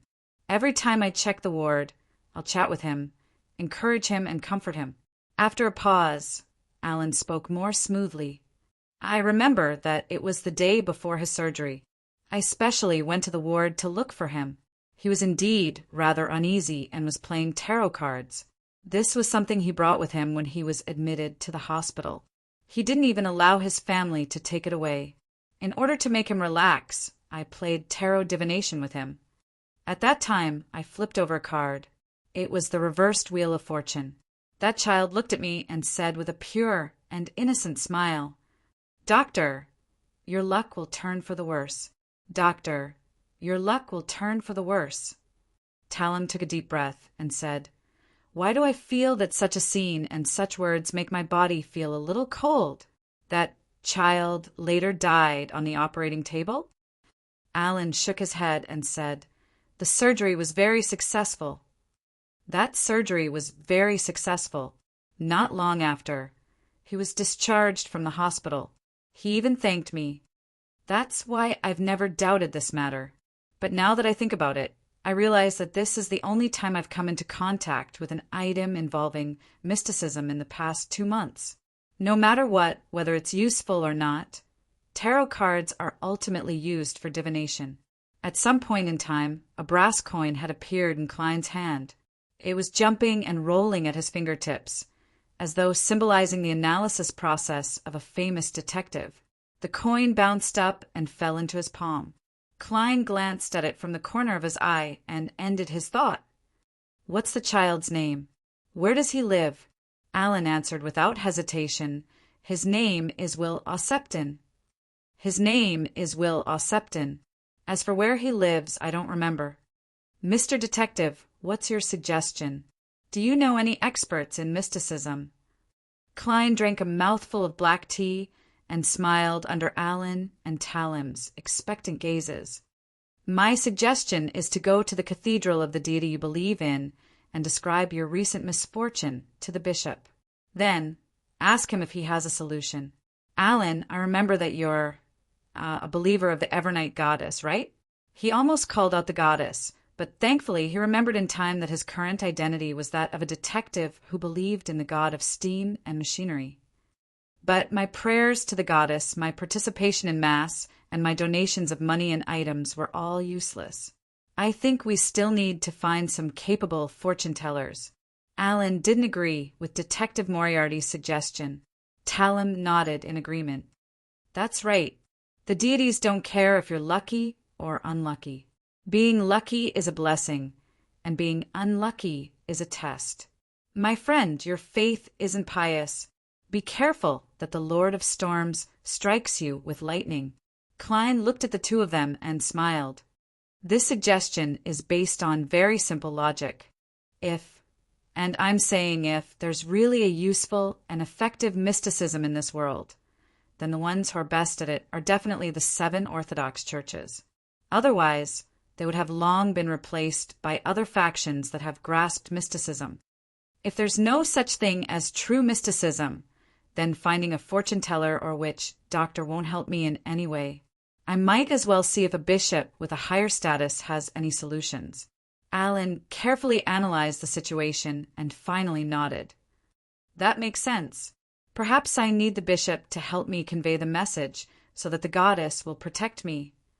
No, to be precise, the Nighthawks will only notice your abnormality with the bishop's message. Klein retorted inwardly. He had no intention of helping Alan, because to solve the problem of his luck, apart from finding the root of everything, he definitely had to set up a certain ritual. Ignoring the fact that Klein didn't know the true luck enhancement ritual, even if he did, He would expose the fact that he had Beyonder powers in front of unfamiliar people because of the ritual. It would increase the risk for no reason. Since I can get the Nighthawks to do it, there's no need for me to do it myself. I just don't know if the problem comes from the boy or the tarot cards in his hand. If it's the latter, then it might be a sealed artifact that's rather suitable for me. What a pity. Klein shook his head silently, suppressing the greed and other emotions that surged to the bottom of his heart. At this moment, Alan had already made up his mind. Looking at Klein, he smirked and said, "Thank you, Mr. Moriarty." "Thank you, Mr. Moriarty. Although you don't know much about mysticism, you relied on strict logic to give the best suggestion." "Yes, I don't know mysticism." Klein smiled. "Just call me Sherlock." Alan. Ever since I'm no longer a Nighthawk, the composition of my mysticism knowledge has become stranger and stranger. On one hand, I've grasped many secrets related to high-sequence deities, and on the other hand, I only know relatively basic ritualistic magic. For the more complicated ones, I only know sacrificial and bestowment rituals. As for charms, I've been stuck at 3 types for a long period of time. Klein sighed inwardly, feeling that he urgently needed a more comprehensive and in-depth book on mysticism. As for being able to separate the knowledge of an evil god's mental corruption from a Beyonder characteristic, he didn't have any clues at the moment. After a short lunch break at the club, Klein took a public carriage and arrived at the Rice Circus near the Tussock River in Sherwood Borough. It wasn't a festival, nor was it a holiday. There weren't many guests in the circus, and the clowns who were in charge of entertaining and amusing the crowd appeared listless. After passing through the divination hut and the tents that sold pies, pancakes, fruit pies, and alcoholic beverages, Klein walked along the periphery of the circus and found a small theater. The blackboard at the entrance stated that there would be 4 performances a day, each 1 an hour during non-holidays. The first performance in the afternoon was at 2:00, and it had just begun. After buying a ticket, Klein entered the theater and heard cheers. At that moment, a beast tamer was on the stage with a whip in hand, ordering a black bear to perform in a charmingly naive manner. Beside him was a tiger with yellow and black stripes, and sitting on it was a baboon with deep curly fur. "Pa!" As the beast tamer lashed out with his whip, the black bear clumsily somersaulted. "I say, this fellow wanted to slap you just now." At the front of the rows of seats, someone suddenly shouted loudly, immediately drawing laughter from the small number of audience members in the venue. They thought that this was a new way for the circus to amuse people. However, Klein didn't think so, because he realized that the beast tamer's emotional colors were leaning toward anger and annoyance. He smiled, walked to the first row, and sat down to enjoy the performance on the stage so that he wouldn't feel guilty for the tickets. At that moment, the person who had just spoken shouted again, "That tiger wants to bite your neck off." "That tiger wants to bite off your neck, and that curly-haired baboon wants to grab you and use you as a cushion." Amidst the laughter of the audience, the beast tamer's actions clearly stiffened. Although those words sound like they're trying to cause trouble, why do I hear a hint of warning in them? Klein turned his head to look at the person who had spoken in the same row as him and realized that it was a round-faced man in his 30s. This tone, this method is a little familiar. Klein muttered silently. Chapter 329. Inside the Rice Circus's small theater, as long as it felt familiar, it wasn't a problem for a seer not to recall it. Klein nudged the gold-rimmed glasses on the bridge of his nose, leaned back slightly, and muttered a few words almost silently. Following that, he pretended to close his eyes for more than 10 seconds. But in fact, with the help of cogitation, he quickly fell asleep and received a notification from the dream. It was a rather dim room. There was only one candle flickering on the coffee table. The people sitting around were all wearing black hooded robes and iron masks that only covered the upper half of their faces. After deliberately rubbing his eyebrows, Klein opened his eyes and continued watching the beast-taming performance. He had already interpreted the revelation and understood the source of the sense of familiarity. The scene in the dream was the Beyonder gathering, held by old Mr. Eye of Wisdom. There was an apothecary who also had a chubby face. He liked to use sarcasm to remind others. He was clearly a kind-hearted fellow, but he always gave people the feeling that he deserved a beating. Could it be that apothecary? It doesn't seem like it. When did he know how to tame beasts? According to the internal records of the Nighthawks, the spirit vision of an apothecary isn't like the seer pathway, which can distinguish the color of emotions in detail. Yes, they do have their own specialties when it comes to aura colors. Klein's thoughts slowly dispersed, but it didn't affect him from enjoying the performance on stage. In his spirit vision, the black bear, tiger, and curly-haired baboon's emotional colors were indeed unstable. With a certain degree of stimulation, it was very likely that they would explode on the spot. This also indirectly confirmed that the chubby man who had just spoken wasn't causing trouble. He seemed to be able to read the thoughts of the three animals and understand their impulses. With his reminder, even though the beast tamer was enraged and his expression darkened, he still instinctively softened his movements and became much more careful. The performance ended smoothly. After that, there was a simple but comical play. Magicians only came up to perform after it was over. The magician was wearing a tuxedo, a bow tie of the same color, and a tall and big-top hat. As soon as he came up, he spewed fire from his mouth, which immediately caused the audience in the venue to cheer and applaud. It's a very simple technique. Klein, who had excellent eyesight and had watched many magic teaching programs, understood the key with just a glance. Following that, the magicians performed the classic tricks of escaping from the locked box, taking off the hat and flying pigeons, taking out flowers, card tricks, and so on. Klein thought that he could easily see through every trick, but he was surprised to find that at some point he didn't learn anything at all.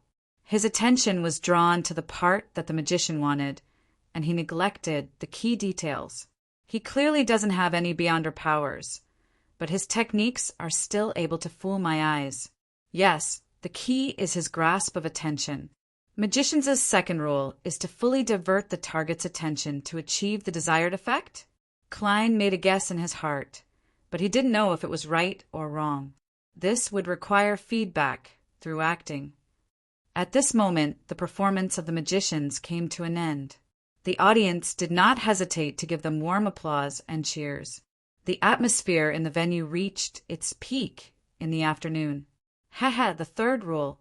Magicians' performance needs to be applauded by the audience? Klein muttered to himself in a half-joking and half-guessing manner. After 3 o'clock, he tugged at the collar of his black, double-breasted frock coat, got up and left the small theater. He didn't attempt to make contact with the chubby man who was suspected to be an apothecary. All he did was secretly memorize his appearance. If he were to rashly strike up a conversation with him, it might result in an extreme reaction. Riding a tracked public carriage, Klein returned to Minsk Street. The carriage was divided into 2 levels, with passengers sitting on each level. As usual, Klein chose a seat on the bottom, level by the window. The carriage stopped for a while, and with his eyes half closed, he suddenly felt his heart palpitate as he recalled the inspiration he had just received. He became clear-headed and rational, as though he had been forcefully invaded by someone in a dream or had his spirit directly channeled. At this moment, he clearly knew that he was no longer in the real world. With his rich experience, he pretended to be nonchalant. He looked around and found that the gentleman in a tuxedo and top hat on his left was still flipping through the newspaper. A woman in a light blue dress with 2 children was scolding disobedient troublemakers. Beside her, there were people chewing on bread and drinking tea. Everything was the same as before. However, in Klein's spirit vision, these passengers didn't emit the corresponding aura or emotional colors. They don't have ether bodies. They're clearly talking, eating bread, and reading newspapers, but there's no sign of them being alive. Is this an illusion, or have they suddenly died and are only moving according to the habits they had when they were alive? Klein tried his best to remain calm as he turned his head to look out the window. He saw carriages and pedestrians coming and going on the street. It was still afternoon. However, they don't have any aura. As the carriage moved forward slowly, Klein became more and more solemn. He didn't understand what had happened. He looked down at himself and saw a clear spiritual glow that was completely different from the others around him. At this moment, he suddenly heard an angry roar, one that didn't sound like it came from a human. Klein hurriedly looked up and saw a huge black dog on the street. Its sharp white teeth were stained with traces of blood and rust. It was the giant demon dog that had committed countless murders. The black dog rapidly expanded into a tall devil. It had bat-like wings on its back, and goat horns covered in mysterious patterns grew from its head. It looked up at the sky and let out a filthy devil word. "Fallen." Almost at the same time it spoke, Klein confirmed that it was real. This was because it had aura and emotional colors. It was emitting a strong spiritual glow. Along with the howl of the demonic dog, several illusionary pedestrians in the surroundings suddenly exploded, turning into black mist that filled the air and obscured everyone's vision. However, Klein could vaguely see that there were many real people with aura colors in the air and around him. They were using Beyonder powers that emitted a spiritual glow. What's going on? Ordinary people are illusory, but Beyonders are real. Did the Nighthawks and mandated Punishers find the gigantic devil dog and use a special sealed artifact to create a combat environment that won't disturb the real world? That sealed artifact only targets Beyonders and is ineffective against ordinary people? So, I just happened to be passing by, and I was unfortunately pulled in? Klein's thoughts raced as he roughly guessed what had happened to him. This is really a baffling disaster. Just as he was feeling wistful, he suddenly heard a scream. It was a shrill scream, a loud scream. The surrounding black gas that blocked his vision suddenly dispersed, and the gigantic devil dog fell heavily to the ground. Its body split into two vertically, and all the light in the air was focused on something, making it look like a pure moon that illuminated the dark environment. The gigantic devil dog tenaciously roared again, and its body suddenly exploded. Using its soul and flesh as fuel, it ignited a flame that soared into the sky that was intertwined with light blue and scarlet. However, the flames lost all their brightness in midair as they were absorbed by the bright, moon-like object. It disappeared without a trace, and the gigantic devil dog died just like that. Not even a speck of it was left. How powerful!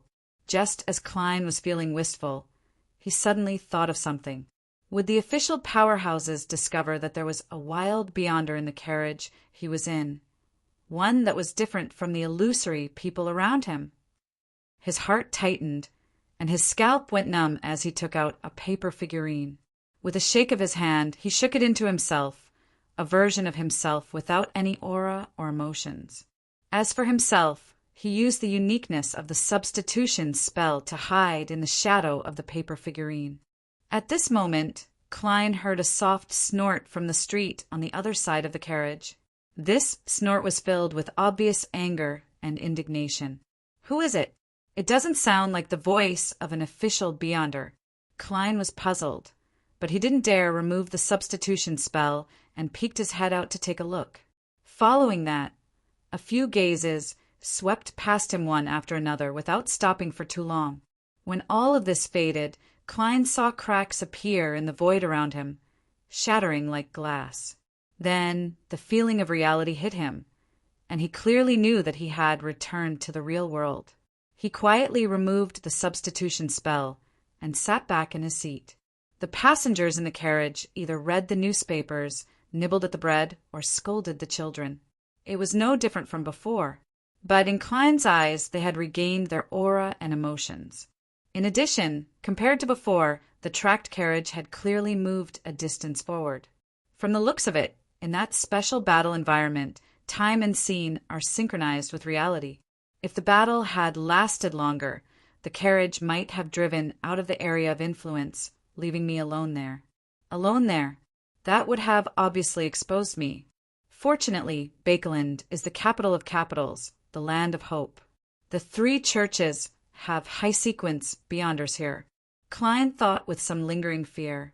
He originally believed that Even if he locked onto the target, the Nighthawks and mandated punishers would need to spend a few days to find the black devil dog. Furthermore, there was a prerequisite. The other party hadn't left Bakeland. This was certain because leaving Bakeland was equivalent to leaving the ritual's range, and the advancement would fail. And to a devil, the negative effects of the ritual's failure would likely cause them, who were struggling on the edge of bloodlust, to lose control. Who knew that in just one night and half a day, the devil dog would be discovered, executed, and purified? It was terrifying. This is Bakeland. This is the true strength of the three churches. A Sequence 6 Beyonder who was about to advance only exposed his identity and left behind an insignificant trace. Yet he was quickly found and easily killed. This is a devil that can detect danger ahead of time.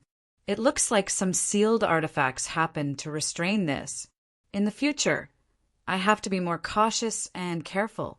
Klein felt that he had learned a profound lesson. At this moment, he recalled the strange grunt he had heard. It seems to be the companion of the devil dog, its owner. He actually wasn't discovered. Perhaps the final self-destruction of the devil dog was secretly controlled by him. Of course, it's also possible that he's a member of a secret organization that's dissatisfied with the official Beyonders. Klein suddenly looked at the window opposite the carriage and saw that the passers-by outside were all ordinary. They were either wearing woolen coats, half-top hats, or brightly colored dresses. There was nothing wrong with them. Chapter 330. The wheels pressed against the tracks, and the horses dragged the carriage forward heavily but steadily. Soon, they left the street where nothing had happened. Klein held his cane with a normal expression until the tracked carriage passed 2 stations. Only then did he alight ahead of time. He circled around and slowly returned to the spot where the devil dog had been killed. He wasn't searching for the Beyonder characteristic that the dog had seeped out. It was impossible for the church's top powerhouses to not know of this matter. They must have taken it away long ago. He wasn't investigating the source of the soft grunt either. It had been so long, and there were carriages and people on the streets. How could there be any clues left behind? Even divination wouldn't give him an answer.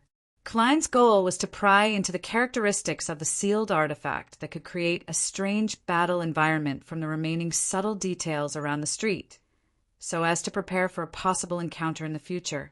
This is the acting of a magician. He sighed silently as he walked under the gray sky and along the street that was separated by gas lamps. The reason why he waited 2 stations before getting off and taking a detour back was that he was worried that there would be official Beyonders who were secretly cleaning up the battlefield. He tried his best to avoid meeting them. Dressed decently and holding a cane, Klein, who had a golden watch hanging from his lapel, took a certain amount of time to finally return to the scene of the devil dog's death. However, there were no traces left on the streets. The passers-by clearly didn't know that an intense Beyonder battle had taken place here. That sealed artifact sure is magical. It's even more powerful than large-scale hypnosis. Klein activated his spirit vision and made his footsteps even slower. He was like a gentleman who was out on an outing and not on an errand. It took him more than half an hour to circle the area, but his spirit vision didn't yield anything. There was nothing abnormal about the target street. However, Klein's spiritual perception still sensed something. It was the range and boundary. When I entered the street and left from another direction, I had a subtle, illusory feeling. It was as if I had entered another world from another world. In other words, the sealed artifact's range of influence can reach at least a street. The upper limit is temporarily unknown. Yes, I can also confirm that it only works on Beyonders. Klein stood outside the target street and nodded thoughtfully. Then he returned again and found a rather high-class coffee shop. He ordered a cup of Southville coffee and sat by the window.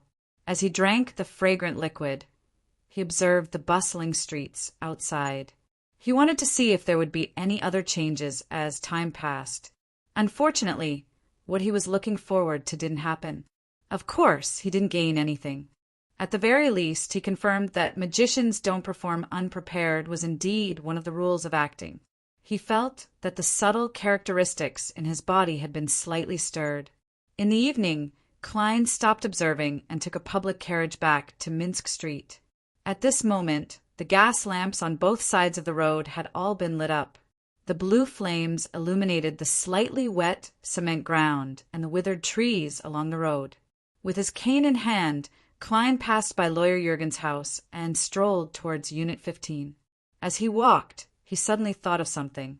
The ingredients at home had been used up, so there was no way for him to make dinner when he returned. Should I go to a butcher's shop or a fruit shop, or should I find a restaurant to fill my stomach first?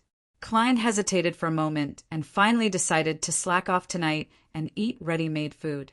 Although many of the dishes in this world were relatively simple to make and very fast, to the point where it took an hour to cook and 5 minutes to eat, it still required a certain amount of labor. Furthermore, he had to wash the plates and knives and forks himself. Touching his wallet, Klein turned around and walked in the direction where he remembered there were more restaurants. He once again passed by Lawyer Jurgen's house. Standing behind the open oriel window, Jurgen looked at the confused Detective Moriarty and raised his voice. He raised his voice and said, "Mr. Moriarty, did you forget your keys again? Or did you drop them?" Why did he say again? Klein chuckled in response. "No, I didn't." Jurgen nodded in all seriousness. "Then why don't you come to my place?" "I'll go back after dinner when it's completely dark." Klein hesitated for a second and smiled. "It would be my honor." When he entered, Brody the black cat was licking its paws in the corner. Jurgen didn't exchange pleasantries and entered the kitchen. After Klein hung up his coat and hat, put away his black cane, he walked into the dining room step by step. The table was already filled with food. There were black steaks and mashed potatoes of the same color. He wasn't surprised. This was the cooking style of Lawyer Jurgen's grandmother, Mrs. Doris, when she got older. It didn't look good, but it was delicious enough. "She's a chef." Klein sat opposite Jurgen and greeted him with a smile. "Are you preparing to eat?" "Yes, I'm used to looking at the scenery outside before eating, allowing my thoughts to spread without boundaries." Jurgen laid out his napkin and picked up his knife and fork. Klein looked around in puzzlement. "Where's Mrs. Doris?" Jurgen sighed and replied solemnly, "The weather is getting colder and colder, and her old lung problem has reappeared. She has no choice but to stay in the hospital for some time. May God bless her." Klein unskillfully drew the triangular sacred emblem of the Church of the God of Steam and Machinery on his chest. Then he cut a piece of steak and forked it, ready to stuff it into his mouth. At this moment he suddenly thought of a problem and hurriedly said, "That's right." He hurriedly said, "So, you prepared this for dinner?" "Of course, it was done a few minutes ago," Jurgen replied succinctly. "If it's not the work of the chef, Mrs. Doris, then this appearance." The corner of Klein's mouth twitched. Suppressing the fear in his heart, he bit down on the small piece of steak on the silver fork and slowly chewed. He frowned a little and finally forced himself to swallow the food. He forced a smile on his face. "Why did you prepare 2 portions in advance?"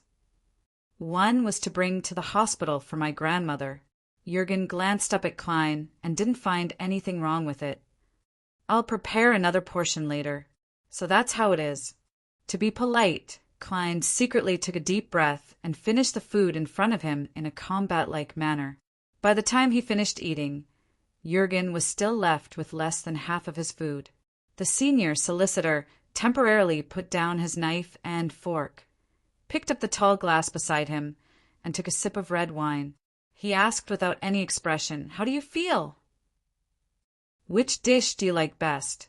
I know there's still a big gap between my grandmother's skills and mine, but it shouldn't be too exaggerated."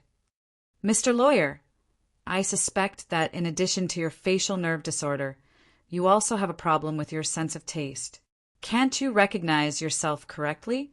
Klein pursed his lips into a smile and moved his head left and right. "White bread is not bad. That's from Dodge Bakery." Jurgen buried his head again and finished the rest of the food. After drinking the remaining red wine, he thought for a moment and said, "Detective Moriarty, I would like to entrust you with a task. It's a very simple task." "What?" Klein kept drinking water. "The mashed potatoes were too salty. My grandma will be in the hospital recently. Sometimes I might not come back because of the case, so Brody will have to starve." Jurgen looked at the black cat and said, "I would like you to feed Brody, clean his toilet, and play with him for a while when I'm not back. He likes it best when someone scratches his chin." "Well, every night at 10 o'clock, if my house is still dark and there's no light, you can come in for 2 solely each time until my grandma comes home." Klein saw a seemingly gentle expression appear on Jurgen's face, so he curled the corners of his mouth and said, "It's a very simple task with a relatively generous reward. It's a simple mission with a relatively generous reward. I have no reason to reject it." As he spoke, he turned his head to look at Brody and smiled at him. Brody the black cat turned around slowly, its back facing him. Klein's smile couldn't help but stiffen on his face. After drinking his fill, Klein bade farewell and left Jurgen's house. He slowly strolled back to his rented house on the streets that were already completely dark. At this moment, people who had finished work had already returned home and were enjoying their dinner. There were very few pedestrians on the road, and there weren't many carriages. It was rather quiet. Walking under the light of the gas lamp, Klein, who had no desire to go back, slowed down. The black shadow beside his feet slowed down as well. When he passed by Sammer's house, he looked through the oriel window and saw the bright lights inside. There were figures walking back and forth, and he could vaguely hear the sounds of conversation and laughter. Next door, 15 Minsk Street, was dark and silent. Klein sighed and quickened his pace. He took out the key and opened the door. Before entering, he habitually looked at the mailbox and found another letter lying inside. Who sent it? Klein took out the letter and glanced at it under the light of the street lamp. There's no stamp. The handwriting looks like Eichinger Stanton's. He nodded slightly, closed the door, switched on the light, and opened the letter. In the letter, the great Detective Eichinger wrote, "I'm happy to inform you that the murderer has been found and killed on the spot. The police department thinks that our work is worth at least half of the reward. They should be able to send it to me this week. At that time, I will invite you and other friends to come over and share the reward." Eichinger received the news so quickly. He has a deep relationship with the Bakeland Police Department. There's no stamp, which means that he got someone to deliver it directly. The postal system in the Kingdom of Rouen isn't that efficient. How can a letter that was sent in the afternoon arrive at night? Klein exhaled, put down the letter, and prepared to change his clothes and head out. With the serial murders solved, the situation in Bakeland eased. He could attempt to do something. For example, go to the Brave to find Caspers and contact Merrick to see if this Beyonder who controls zombies and Miss Sharon have any books on mysticism. If I'm not wrong, they should be defectors from Rose School. They used to be part of an official organization, so they definitely know a lot of mysticism knowledge. And now I have enough money to buy them. Klein touched his wallet and thought with some anticipation. Chapter 331. Bakeland Bridge Area, the Brave. Klein pressed the cap on his head and carefully protected the wallet in the inside pocket of his grayish-blue worker's jacket. He bypassed the drinkers around the boxing ring and went straight to the bar counter. On the way, he looked around and did not see the black market weapons dealer, Kaspers Kalinin. They're either playing cards or billiards. Klein nodded to himself and sat in front of the bar counter. Half and half. He had seen someone drink this kind of alcoholic drink before, and he felt that it should be quite to his liking. At the very least, it's more suitable than pure malt beer. Klein thought to himself. The bartender looked up at him. "Which 2 wines do you want to mix? Different choices have different prices. Normal is fine. The man Klein met last time was using the worst kind. The whole half and half cup only cost 2.5 pence. 4.50 pence. When the bartender saw Klein place the brass coins on the bar, he turned back to mix the drinks and said, "Looking for Caspers again. He's not here anymore. His business was robbed." Huh. Klein didn't expect to receive such an answer. Before the bartender could reply, a man with a protruding mouth beside him laughed. "Yes, Caspers was chased away by us. Ha! How can a crippled old man like him do this kind of business? If there's anything you want, just come and find us. Find our boss. Gang conflict?" Klein subconsciously thought of this and was about to reject the other party's proposal. But soon after, he thought of another possibility. Could it be that Rowe's school deliberately hired gangs to suppress Caspers and force out Merrick and Sharon, who are backing him, so that they would take the initiative to jump into the trap? The probability isn't low. Caspers has been a black market weapons dealer here for a long time. He's definitely not someone who can be chased away easily. Some time ago, due to the continuous serial murders, the atmosphere in Bakeland was rather tense. Rowe's school or other secret factions, in short, people who are looking for Merrick and Sharon, definitely wouldn't dare to rashly kill and channel the spirits to obtain answers. This would cause many murders because they clearly only have a few suspects. For the time being, they can't confirm who has the means to contact Miss Sharon and Merrick. Klein swallowed the words that were on the tip of his tongue. He changed the topic and asked, "Can I know the price first before deciding whether to buy it?" He planned to observe the ordinary people who dominated the brave black market. If he found any problems, he could use this as a favor to Caspers, Sharon, and Merrick. Anyway, Klein didn't want to have a conflict. He just wanted to follow the normal procedure to observe, so there was no risk. Yes, the only requirement is... The man raised his hand and made a zipping motion in front of his protruding mouth. "No problem." As soon as Klein answered, he saw the half and half placed in front of him, and the copper penny was taken away by the bartender. In the spirit of not wasting, he picked up the glass and took a few sips. His eyebrows gradually furrowed. "It's not the taste I imagined. The alcohol is too strong and the grape taste is too light." Klein put down the glass and followed the man to billiard room 3, where Caspers used to stay. Just as he was about to reach the door, he suddenly thought of something. As a person who doesn't know much, I can guess that this is a trap. I wonder how Miss Sharon and Merrick, who have been pursued for a long time, wouldn't know? They definitely won't show themselves, however. Caspers knows more than one Beyonder. He has connections with several Beyonder circles. Perhaps he will find other helpers, and that will make things a little complicated. At this moment, the man with the protruding mouth stopped at the door of the billiard room. The distracted Klein nearly bumped into him.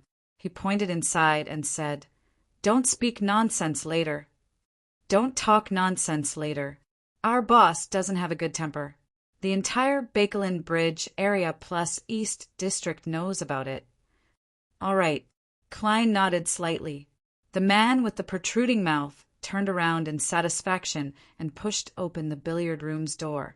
As the door opened, Klein saw a figure floating in midair, gently swaying. It was a burly man with a full beard. There was a rope around his neck. It was a rope that was very tight. His feet were off the ground, and the tip of his tongue was exposed. His face was purple, and his expression was abnormally warped. "Boss," the man with the protruding mouth shouted in disbelief. Someone took action just as the tense atmosphere in Bakeland disappeared. Klein glanced sideways at the man's subordinate and drew a triangular sacred emblem on his chest in all seriousness. May God rest him in peace. I hope his temper can be cured as a result. The man with the protruding mouth didn't even hear what he was saying. He suddenly shouted, "Boss! Murder! Boss is dead!" Klein took 2 steps back from the loud and shrill voice. He activated his spirit vision and observed the interior. There were no special signs. Only the billiard balls on the table were scattered everywhere.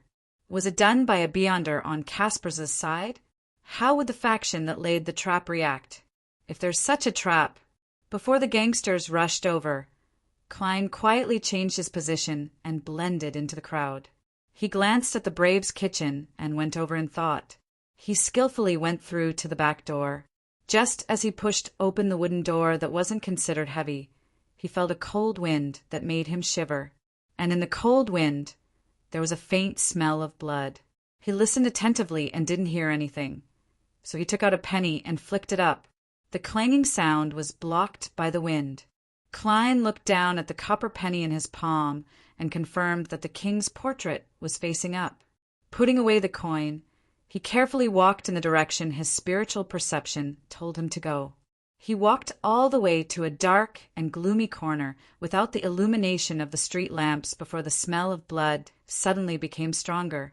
With the help of the weak moonlight that penetrated the clouds, Klein took a closer look and nearly gasped. The ground was littered with bloody thighs, calves, feet in leather boots, ribs, hearts, arms, eyeballs, and other human body parts. On the wall was a piece of intestine that was red and white. The background was a large patch of bright red mixed with milky white marks. Upon seeing this scene, Klein felt like he was looking at a slaughterhouse specially prepared for humans. They're afraid that the Nighthawks and mandated punishers have too much free time. They made it so exaggerated that the police department would definitely hand over the case immediately. Klein muttered in his heart to fight against the discomfort caused by the scene. He walked around the area with the blood and approached the opposite wall. He was surprised to find that there were many deep scratches there.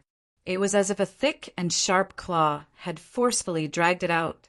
They were quite similar to the claws of the devil dog from before. Could there be another one? Could it be that it's not dead yet? No, I know what's going on. Klein suddenly came to a realization. The deceased should be the Beyonder who killed the gang boss in the bar. He was killed by the faction that set up the trap. According to Little Son's description, I've always suspected that the faction is Rose School because they control the prisoner pathway, which is also the mutant pathway. And one of the mutants is a werewolf. This matches the traces at the scene. This also proves that Miss Sharon and Merrick are defectors from Rose School. Klein calmly retreating from the scene step by step. During this process, he confirmed that there were no Beyonder characteristics at the scene. Of course, it was also possible that they hadn't appeared yet. Then he turned and walked to another street, intending to find someone to call the police. He didn't want such a scene to frighten the ordinary citizens and make them suspect that some ferocious beast had infiltrated Bakeland. With the mentality of not getting involved in trouble because of his greed, Klein didn't wait for the possible Beyonder characteristics to appear. Just as he reached the exit of the alley, he suddenly saw a brown carriage slowly drive over in the night. The carriage didn't drive straight ahead like the others. Instead, it stopped in front of Klein. Klein narrowed his eyes and prepared for battle. However, neither his spiritual intuition as a seer or his battle premonition as a clown gave him any warning of danger. At this moment, the carriage's window was opened, revealing a pale face with a hint of madness. His brown eyes seemed to hide deep malice. Merrick. Klein recognized him. It was Merrick who controlled zombies, Miss Sharon's companion. Dressed in a white shirt and black vest, Merrick, who didn't seem to be afraid of the cold, pointed at the carriage and gestured for Klein to get in. Klein was momentarily hesitant. He wanted to remove the spirit pendulum on the spot and do a divination. At this moment, a figure appeared behind Merrick. She was wearing a complicated black court dress and a small bonnet of the same color. It was Miss Sharon with light blonde hair and blue eyes. If she wanted to harm me, she could easily do so. She could directly come out from the wall behind me. Klein thought for a moment, then pretended to be carefree and took 2 steps forward. He opened the carriage door and walked in. After he sat down, the carriage began to move slowly. He did not know where it was headed. "Why did you come here?"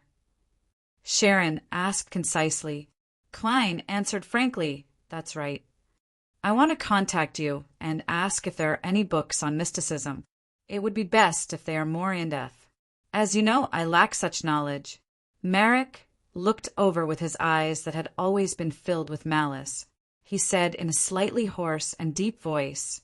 "We do have a lot of mysticism knowledge, such as Shaman King Klarman's Book of Secrets. But what can you use to exchange for it? Magus King? Which pathway and sequence is he from?" As this thought flashed through his mind, Klein deliberated over his tone. "I can use gold pounds to exchange for it. Or do you need something else?" The pale but exquisite Sharon looked at him and replied calmly, "Yes, I'm not sure." "Exchange it with a favor. Exchange it with a favor." Chapter 332. Help? Klein silently muttered the word, momentarily stumped. Back when Sharon accepted the mission to protect him for 3 days, although it was mainly because of the gold pound, it was very rare for a sequence 5 beyonder to be willing to take on such a mission. It could be chanced upon, but it couldn't be forced. Furthermore, Klein was in a state of panic where he was trying his best to save himself, unwilling to let go of even a single strand of straw. To obtain the help of such a powerful beyonder, even if it was for money, he was still somewhat grateful. However, that was all. He wouldn't rashly intervene in a dangerous matter that he didn't know the inside story or the situation without considering his own strength and situation. Klein's original idea was that the mysticism knowledge from Little Sun could basically be confirmed to be from before the cataclysm. The ancient gods who wielded authority back then didn't seem to overlap with the 7 deities and evil gods of the present. The entire mysticism system was definitely very different from the present. Therefore, even though he knew the details, he didn't dare to rashly attempt it. He had to verify it indirectly to know what could still be used and what could no longer produce any effects. This was just like the sacrificial ritual from before.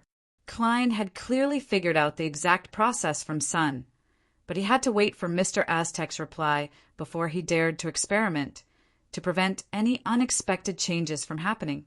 As for the hanging man, he was a figure at the level of a bishop or captain of a small team in the Church of the Storm. He had grasped and obtained quite a bit of mysticism knowledge. However, the problem was that it was too orthodox and involved too much of the domain of the Lord of Storms. It wasn't necessarily suitable for Klein to use. Not all rituals could be completed by praying to oneself. Furthermore, praying to oneself also had to consider the spiritual burden one could withstand. Due to these factors, Klein cast his gaze towards the former members of the secret organization, Sharon and Merrick. The mysticism knowledge they knew was often more suitable for unaffiliated beyonders to refer to. Furthermore, there would be quite a bit of unorthodox and bizarre content that was sufficiently effective. Of course, this didn't mean that he would give up on exchanging for relevant information from Sun and the Hanging Man. An ancient remnant, an orthodox one, a secretive one, and an unorthodox one. Only when added together would he have comprehensive and rather deep mysticism knowledge. This was exactly what Klein desired. He had never forgotten that his ultimate goal was to return to Earth. Therefore, the more mysticism knowledge he had, the better. The more comprehensive and in-depth, the better. Of course, the premise of pursuing this goal is to kill in Sanguil and successfully avenge Captain and myself. Klein looked at Sharon and Marek as the corners of his mouth curled up. "I need to know what kind of help you need from me before I can consider whether or not to agree. I won't, and it's impossible for me to joke around with my life." Sharon, who was wearing a small black bonnet, nodded lightly, agreeing with Klein's words. Marek, who was sitting on the other side, leaned forward and clenched his fist against his mouth. "We originally belonged to a rather ancient secret organization." "That's what I guessed." Klein maintained a straight and serious expression. "That organization was formed in the early 5th epoch, after the Berserk Sea separated the northern and southern continents. It was formed in the southern continent's Highlands Kingdom and Perth Kingdom. However, this is only in terms of formation. The origins of this organization can even be traced back to before the 4th epoch, to before the cataclysm." The pale Merrick continued describing. "I know that too. Rose School. It should be traced back to the Mutant King." Klein assumed an attentive posture. Merrick scratched his slightly messy hair and said, This organization believes in an evil god. This organization believes in an evil god and believes that magic is the science and art of changing things through one's own will. This requires the establishment of a religious ritual system, including order and law. Yes, before the invasion of the northern continent, they were an orthodox organization on the same level as the Church of Death in the Paz Valley and the Star Plateau. At the same time, they believe that their will mainly originates from all kinds of desires. When combined with beyonder powers, they can accomplish all kinds of inconceivable things. It's precisely because of these ideals that they maintain ancient and bloody sacrificial traditions, including skinning humans, using human pillars, and using children's skulls as ritual objects, allowing a large number of believers to release all kinds of desires in a frenzy. We can't accept those cruel things, but we also believe that there's a huge problem with how they handle desires. Therefore, we found an opportunity to escape the organization. There's a problem with how they handle desires. Klein knew that Rose School was famous for its bloody sacrifices, so he wasn't too curious about the former. The blonde Sharon, who was dressed in a black regal dress, replied with an ethereal voice, "There's a problem with how they handle desires. Their way of doing things is to indulge and burn. Our ideals are repression and temperance." "Is that so?" Klein suddenly thought of the description of the prisoner sequence. The body is the cage of the heart, and the world is the cage of the body. Madness is restrained, and desires are repressed.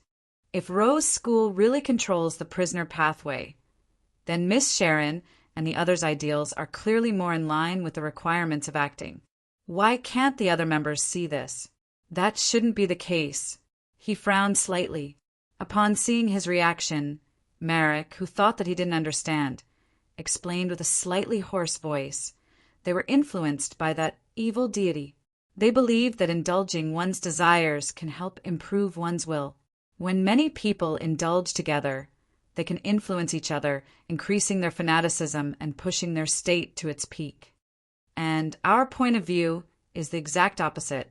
We believe that desires must be suppressed in one's heart at all times, just like underground flames and magma. Only at the critical moment will it erupt, producing terrifying power. To put it simply, it's the difference between the lust-inducing and abstinence-inducing.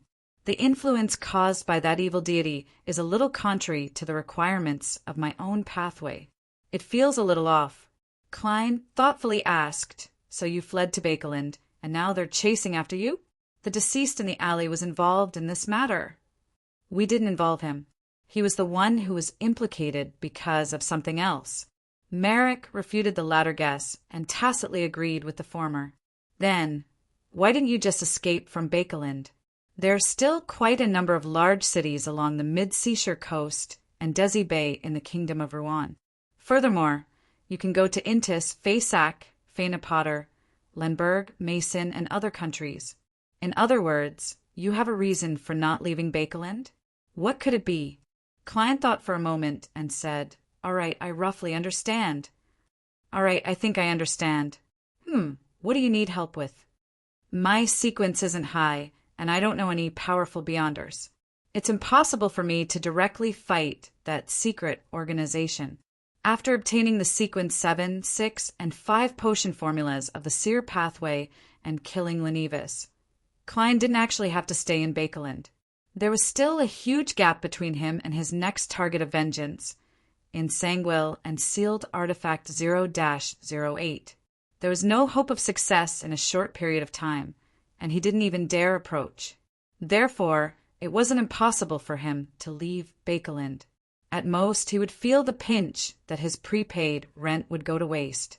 The reason why Klein stayed in the city was that it had the most beyonders and the most materials and resources.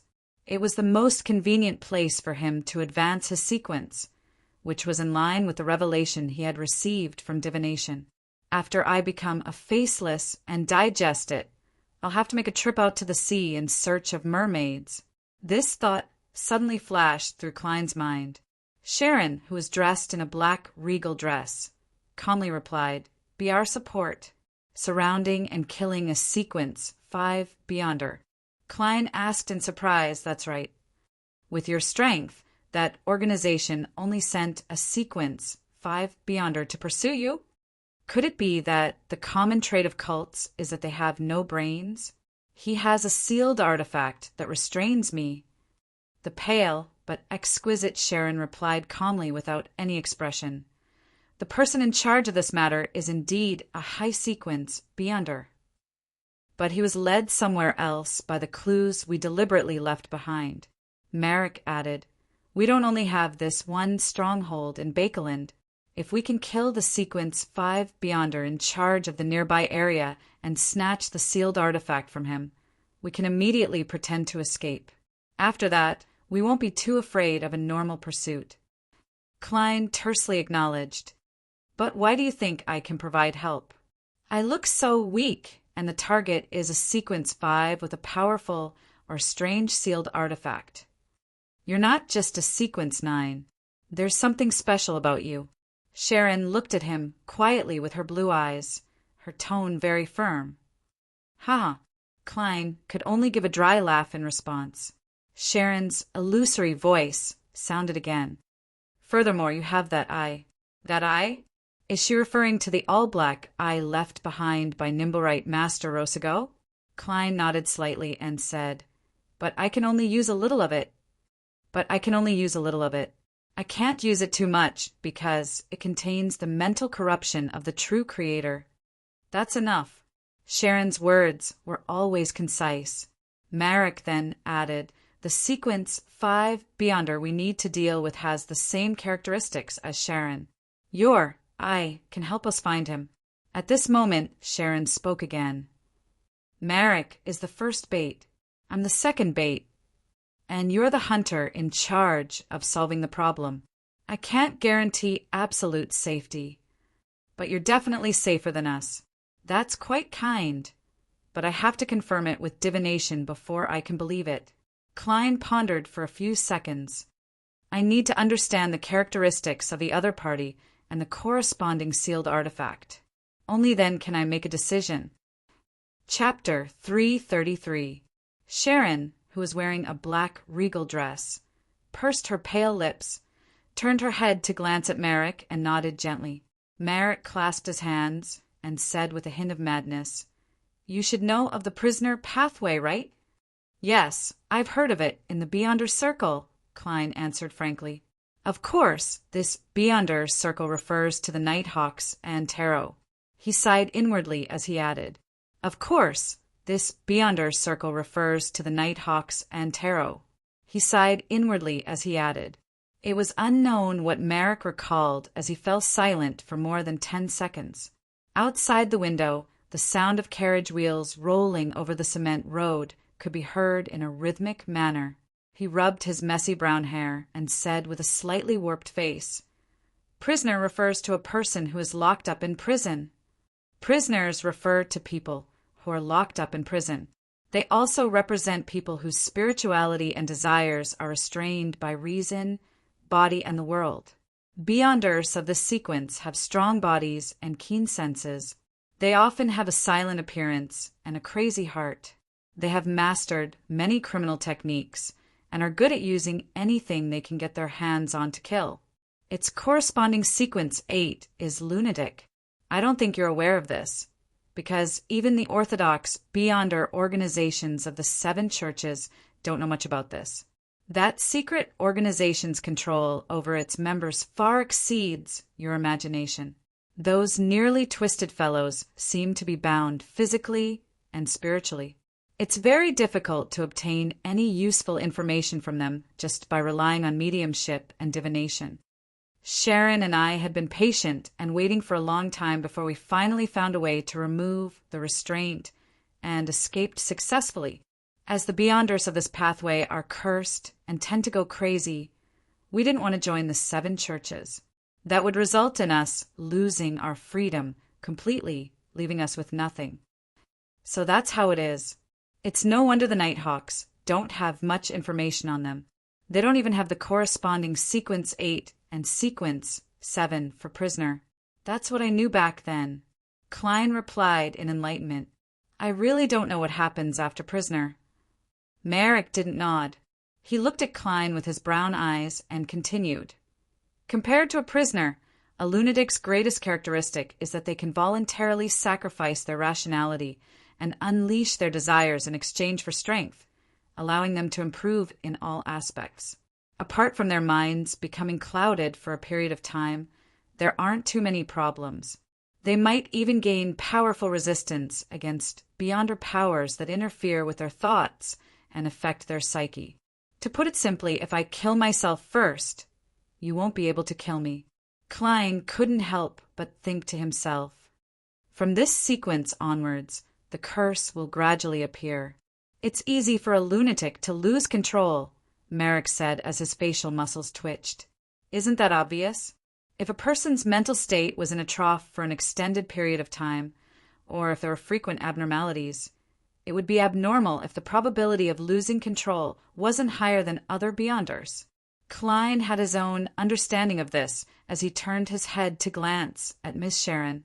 He found it hard to imagine what she was like during the prisoner and lunatic stages. As for Sharon, she still maintained her ghost-like ethereal state. Seeing that he didn't say a word, Merrick slowly exhaled. The sequence 7 after that is werewolf. It's beginning to mutate. However, in the eyes of a normal person, the prisoner who goes crazy and a lunatic who easily loses his rationality are actually no different from a mutant. The werewolf is actually only sequence 7. It's a little lower than I expected. Klein's thoughts suddenly wandered.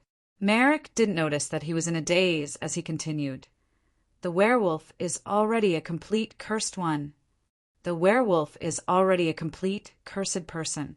Every time the crimson moon turns round, he will lose most of his rationality and grow black for all over his body. His desire to kill and bloodthirst will reach its peak. His voice gradually became a little erratic, as though he was recalling the bitter period of time when he had to endure and suppress himself. The werewolf has relatively strong self-recovery abilities, as well as terrifying strength, agility, and speed. His claws and teeth are in no way inferior to beyonder weapons of the same sequence, and they come with poison. He also knows some darkness-type spells. For example, he can control a target that has been immersed in the werewolf's poison for a period of time and turn the target into a subordinate, turning them into a monster similar to a werewolf. And such monsters often have very short lifespans. After listening to Merrick's explanation, Klein gave a pertinent assessment. At the sequence 7 level, in terms of actual combat strength, the werewolf was considered above average. The werewolf who is unable to suppress his bloodlust on the night of the full moon will become colder and more warped.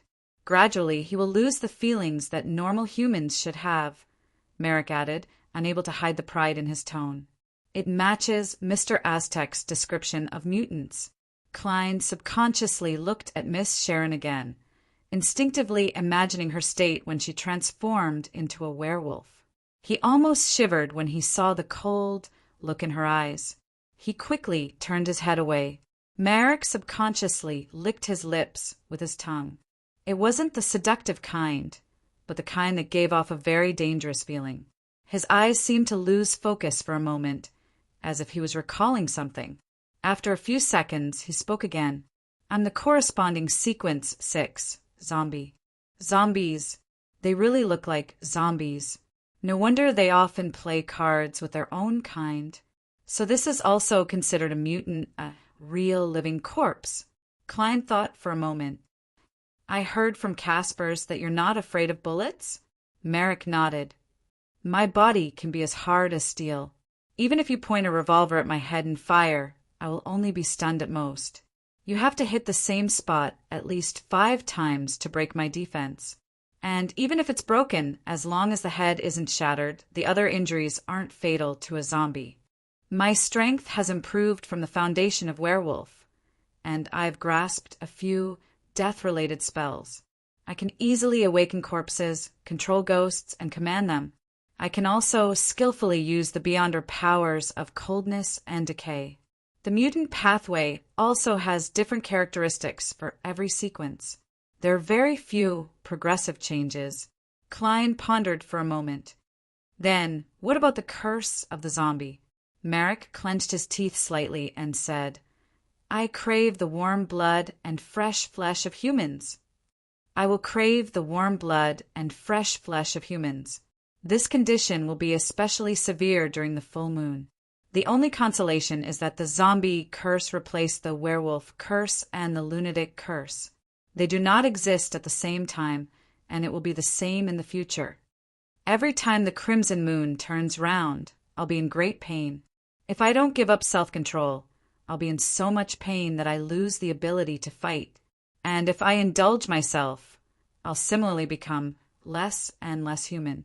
The risk of losing control is very high.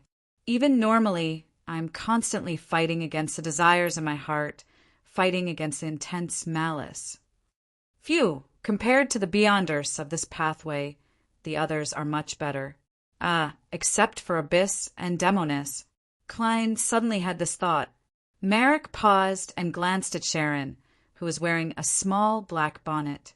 Sharon opened her mouth and said in an illusory voice, Sequence 5, Wraith, Resentful spirits? There's such a sequence. As expected of the mutant pathway. Klein was first surprised before he felt that it was indeed in line with the characteristic of being able to easily switch between a physical body and a spirit body. Merrick, who had received the hint, added, After you become a wraith, you can transform yourself into a real shadow and gain the corresponding abilities. For example, you can pass through obstacles, hide in mirrors, attack the enemy's soul directly, and jump to most places that can reflect images.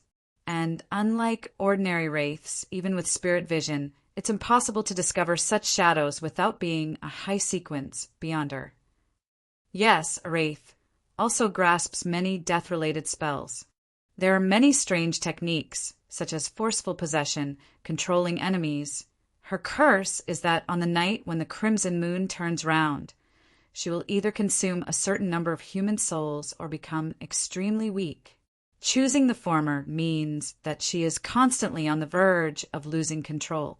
Without waiting for Klein to speak, the similarly pale Sharon suddenly said, Our target is also a wraith. Our target is also a wraith. The beyonder powers of zombie, werewolf, lunatic, and prisoner will not be lost due to advancement, Merrick emphasized. Sounds like a type that's very effective against me. I'm afraid that pistol bullets won't be effective, and ordinary flames won't be able to cause great damage. To put it simply, I'm afraid of ghosts. Klein felt his heart pound when he heard that. He thought for a few seconds. What's the effect of that sealed item? Why would it restrain you? It actually made you willing to tell me the weakness of your curse. Klein had a rough guess. Merrick replied with a slightly gloomy expression. The cursed item that needs to be sealed is called the Scarlet Lunar Corona. It can create an effect similar to the full moon within a certain range. To those who are already cold and twisted, it's a boost in strength. However, we will become weak and lose our ability to fight. If I were to give up on myself, I'd rather choose death. Merrick growled in a hoarse voice. I didn't expect that a guy like you, who looks a little perverted and cowardly, would actually be someone with perseverance. Yes, it's indeed impressive to be able to persist all the way to a zombie. Klein didn't interrupt as he listened to the subsequent description. The wearer of the Scarlet Lunar Corona is immune to the effects of the full moon, and they will obtain terrifying speed, unimaginable recovery abilities, as well as many powerful darkness-type spells. However, it will gradually make the wearer's blood turn cold and freeze bit by bit.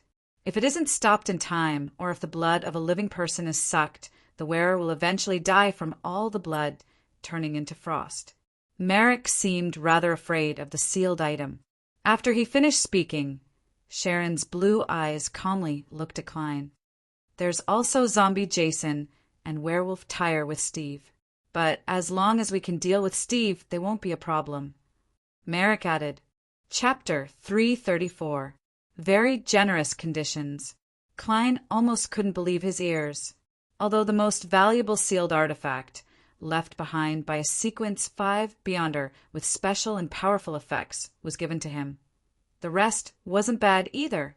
It was impossible for a Sequence 5 Beyonder to only have sealed artifacts from the organization, and as long as even one of the Sequence 6 Zombie and Sequence 7 Werewolf could be kept, it would be a considerable gain. Klein leaned back slightly and pretended to be in deep thought to suppress the sudden greed in his heart. "Your conditions are indeed satisfactory," he replied before asking, "Who is Shaman King Klarman?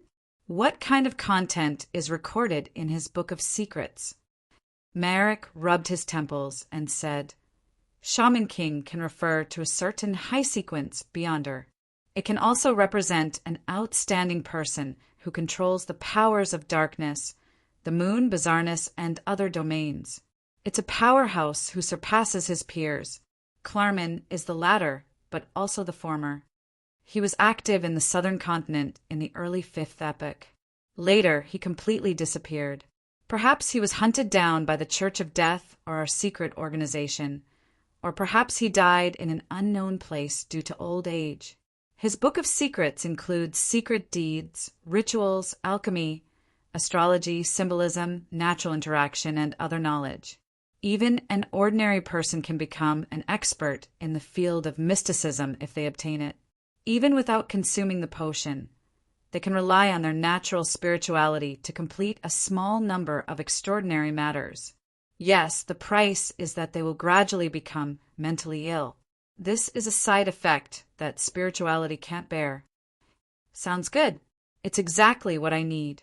But not only is this mission difficult, there's also a certain amount of trouble afterward. That's a secret organization with more than 1,000 years of history." Klein pondered for a few seconds before choosing to follow his heart's wishes. "I hope you can give me some time to consider. This is a very important and dangerous matter. I can't be rash. I'll give you an answer tomorrow at 9 in the morning. Yes, come to my house. You know the address." He looked at Sharon as he said the last sentence. After saying that, he suddenly felt a little nervous and uneasy. She had revealed so much important secret information, and it even involved their latent problems. If I don't agree on the spot, will I be silenced? Or will they follow me closely until I make a decision? Then, how am I going to go above the gray fog to divine? Sharon, who was wearing a long black dress, looked at Klein quietly. There was no anger, doubt, or any other emotion in her blue eyes. She suddenly took out a folded piece of paper from a hidden pocket and unfolded it into a rectangle. The paper was orange in color and had many symbols on it, including those that represented the sun.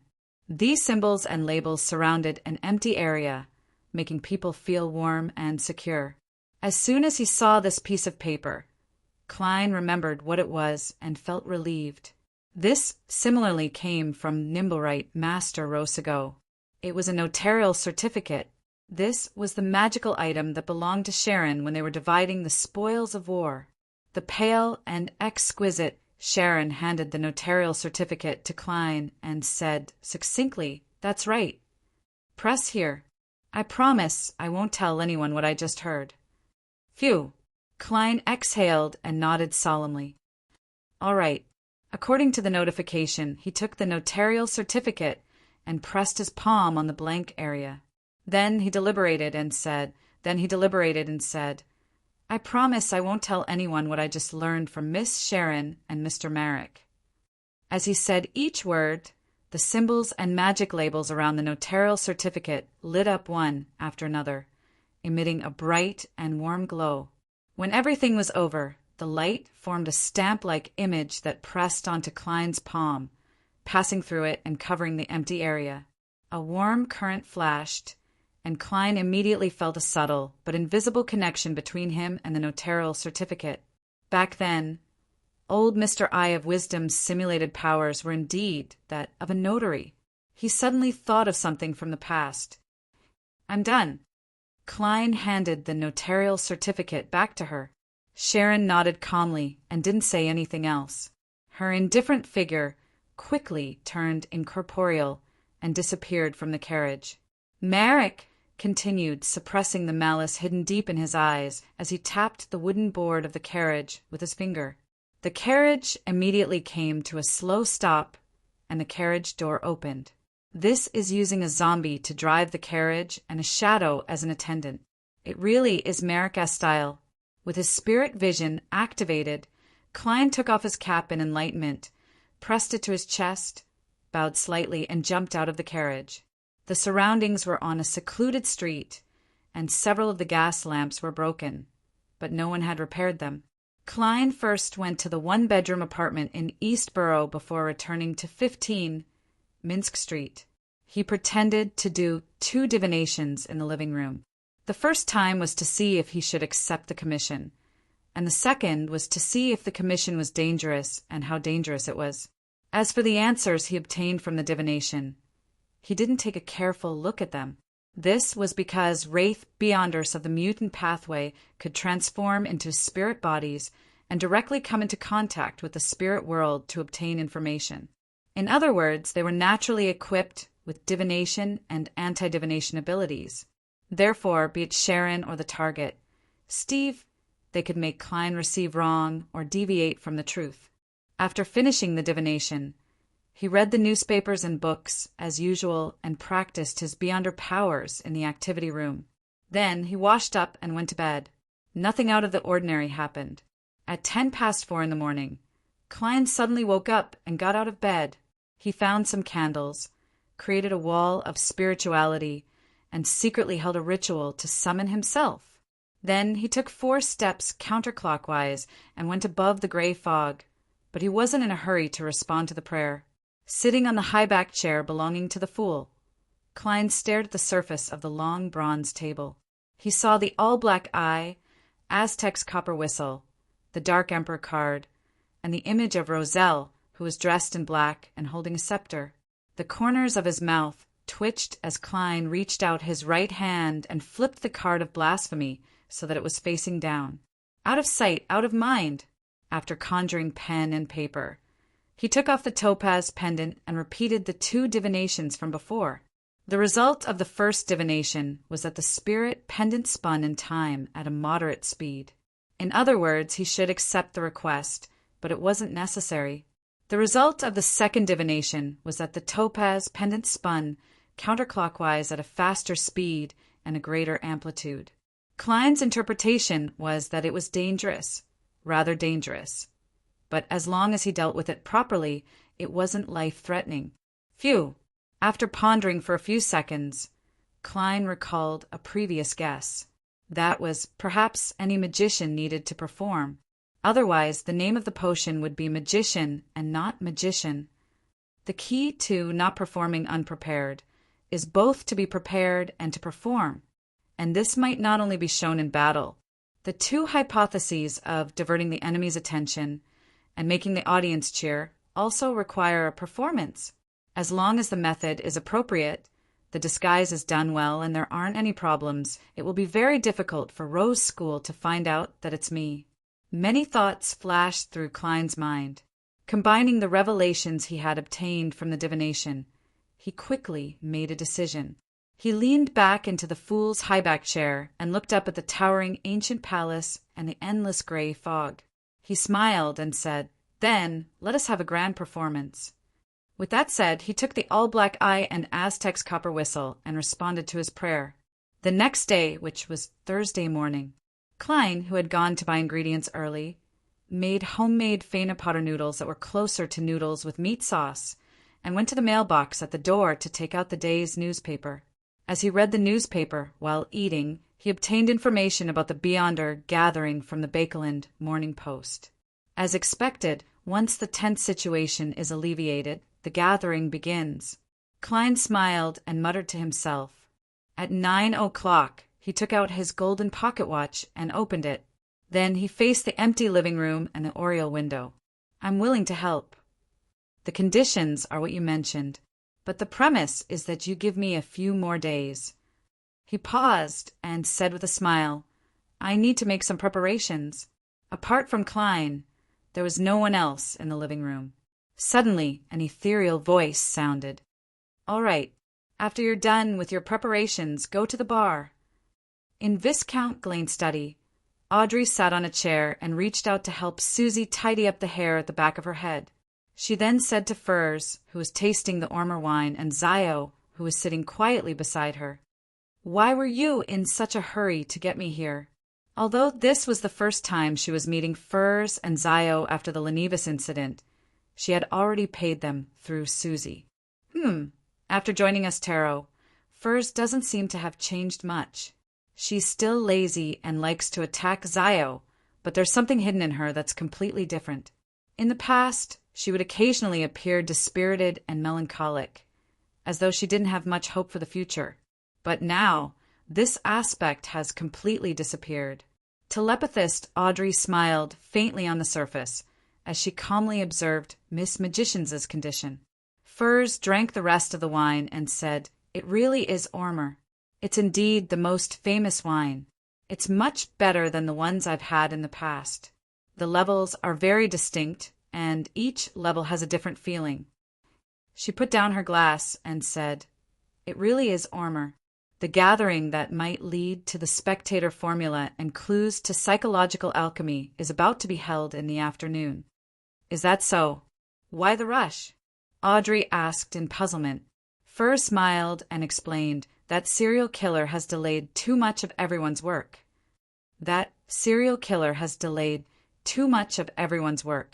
Furthermore, that place is in the suburbs of the North Borough.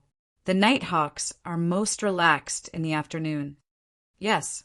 Audrey nodded slightly and didn't ask further.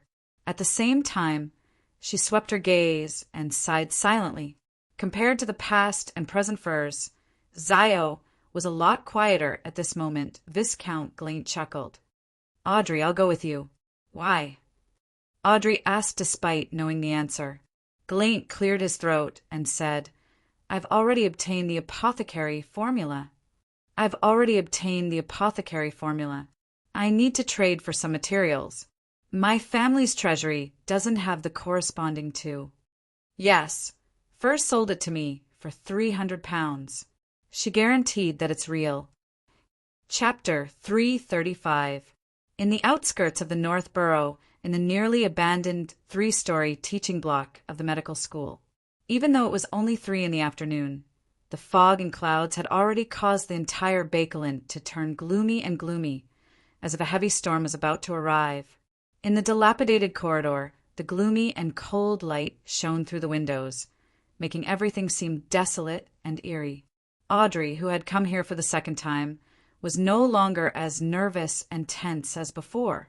She wore a surgical cap and a large mask and turned her head left and right slightly. She habitually observed the environment and every detail of the place. Viscount Glane walked to the side and gradually grew afraid. He couldn't help but lower his voice. He couldn't help but whisper, "Why does this place feel a little strange? Could there be ghosts or evil spirits?" As a mysticism enthusiast who only had one foot in the circle, the only supernatural phenomenon he had seen was Furs's ability to pass through walls and open doors.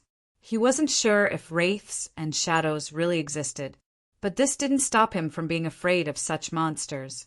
Furs turned her head to glance at him and held back her laughter.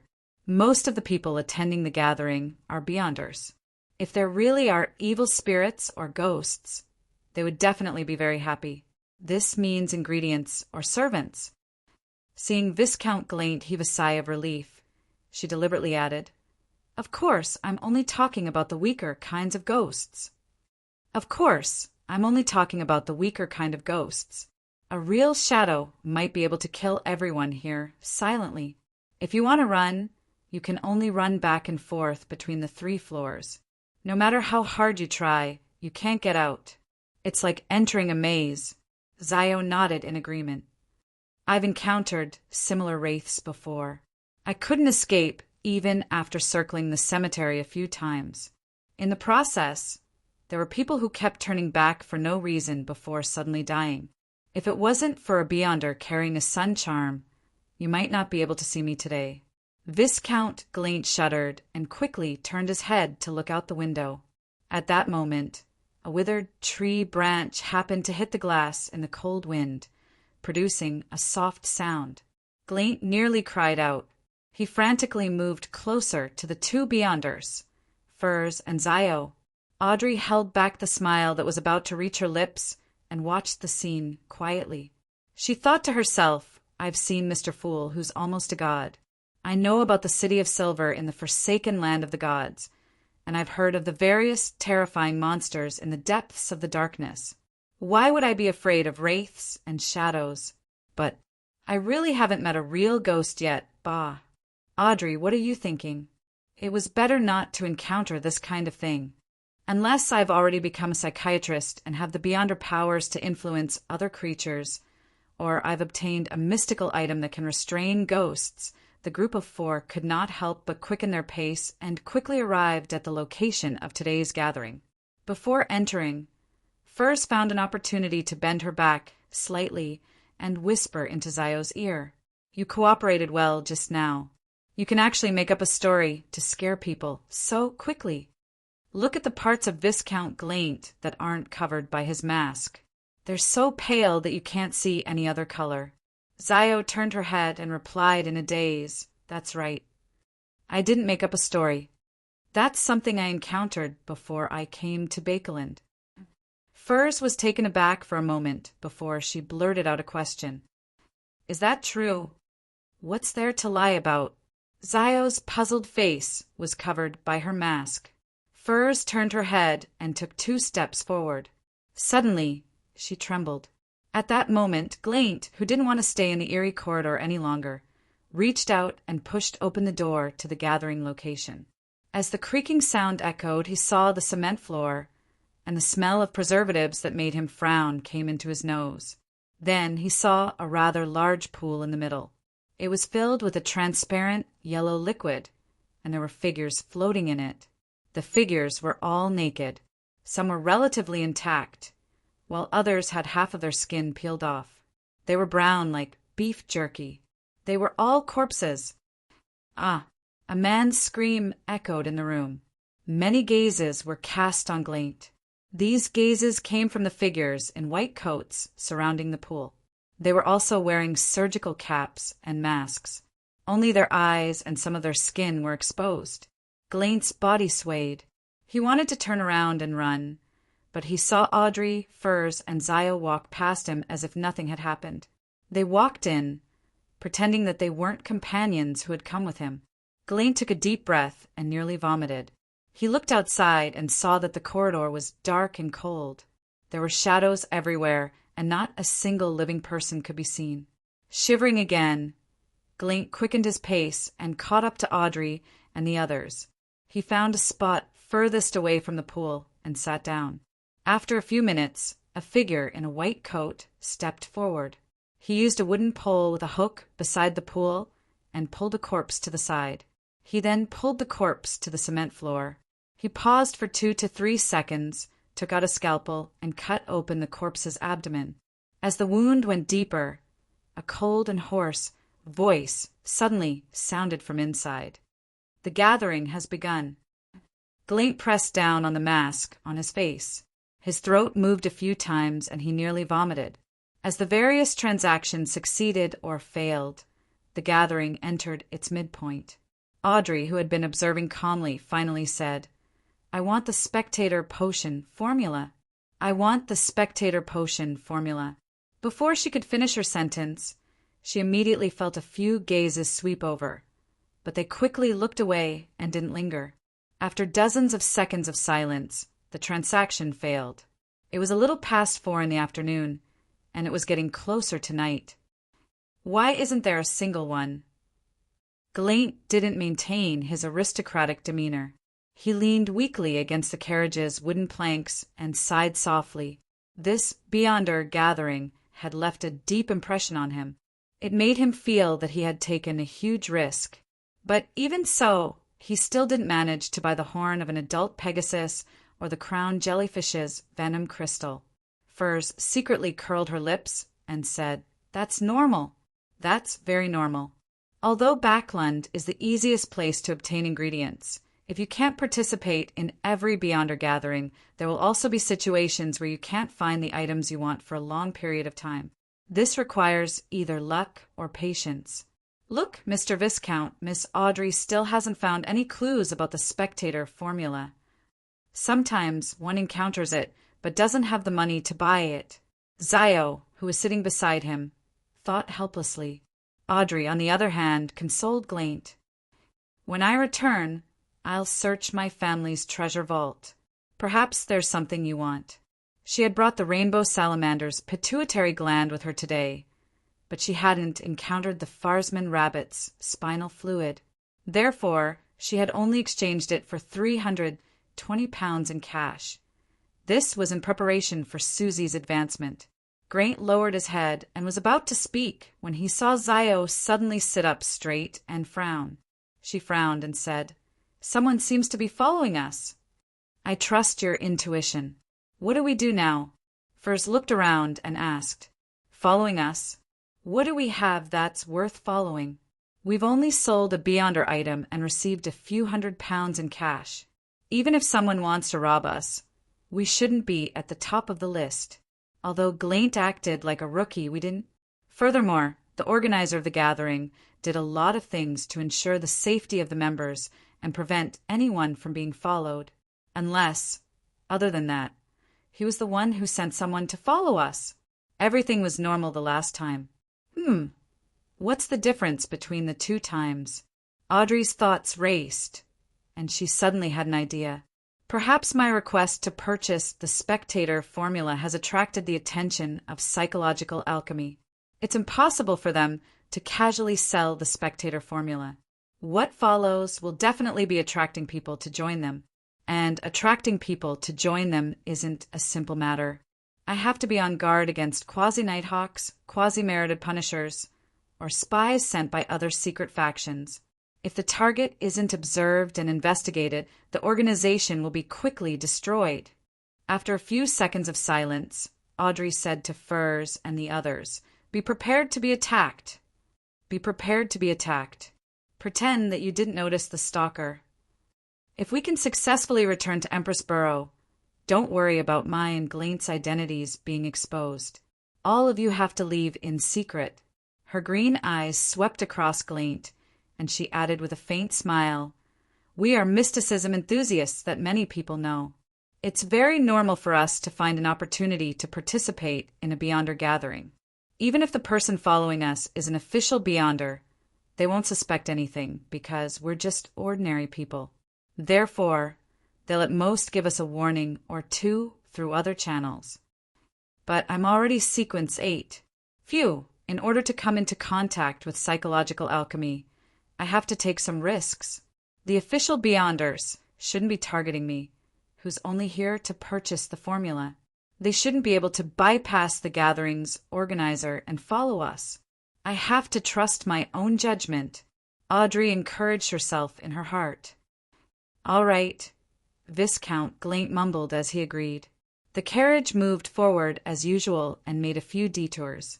In the end, Audrey and the others switched carriages according to their plan. During this process, the stalker didn't launch an attack.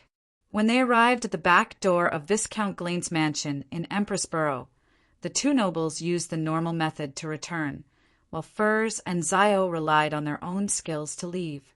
After more than 10 minutes, Audrey, along with her golden retriever, Susie, and her maids, sat in her carriage and left through the main entrance without any concealment. Hearing the sound of the wheels rolling, she couldn't confirm if there were any stalkers, so she could only let her thoughts wander. It's obvious that the daughter of Earl Hall can't be a spy for any Beyonder faction. There's nothing wrong with her past. It's common knowledge that she's fond of mysticism. Her identity and status can bring her help that's different from others. Perhaps in 2 days, members of psychological alchemy will try to come into contact with me. Audrey thought with some anticipation and nervousness. Although he said he had to make preparations, Klein spent the next 2 days at the Quelegg Club as if nothing had happened. He even played a game of cards with the equestrian teacher, Talum, and the others, and won a few soldi. Before going to bed, he didn't forget to take a look outside Lawyer Jurgen's house to make sure that there was light and if he needed to feed the cat. Chapter 336. The only candle flickered with a dim yellow flame, casting shadows on the walls of the living room. Klein found a spot that was most convenient for him to escape from and looked around. He saw Eye of Wisdom with deep wrinkles on his cheeks and the chubby apothecary. Yes, after another comparison, although he's wearing an iron mask that covers half his face, I can basically confirm that he's the annoying man I met in the rice circus. Klein retracted his gaze and waited for the gathering to officially begin. The woman with the artisan backing her was rather well concealed, just like most of the participants. Therefore, he couldn't confirm if she had arrived before she spoke. After a few minutes, Eye of Wisdom looked up at the mechanical clock on the wall and chuckled. Everyone's here today. Let's begin.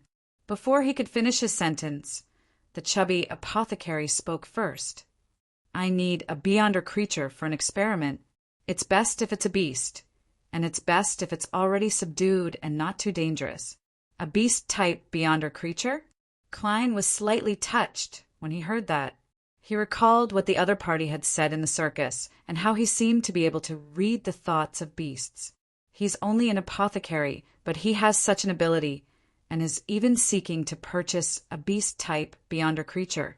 Yes, after I sold him the marrow crystal of the Spring of the Elves, he should have already gathered the ingredients and advanced. In other words, the sequence after apothecary is related to taming beasts. Klein made a guess based on the information he already knew. At this moment, someone scoffed in response to the apothecary, who would keep a beyonder creature by their side. It's dangerous and easy to be discovered. Wouldn't it be more convenient and covert to kill it and preserve the beyonder ingredients? Apothecary was never one to admit defeat in a verbal battle. He immediately chuckled and said, "What a foolish idea! It's not like you can guarantee that the beyonder ingredients on that beyonder creature are exactly what you need and can be sold. You might as well tame it, drive it, and make it your helper to multiply your strength." As he spoke, his voice gradually softened, feeling as though he had revealed some important secrets. T. Why can't I control my mouth? The apothecary slapped himself in his heart. As expected, Klein nodded indiscernibly. Without a doubt, the apothecary's needs weren't met. Most of the participants here weren't high-sequence beyonders, and they weren't people with prominent statuses in Bakeland. They were rather vigilant and were barely able to maintain themselves. So how could they be extravagant enough to rear a beyonder creature? More importantly, wild transcendent creatures were often hostile to humans. Once they encountered one, it was either you or I who died. If one wanted to capture them alive, one needed a sufficiently powerful team or to crush the other party in terms of strength. Of course, one couldn't rule out the possibility that some sequence beyonders had special abilities that were suitable for such situations. After a moment of disappointment, Apothecary coughed lightly. I've brought a lot of potions with me. You know the effects of these potions. If you want them, you can tell me when it's almost over. Another potion that could heal injuries, strengthen oneself, and enhance that aspect of ability? Klein criticized in his heart. He chuckled and gave the other party an idea. You can buy a Sequence 9 formula, find the corresponding beyonder ingredients, and concoct it into a potion to feed it to a beast you fancy. This way, you will have a Sequence 9 beyonder creature, and you can continue to advance it through subsequent potions. Of course, the premise of all of this is that you have enough wealth and can deal with defective products that lose control. The apothecary was stunned for a few seconds before he said, "How extravagant! It's already difficult enough for me to save money and find the beyonder ingredients I need. There's a high chance that an animal will lose control after consuming a potion. It'll be very difficult to succeed if I don't do it a few more times. A person who can do this must have a mine or a bank. Our Tarot's Miss Justice should be rearing a beyonder creature." Klein suddenly felt his heart ache for the apothecary. If he really went all out to earn money, the apothecary was definitely the type of low-sequence beyonders who could easily amass large amounts of wealth. But the problem was that it was also easy for him to be targeted by the official beyonders. After a few more transactions were completed or failed, Klein heard a deliberately suppressed voice. "I only brought one beyonder weapon this time. There are 50 bullets with different effects. 20 of them are engraved with the marks and symbols of the Sun domain, forming a complete charm. They can effectively purify ghost-type monsters and harm the more powerful wraiths and shadows. Therefore, they are called purification bullets. There are also 20 bullets that target filthy and depraved creatures and are called demon-hunting bullets. The other 10 bullets are more effective against evil monsters and are called exorcism bullets. The effects can be maintained for 18 months or even longer. 50 bullets for 500 pounds or the barbarian potion formula, along with a special revolver with a suitable caliber. Indeed, he made a similar bullet according to my previous suggestion, but it looks more complicated than the average beyonder weapon. It took him so long to make a set. Klein didn't give anyone a chance. He directly said, "I have the barbarian potion formula." At this moment, a rather tall man also made a bid. 550 pounds. In this era, this was the most convenient beyonder weapon to carry and use. The well-concealed lady's voice was filled with uncontrollable joy as she said, Sir, I'm sorry. I choose the barbarian formula first. 600 pounds. The man raised his bid once again. No, it's not a matter of money. The lady with the artisan backing her turned to look at Klein. Deal. But please hand the formula to old Mr. Eye of Wisdom and let him appraise it. Phew, it's a good thing I got the Dark Emperor card. Otherwise, if I were to encounter someone who raised the price so ruthlessly, I'd definitely bleed a lot today. Klein rolled up his robe, took out the barbarian formula from his inner pocket, and unfolded it to take a look. Sequence 8 Barbarian. Main ingredients: 1 stalk of frenzy grass, solid horn crystal of an earth rhinoceros.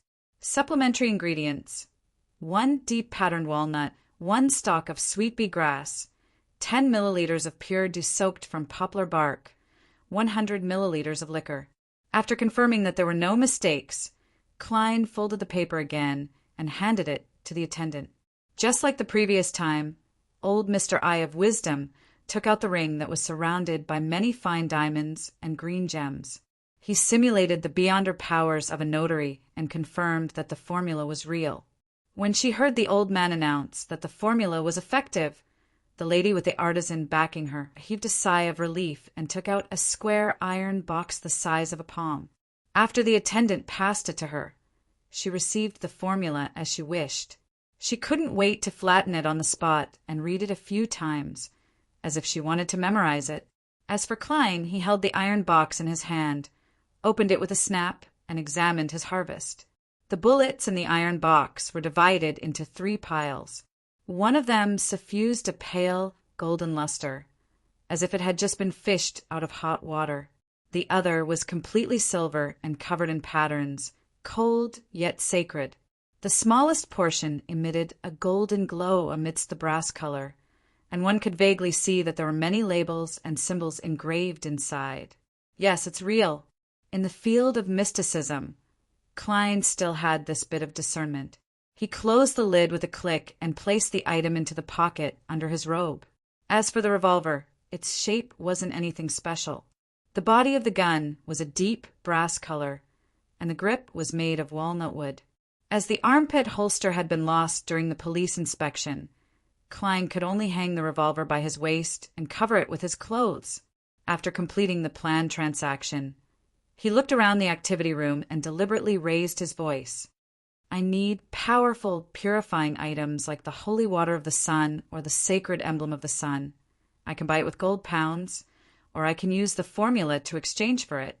For example, the sequence 7 Briber after Barbarian.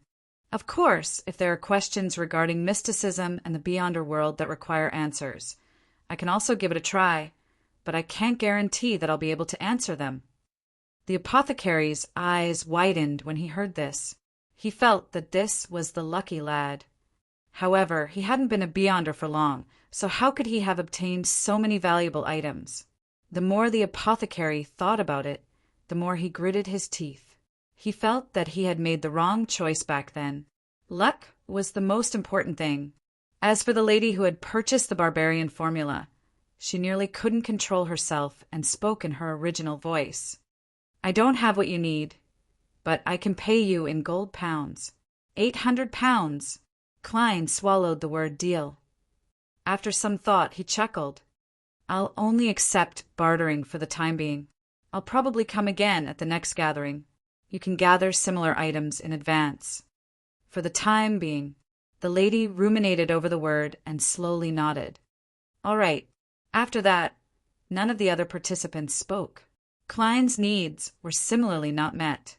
This was because in Bakeland, in the kingdom of Rouen, believers of the eternal blazing sun were treated as cultists. Therefore, there were very few such items circulating outside. Klein was slightly disappointed, but he didn't mind it too much. He still had a backup plan. He clearly remembered that Miss Zio had once sought out a Beyonder believer of the eternal blazing sun for purification. Furthermore, the lady who yearned for the Briber formula would definitely be actively searching for it. Klein didn't say another word as he listened to the subsequent transactions and exchanges. Towards the end of the gathering, a participant with a medium build and no special characteristics pinched the iron mask on his face and said in a deep baritone voice, "I need the silk gland of an adult giant widow spider." Silk gland of an adult giant widow spider? That sounds familiar. I think I've heard it before. Klein frowned slightly as he tried hard to recall without divination. Suddenly, he recalled the source of the familiarity. Chapter 337, Pleasure, was a sequence 6 of the Demonist pathway. He had obtained its complete formula when he mediated with Madame Sharon. Although it was usually difficult to recall the exact details, and he had to rely on dream divination to recreate it, he would still find it familiar when he really heard the main ingredients, and he would make the connection. He couldn't help but turn his head to size up the buyer. From his skin color, figure, voice, and the unconcealed outline of his face, he confirmed that he was a man. The prerequisite of demonists of pleasure is which, regardless of their original gender, as long as they pass that stage, they will all be women. This person clearly isn't one. He hasn't become a witch yet. So why is he seeking to purchase the main ingredient of a demoness of pleasure? Could he be helping someone by it? Is he the partner or loyal subordinate of a certain witch? However, as a rather ancient secret organization that has been passed down to this day, the demonist sect shouldn't be lacking in the corresponding ingredients. With their nature, it's normal for them to use the Beyonder characteristics left behind by former members to concoct a potion. The witch behind the buyer has lost contact with the organization. Amidst his thoughts, Klein had the urge to follow the buyer, but after careful consideration, he rationally gave up on this idea, ignoring the fact that he couldn't bypass Eye of Wisdom's defensive measures and lock onto the other party's tracks. Just the fact that the other party's situation was unclear and he didn't have time to make a divination was enough to make him choose to follow his heart's wishes. What if there's more than one witch, and there are other relatively powerful Beyonders? Besides, it's a good thing for a witch to advance to a demoness of pleasure. The former will spread calamity and harm many innocent people, but once she becomes a demoness, her target will be pleasure. To put it simply, she'll be less harmful to society. Klein mumbled. An adult widow spider's silk gland was already considered a relatively valuable and rare Beyonder ingredient. Just like the 1,000-faced hunter's mutated pituitary gland and the human-skinned shadow characteristic that Klein needed to advance to sequence 6, it was almost equivalent to half a house in the capital. Therefore, the buyer didn't receive a satisfactory answer. To be precise, no one gave him an answer. The atmosphere of the gathering turned silent until the chubby apothecary began selling the medicine he had brought. After his previous attempts, he had many repeat customers. In less than 3 minutes, he sold all the items he could sell and earned more than £50 in cash. As Eye of Wisdom announced the end of the gathering, the participants left through different passageways in different order and intervals. Klein was located in the middle of the city. After taking a detour to another secluded street and removing his disguise, he immediately rushed to East Borough. He arrived at Black Palm Street in the cold and smelly night and entered the one-bedroom apartment he rented. On the way, he bought an armpit holster. Without resting, he took out his revolver, opened the iron box containing the Beyonder bullets, and took out 2 purifying bullets, 2 demon hunting bullets, and 1 exorcism bullet. He stuffed them into the holes and fired them in the empty magazine. After getting into position and testing the feel and whether he could fire normally, Klein placed the revolver into his armpit holster and busied himself with other preparations. For example, he checked if there were any abnormalities with the all-black eye in the iron cigar case. He also placed the Aztec copper whistle into the iron box containing the bullets. With the help of the Holy Night powder, he created a sealed wall of spirituality that stuck close to the surface, completing the shielding of the ancient and exquisite copper whistle. After confirming the respective shapes and locations of the 3 charms, Klein went above the gray fog to do a divination. Then he put on his cap and went out again. His target was 32, Verdi Street south of the bridge, the place where the thief had found the master key. There might be clues to the apprentice's subsequent formulas or related items there. Klein had long wanted to explore it, but he suspected that the person who had died tragically had turned into a wraith creature. He didn't dare to take action until he bought the purifying bullets. Magicians never perform unprepared. Before the steam subway stopped operating, Klein used the most economical method to arrive south of the bridge. He then switched to a public carriage and arrived near Verdi Street. At that moment, it was already late at night. It was drizzling with a biting chill in Bakeland. There were almost no pedestrians on the streets, and the light from the gas lamps was blurred by the liquid on the glass surface, making everything look like a dream. Klein circled around and observed the situation of Unit 32. He came to its side, climbed to the 2nd floor, and easily entered the target's interior through the balcony door that the thief had opened, but obviously couldn't be closed again. He didn't bring the master key, afraid that the item would cause an abnormal chain reaction here. The layout of the house was the same as normal. A corridor connected to the balconies on both sides ran through the entire 2nd floor. On both sides of the corridor were bedrooms, washrooms, solarium, living rooms, and other rooms. With the help of the crimson moonlight that shone in from the balcony, Klein saw that all the doors here had been opened. All sorts of items were strewn all over the ground in a mess. It must have been done by the thief from before. He couldn't take all the items, so he could only search for the most valuable ones. However, since he has the master key, there's no need for him to open the door. Klein checked each room, searching for items that might be related to mysticism. After an unknown period of time, he arrived at the staircase in his black gloves without finding anything. Just as he took 2 steps down, a figure suddenly appeared in front of him. The figure was clinging to the wall at the corner of the staircase. Its back was facing Klein, and the black hair at the back of its head was so thick that it almost covered its neck. Before Klein, who had already activated his spirit vision, could observe it, the figure suddenly moved. As his neck creaked, his head turned around, but his back was still facing the 2nd floor. In the hazy, weak, and illusory crimson light, the figure's eyeballs were completely protruding out, filled with fear. Pa! Pa! The 2 eyeballs fell to the ground. Bang! The figure's head separated from its neck and smashed onto the wooden staircase. It's long dead. There's no spiritual light. Klein watched calmly and judged, as though everything that had just happened was a farce. He made a guess from the person's old black clothes and the many open rooms on the 2nd floor, believing that it was another thief, one that had visited this house after the previous thief. But unfortunately, he wasn't that lucky. Could it be that the master key is actually restraining the danger here? Once it's taken away, everything will erupt? Klein drew his revolver, adjusted the firing position and trigger, and walked down the stairs to the corpse's side. He squatted down and did a brief examination, but he couldn't find any other cause of death other than a broken neck. After a few seconds of silence, Klein stood up and carefully walked down. Even though the bottom of his feet was made of wood, he didn't make a creaking sound. 1 step, 2 steps, 3 steps. He finished walking down the stairs and stepped onto the ground. In front of him was a corridor that connected both sides. The crimson moonlight shone in, faintly outlining the outline of the balcony. On both sides of the corridor, the doors were wide open, revealing the messy scene of items scattered inside.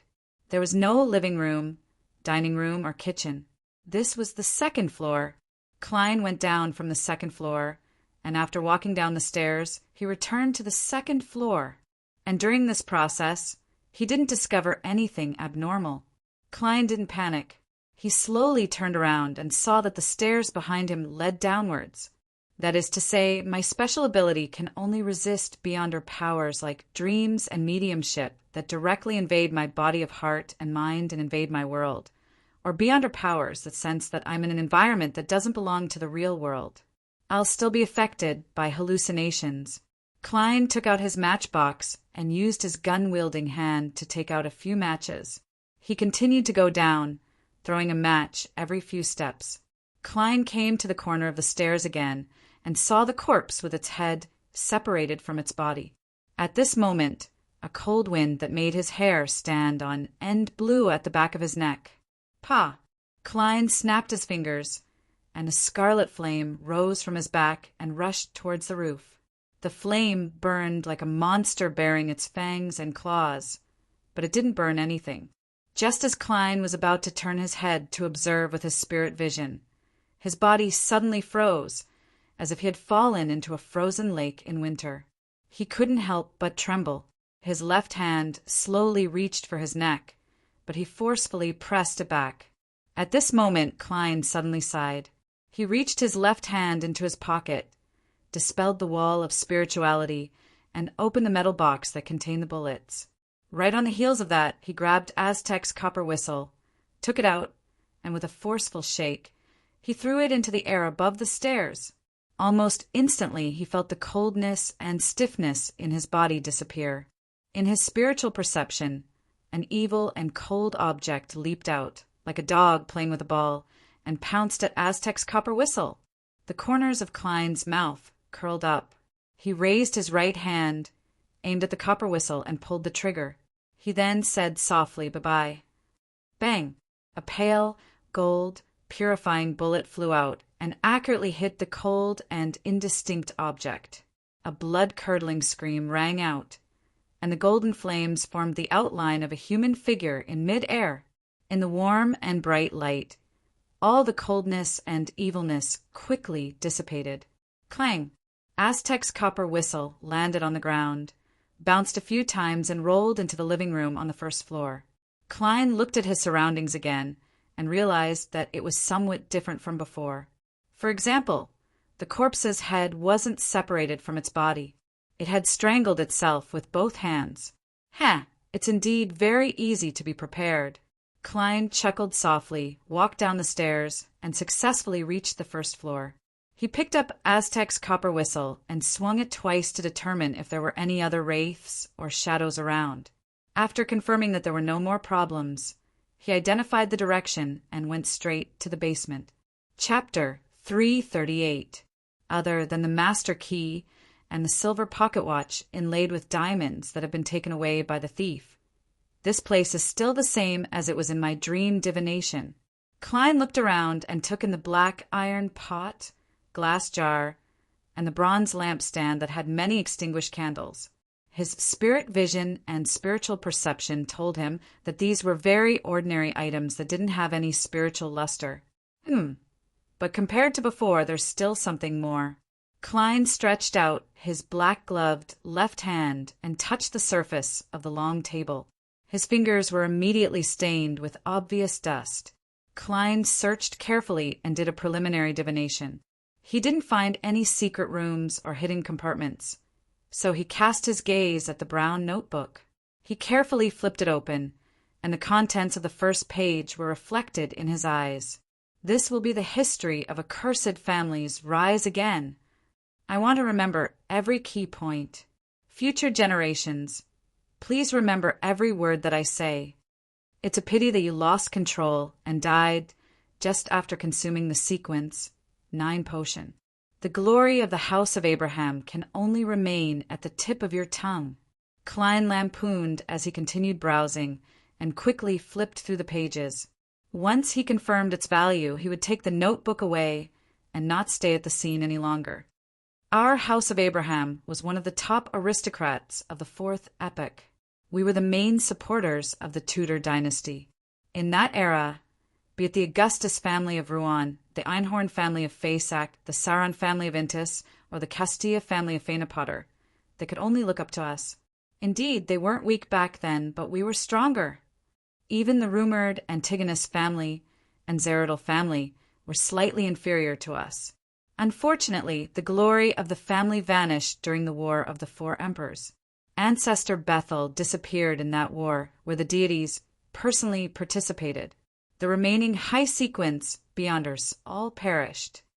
And from then on, our House of Abraham suffered a terrifying curse. Generation after generation of our ancestors who attempted to revive our family went mad without exception and lost control. Some of them did so before becoming high sequence Beyonders, while others remained at sequence 8 or sequence 7. And every time they lose control, it brings disaster to the family that is almost destroyed. Those cursed have forgotten the surname engraved in their bloodlines and are unscrupulously harming other members of the family. They are already monsters. For the continuation of the family, the Abrahams made a painful decision. They no longer lived together and migrated to different parts of the northern continent in the form of small families. This way, even if someone lost control and started a massacre, the bloodline would not be cut off. My father was afraid of the curse, so he chose to become a normal person. If it wasn't for the family name still shining in his blood, he wouldn't even be willing to tell me these things. I will record them, and I will look back upon them often, and remember the glory and the disaster of the House of Abraham. Every generation of Beyonders will eventually lose control, and none will be spared. The curse of the House of Abraham is even more terrifying than the City of Silvers. Wait a minute, they should all be from the apprentice pathway. Could it be that they heard Mr. Door's cry for help? This isn't a cry for help. It's clearly a life-reaping curse. However, according to Miss Magician's description, it wasn't because she had become an apprentice that she heard the illusory ravings during the full moon, but because she had used the bracelet on her wrist. After that, regardless of whether she wore the bracelet or not, she couldn't escape from it. What's the reason for the Beyonders of the House of Abraham? Perhaps the curse has nothing to do with Mr. Door? Yes, the notebook mentioned that the ancestor of the House of Abraham, Bethel Abraham, disappeared during the War of the 4 Emperors. Could he be Mr. Door? He was exiled from the world of reality, lost in the depths of the darkness and trapped in a storm? There's a certain possibility. The easiest target for him to seek help from is naturally a descendant of the same bloodline and a lower sequence of the same Beyonder pathway. Unfortunately, as all the powerhouses perished, his cry brought about a curse that lasted for more than 1,000 years to the family. It nearly caused all the Abrahams to disappear. Is this the reason why Mr. Door understands the history of the 4th epoch and the details of the War of the 4 Emperors? If my guess is correct, I can only sigh. The Abrahams are truly an unfortunate family. I wonder if the matter mentioned by the owner of the notebook was affected by more than 1,000 years of time and the fact that the family has been scattered all over the world, resulting in deviations. In the War of the 4 Emperors, the deities actually personally took part? Klein frowned slightly as he flipped the pages faster and faster. My father, who chose to become an ordinary person, ultimately failed to overcome his illness. This dealt a huge blow to my mother, and she soon left. And this also meant that I was free.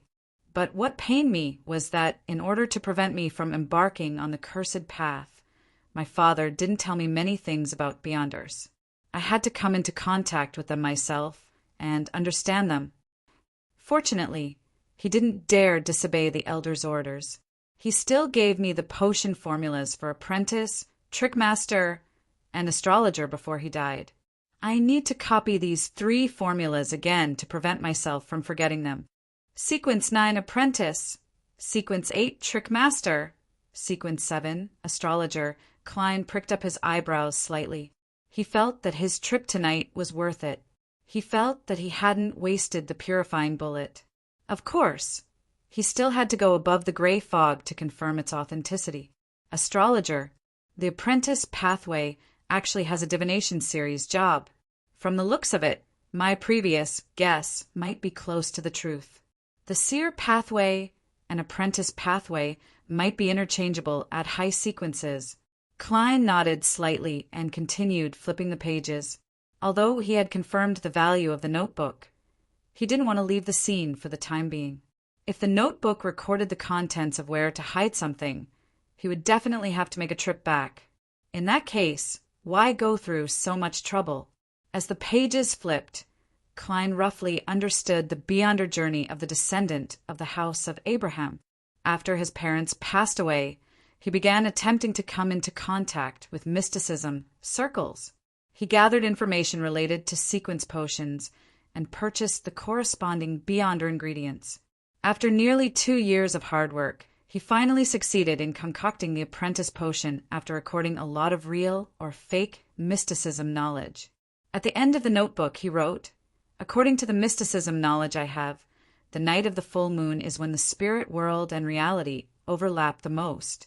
That is also when spirituality is the most developed. It's the best time to consume the potion and advance. I will become an apprentice on the next full moon. I want to become stronger step by step and recreate the glory of the house of Abraham. When I reach the standard of a sequence 7, according to the family's rules, I can attempt to contact the elders. The method of contact is in my mind. This is a secret that cannot be recorded. Consume the potion to advance during the full moon?" Klein was taken aback. He couldn't help but tap his chest 4 times in a clockwise manner, drawing a crimson moon. "May the goddess forgive your ignorance." He vaguely understood why the other party had lost control on the spot. According to his previous guess, the curse that had plagued the house of Abraham for more than 1,000 years was very likely related to Mr. Dorr's cry for help during the full moon. And that fellow had actually chosen to consume the apprentice potion during the full moon. That way, there was a high chance that he would have heard the illusory ravings before the effects of the potion wore off, with his spirituality in an extremely unstable state. Thus, with a bang, it exploded, thankfully the Hornacis Phlegria. "I didn't die." Klein subconsciously sighed. Following that, he thought of the oddity of the master key and came to a vague conclusion. Apart from the gathering of the apprentice beyonder characteristic, the formation of the master key was also a result of Mr. Dorr's illusory ravings. Therefore, the occasional feeling of getting lost became rather dangerous. It would always make the wielder enter an unsuitable scene. This could be considered a curse. And connecting the dots, the possibility of Mr. Dorr being the ancestor of the house of Abraham Bethel wasn't low. Phew! Seeing that there was no information about the hidden treasure, Klein exhaled. Without staying any longer, he took the brown notebook and left the basement. As he tossed Aztec's copper whistle, he retraced his steps. When he arrived at the balcony, he raised his left hand and snapped his fingers. The matchsticks scattered on the stairs suddenly ignited, emitting a scarlet glow. They quickly extinguished, leaving behind only a few traces of burning. After circling around East Borough and removing his disguise, Klein returned to Minsk Street before midnight. He went above the gray fog and first used spirit dowsing to confirm that the 3 formulas were real. Right on the heels of that, he revealed the fake world in front of the mask at the long, mottled table. Just as Klein was about to control him, He suddenly raised his hand and smacked his forehead. I forgot. I've brought the all-black eye back to the real world. After another round of work, he once again made the world appear in the towering palace, and he created a scene that resembled an ordinary room around him. Then he made the world put on a pious praying pose and said in a hoarse voice, "The fool that doesn't belong to this era. Please tell Miss Magicians that I've already obtained the formula for the Trickmaster potion. I hope that she can exchange it with an item from the Sun domain that specializes in purification and exorcism. If the value isn't equal, I'm willing to add the corresponding gold pounds." After controlling the world, Klein transformed the image from before into a stream of light and transmitted it into the crimson star representing the magicians. Chapter 339. Furs flipped through the calendar on the desk and ticked off the date of the upcoming full moon. She made up her mind to recite the fool's honorific name the moment she heard the illusory and terrifying ravings and go above the gray fog to experience the unbearable pain. Life is really full of expectations. She closed the novel in her hand and prepared to turn off the iron grid gas lamp on the wall. At that moment, Furz's vision blurred. She saw an endless gray fog, a tall figure inside a majestic ancient palace, and a man who was praying devoutly. When she heard the voice, she nearly jumped up. She was pleasantly surprised. I've been searching for the Trickmaster formula for years, and I found it just like that. I've participated in so many different Beyonder gatherings, but I've never found any clues about the Trickmaster formula. Yet I found it just like that, and it hasn't even been a week since I made the request. This is tarot. Indeed, it's not something an ordinary Beyonder gathering can compare with. Furs felt wistful as she held back her excitement and joy. She cautiously replied, "Mr. Fool, is that formula real?" "Yes." The Fool, who was sitting on a high-back chair, said calmly as he looked down. Furs suddenly clenched her fists and quietly waved them around her waist. Without any hesitation, she said, "Don't worry." Without any hesitation, she said, "That's Mr. World, right? Please tell him that I'll find the item he needs as soon as possible." When the gray fog dissipated and everything was over, Furs was stunned for 2 seconds. She couldn't contain her excitement as she stood up and paced back and forth in the room. The Sun domain, an item that specializes in purification and exorcism. I've only encountered it twice in the past, but it was bought by others. The other party might not be willing to sell it again. Yes, at the gathering that Mr. A convened, Zio invited an eternal blazing sun believer to perform a purification and exorcism ritual.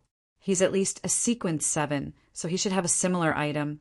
Or should I say that he has relevant clues? I just don't know how much it will cost. Although Mr. World has promised to make up for the difference, I might not be able to fork out the amount I need to pay in advance. Furs gradually turned her thoughts to her financial situation. She now had £370 in cash, mainly from the premium that Viscount Glaint had paid for the apothecary formula. She also had £510 in her bank account, which added up to nearly £900. As for a similar item, the most expensive one might cost £2,000, while the cheapest one would cost £500 to £600. It might not be the type that Mr. World needs. If I encounter something suitable, but I don't have enough money, what should I do? I'll get a loan from the bank or find a loan with a higher interest rate. As long as everything goes smoothly, I'll be able to easily repay my debt once Mr. World pays the difference. Perhaps I can borrow from Miss Audrey for a few days. She's never been one to care about money, so she definitely won't charge any interest. Furs quickly came up with a solution. At that moment, Zio, who had gone to a secluded spot to train her combat skills in the middle of the night, returned to her rented 2-bedroom apartment. Seeing that Furz's room was still lit, she knocked on the door and asked, "Are you going to stay up late to write the beginning of your new book?" "Ah, Furs, you seem very happy. Did the publisher increase your remuneration?" No. Furs was taken aback for a moment before she forced a smile and said, I just received a piece of news. It's suspected to be a clue to the Trickmaster potion formula. Really? You finally found it. Zio didn't notice Furz's hidden abnormality at all, seeing how happy her friend was for her. Furz couldn't help but sigh inwardly. I've already become a member of a secret organization. From now on, I have to bear the fate of constantly hiding and deceiving my friends. Is this one of the prices? On Saturday morning, Klein once again visited the inventor, Leopard, at St. George Burroughs' 3rd Street. As the bicycle's patent had yet to be applied for, he only paid the remaining £20 and exhorted the other party not to rashly discuss future investments and cooperation before he actually obtained the patent. In this regard, Leopard agreed wholeheartedly. 2 of his previous inventions had been scammed because of the same reason. Before he obtained the patent, the potential investor he contacted had learned about the product, so he was kicked aside and watched as the other party bribed the staff to obtain the patent first. After leaving Leopard's house, Klein arrived at Eichinger Stanton's gloomy and dark house in Hillston Borough at the scheduled time. Today was the day the reward for the serial murder case was announced. Passing through the living room and into the activity room from before, Klein saw Kaslana and Stewart, 2 detectives he was more familiar with, and he sat beside the latter. Sherlock, how much do you think we'll get this time? It shouldn't be less than protecting Adel. Of course, I didn't do much work, so the amount I can get is limited. Roselle the Great once said that you reap what you sow. Stewart clenched his fist and stroked his beard. Klein guessed with interest. A few £100 at most, and no less than £10 at least. And I'm the one with the most. If Eichinger Stanton is as trustworthy as he describes himself to be, Klein added in his heart. At this moment, Eichinger, who had white sideburns and a face so thin that it was chiseled, wore a white shirt and a brown vest. He held his trademark pipe and entered the activity room where the fireplace was burning. He sat in his reclining chair and smiled. Ladies and gentlemen, I just returned from the Bakelin Police Department. They recognized our contribution and believe that we provided crucial help in solving the case. Although we didn't participate in the subsequent roundup, we can still get half of the reward. In other words, we will split £1,000 in cash. This is also a rather generous reward in Bakeland. A single detective would have to sleep on the streets for 4 to 5 years without eating or drinking to save it. The atmosphere in the activity room suddenly became relaxed, and everyone was filled with anticipation for their reward. Even Klein was no exception. He was guessing how much Eichinger would give him. At least £100? He muttered silently. Eichinger took a puff from his pipe, narrowed his eyes, and said in satisfaction, "Thank you for your trust in me. Thank you for your trust in me. I will now make the distribution." The person who contributed the most this time is Detective Sherlock Moriarty. He provided us with a few ideas that allowed us to find clues and walk on the right track. He's a true deduction expert. Kaslana can confirm this. I still have a few letters from Detective Moriarty here. Those who have doubts can take a look. Very fair. He actually didn't list me as the person who contributed the most. Klein immediately looked at the great detective, Eichinger Stanton, in a different light. It's no wonder he's so authoritative in the detective circle. Seeing that no one raised any objections, Eichinger nodded gently. I hereby announce that Detective Sherlock Moriarty's bounty is £300. With a rumble, the detectives in the activity room whispered to each other.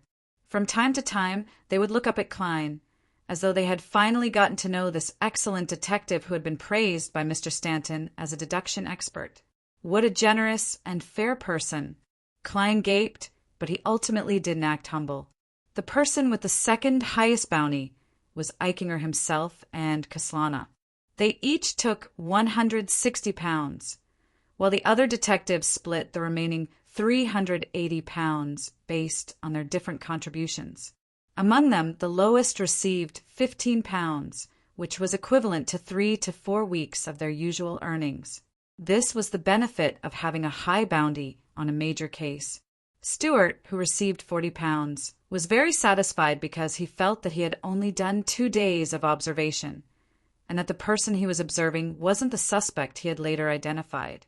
Of course, he had to pay out a portion of the £40. He had to take care of all the informants and helpers involved in this matter. After distributing the bounty, Stuart suddenly recalled something. He took out a piece of paper from his trouser pocket and said to Klein, "Sherlock, I recently accepted a search mission that pays very handsomely." "Sherlock, I recently accepted a search mission with a generous reward. Use your resources and help me look out. If I can find her, I'll give you a share." "All right, no problem," Klein replied indifferently. Stuart handed over the piece of paper in his hand and said, "It's this person. He's been missing for nearly 2 weeks. As he's involved in indecent matters or a certain level of crime, the client doesn't wish for U.S. to seek the help of the police." Klein nodded slightly, unfolded the piece of paper, and saw a black and white photo that had been copied. It was a man with his hair combed back diagonally, and he had a suave demeanor amidst his seriousness. He was about 27 or 28 years old, and his looks were delicate and handsome. However, there was an undisguised arrogance in his eyes. He had a high nose bridge and thin lips. "By the way, his name is—" Stuart recalled and said, "Emlyn White." "Emlyn White." Klein suddenly turned his head and looked at Stuart. "Ah, isn't that the name of the vampire imprisoned in the basement by Father Utrapsky?" Inside the Duke of Negan's residence, Audrey, who had been invited to participate in the afternoon tea party, listened to her mother and Duchess Della chat about matters between the nobles in boredom. Her gaze swept across the exquisite 3-tiered rack, the unique muffins, cakes, and other delicious items. Feeling that she had been indulging her appetite recently, she gently picked up her teacup and took a sip of the black tea. After a while, she got up apologetically and went to the bathroom with the maid accompanying her. Just as she came out, she met a tall, well-dressed middle-aged lady with slender eyebrows. She was none other than Duchess Della's younger sister, the wife of a viscount, Lady Norma. After bowing, Norma looked at Audrey and chuckled. "I heard that our beautiful girl is very interested in mysticism." She mentioned mysticism. "Could it be that someone from psychological alchemy is here to test me?" Audrey instantly switched to her telepathous state and lowered her head in embarrassment. Chapter 340. Regarding Abraham's diary, some people said that it was rather stiff and didn't seem like it was written for him. However, why did I choose this method? Why didn't I choose a softer method, such as the inherited formula hidden in the middle of the notebook? This was based on the character's personality. Although that unlucky guy died as soon as he became an extraordinary, he still had his own personality. He thought of himself as the protagonist and believed that he could restore the house of Abraham to its former glory. See Volume 2, Chapter 101. Therefore, he wrote at the beginning of the diary, "This will be the history of the rebirth of a cursed family. I want to remember every key point." From this, it can be seen that his diary was not only a diary, but also an autobiographical history. He hoped that his future descendants would be able to use this diary to admire the glorious, correct, and great ancestors' hard work to overcome the curse and restore the family's glory. Therefore, his diary should be closer to the type for others to read. Therefore, he would record every choice he made, so that his future descendants wouldn't be able to understand the glorious, correct, and great ancestors' intentions. This was the reason why I handled it that way. As for the existence of the formula, it was even more normal. For such an important matter, ordinary people would definitely be afraid of forgetting, so they wouldn't rely purely on memory. There must be a corresponding paper record. The only difference was where it was recorded and whether there was a need to look for it again. Based on the character mentioned above, it was very normal to use the diary as a notebook. After saying that, I still had to sigh. This time, I didn't write it well enough. For an author, if the meaning they wanted to express could not be read directly by the reader, and they had to give additional explanations, it proved that the writing was indeed not good enough. Perhaps I should strengthen the feeling that this was an autobiographical history written for others to read at the beginning of the diary. For example, I should add a sentence, "Future descendants, please remember this history." That way, the later parts would seem more logical. Also, it wasn't a coincidence that I bought the purified bullets. Little Ku had made a request before, and getting it this time was part of the plan. See Volume 2, Chapter 89 at the end. Well, it's fine to argue with this chapter in the book review section, but please don't attack me personally. Finally, since I've already written a single chapter, of course, I'll ask for monthly votes. I'll try to get 3 chapters next week. But after that, I'll have things to run around before the 25th, so I can probably only get 2 chapters. Chapter 341. Upon hearing Audrey's affirmative answer, Lady Norma immediately laughed. What an honest child. I happen to know some very knowledgeable mysticism experts. Are you interested in chatting with them? Sure, that's my wish. Praise the lady. Audrey pretended to be pleasantly surprised as she drew a crimson moon on her chest. Lady Norma smiled and nodded slightly. How about we have afternoon tea tomorrow?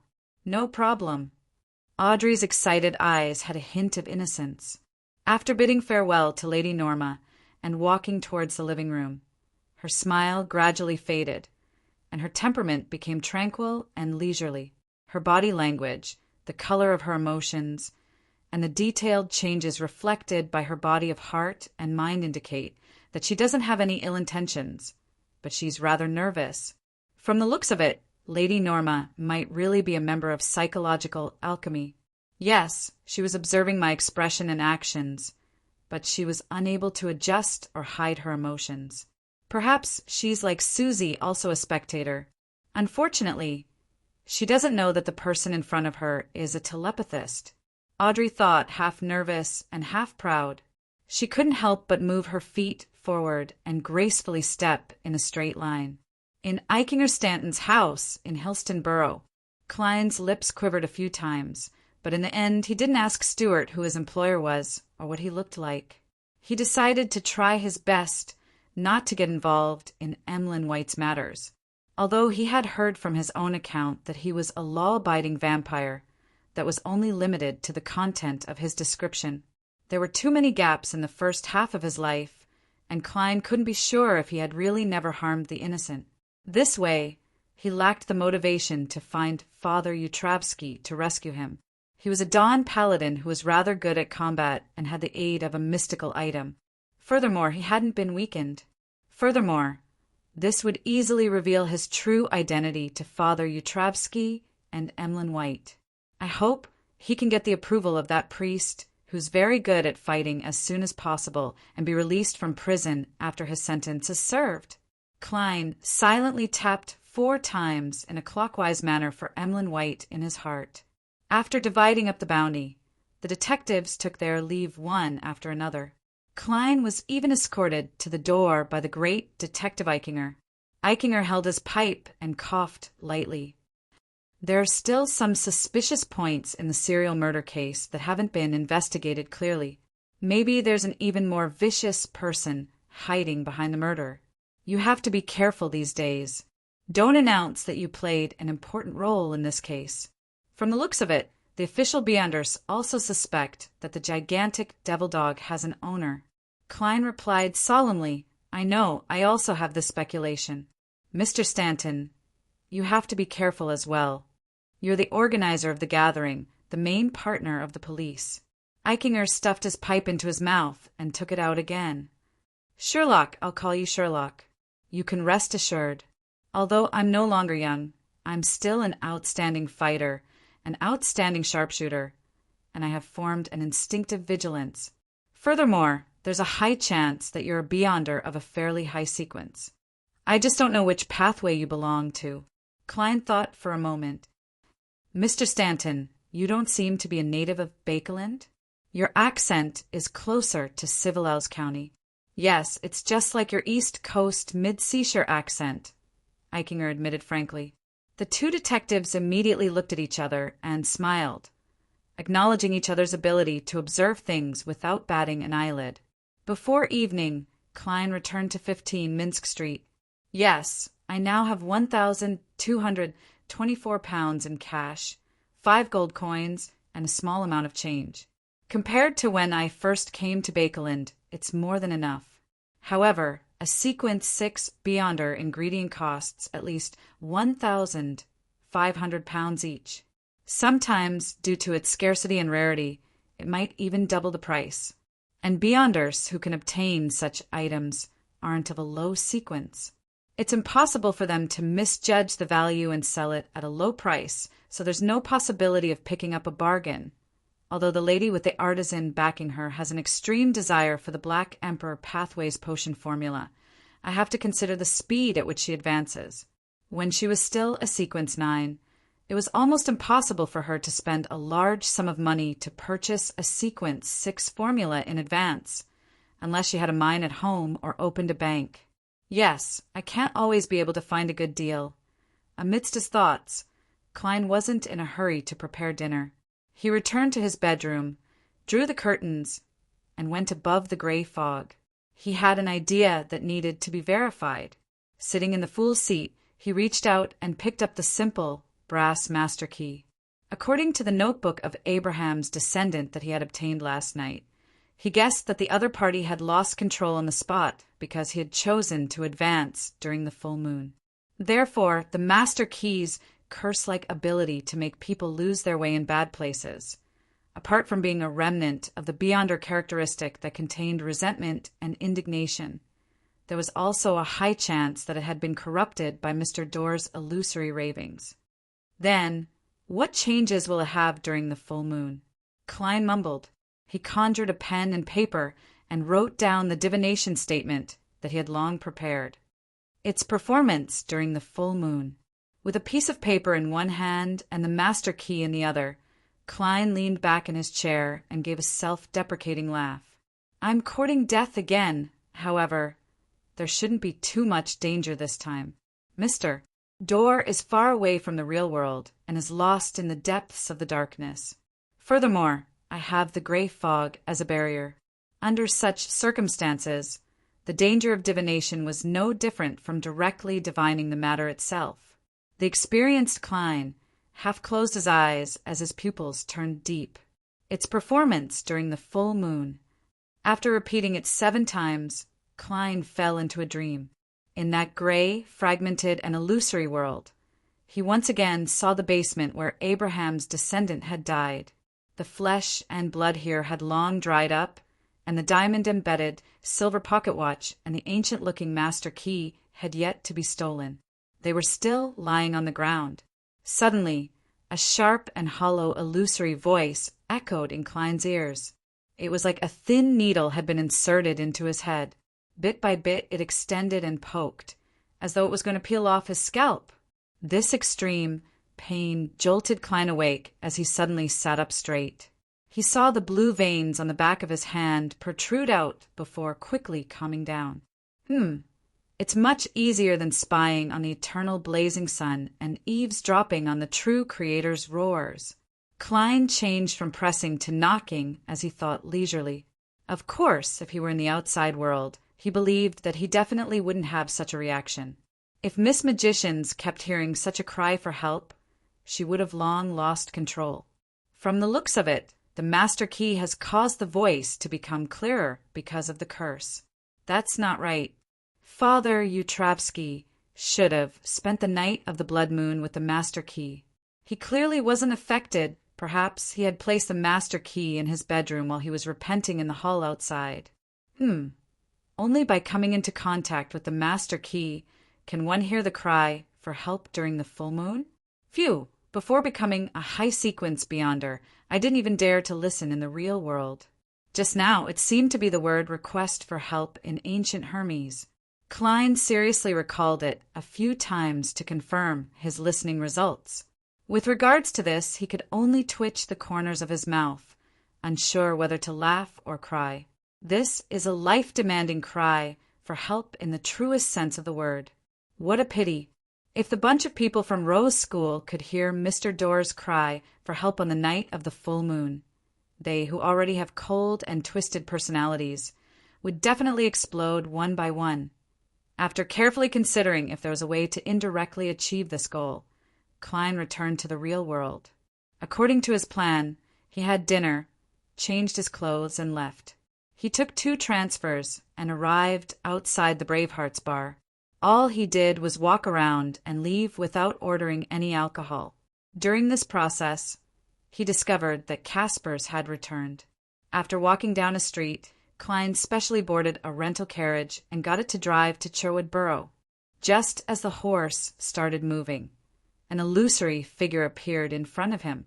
It was none other than Miss Sharon, who was wearing a black, regal dress. "Are you ready?" Sharon asked coldly. The small black bonnet on her head was firmly pressing down on her pale blonde hair.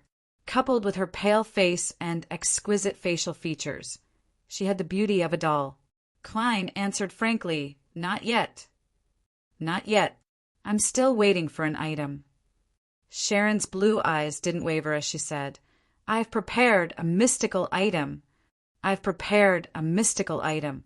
Is that why you took on a bodyguard mission that costs £1,000 for 3 days?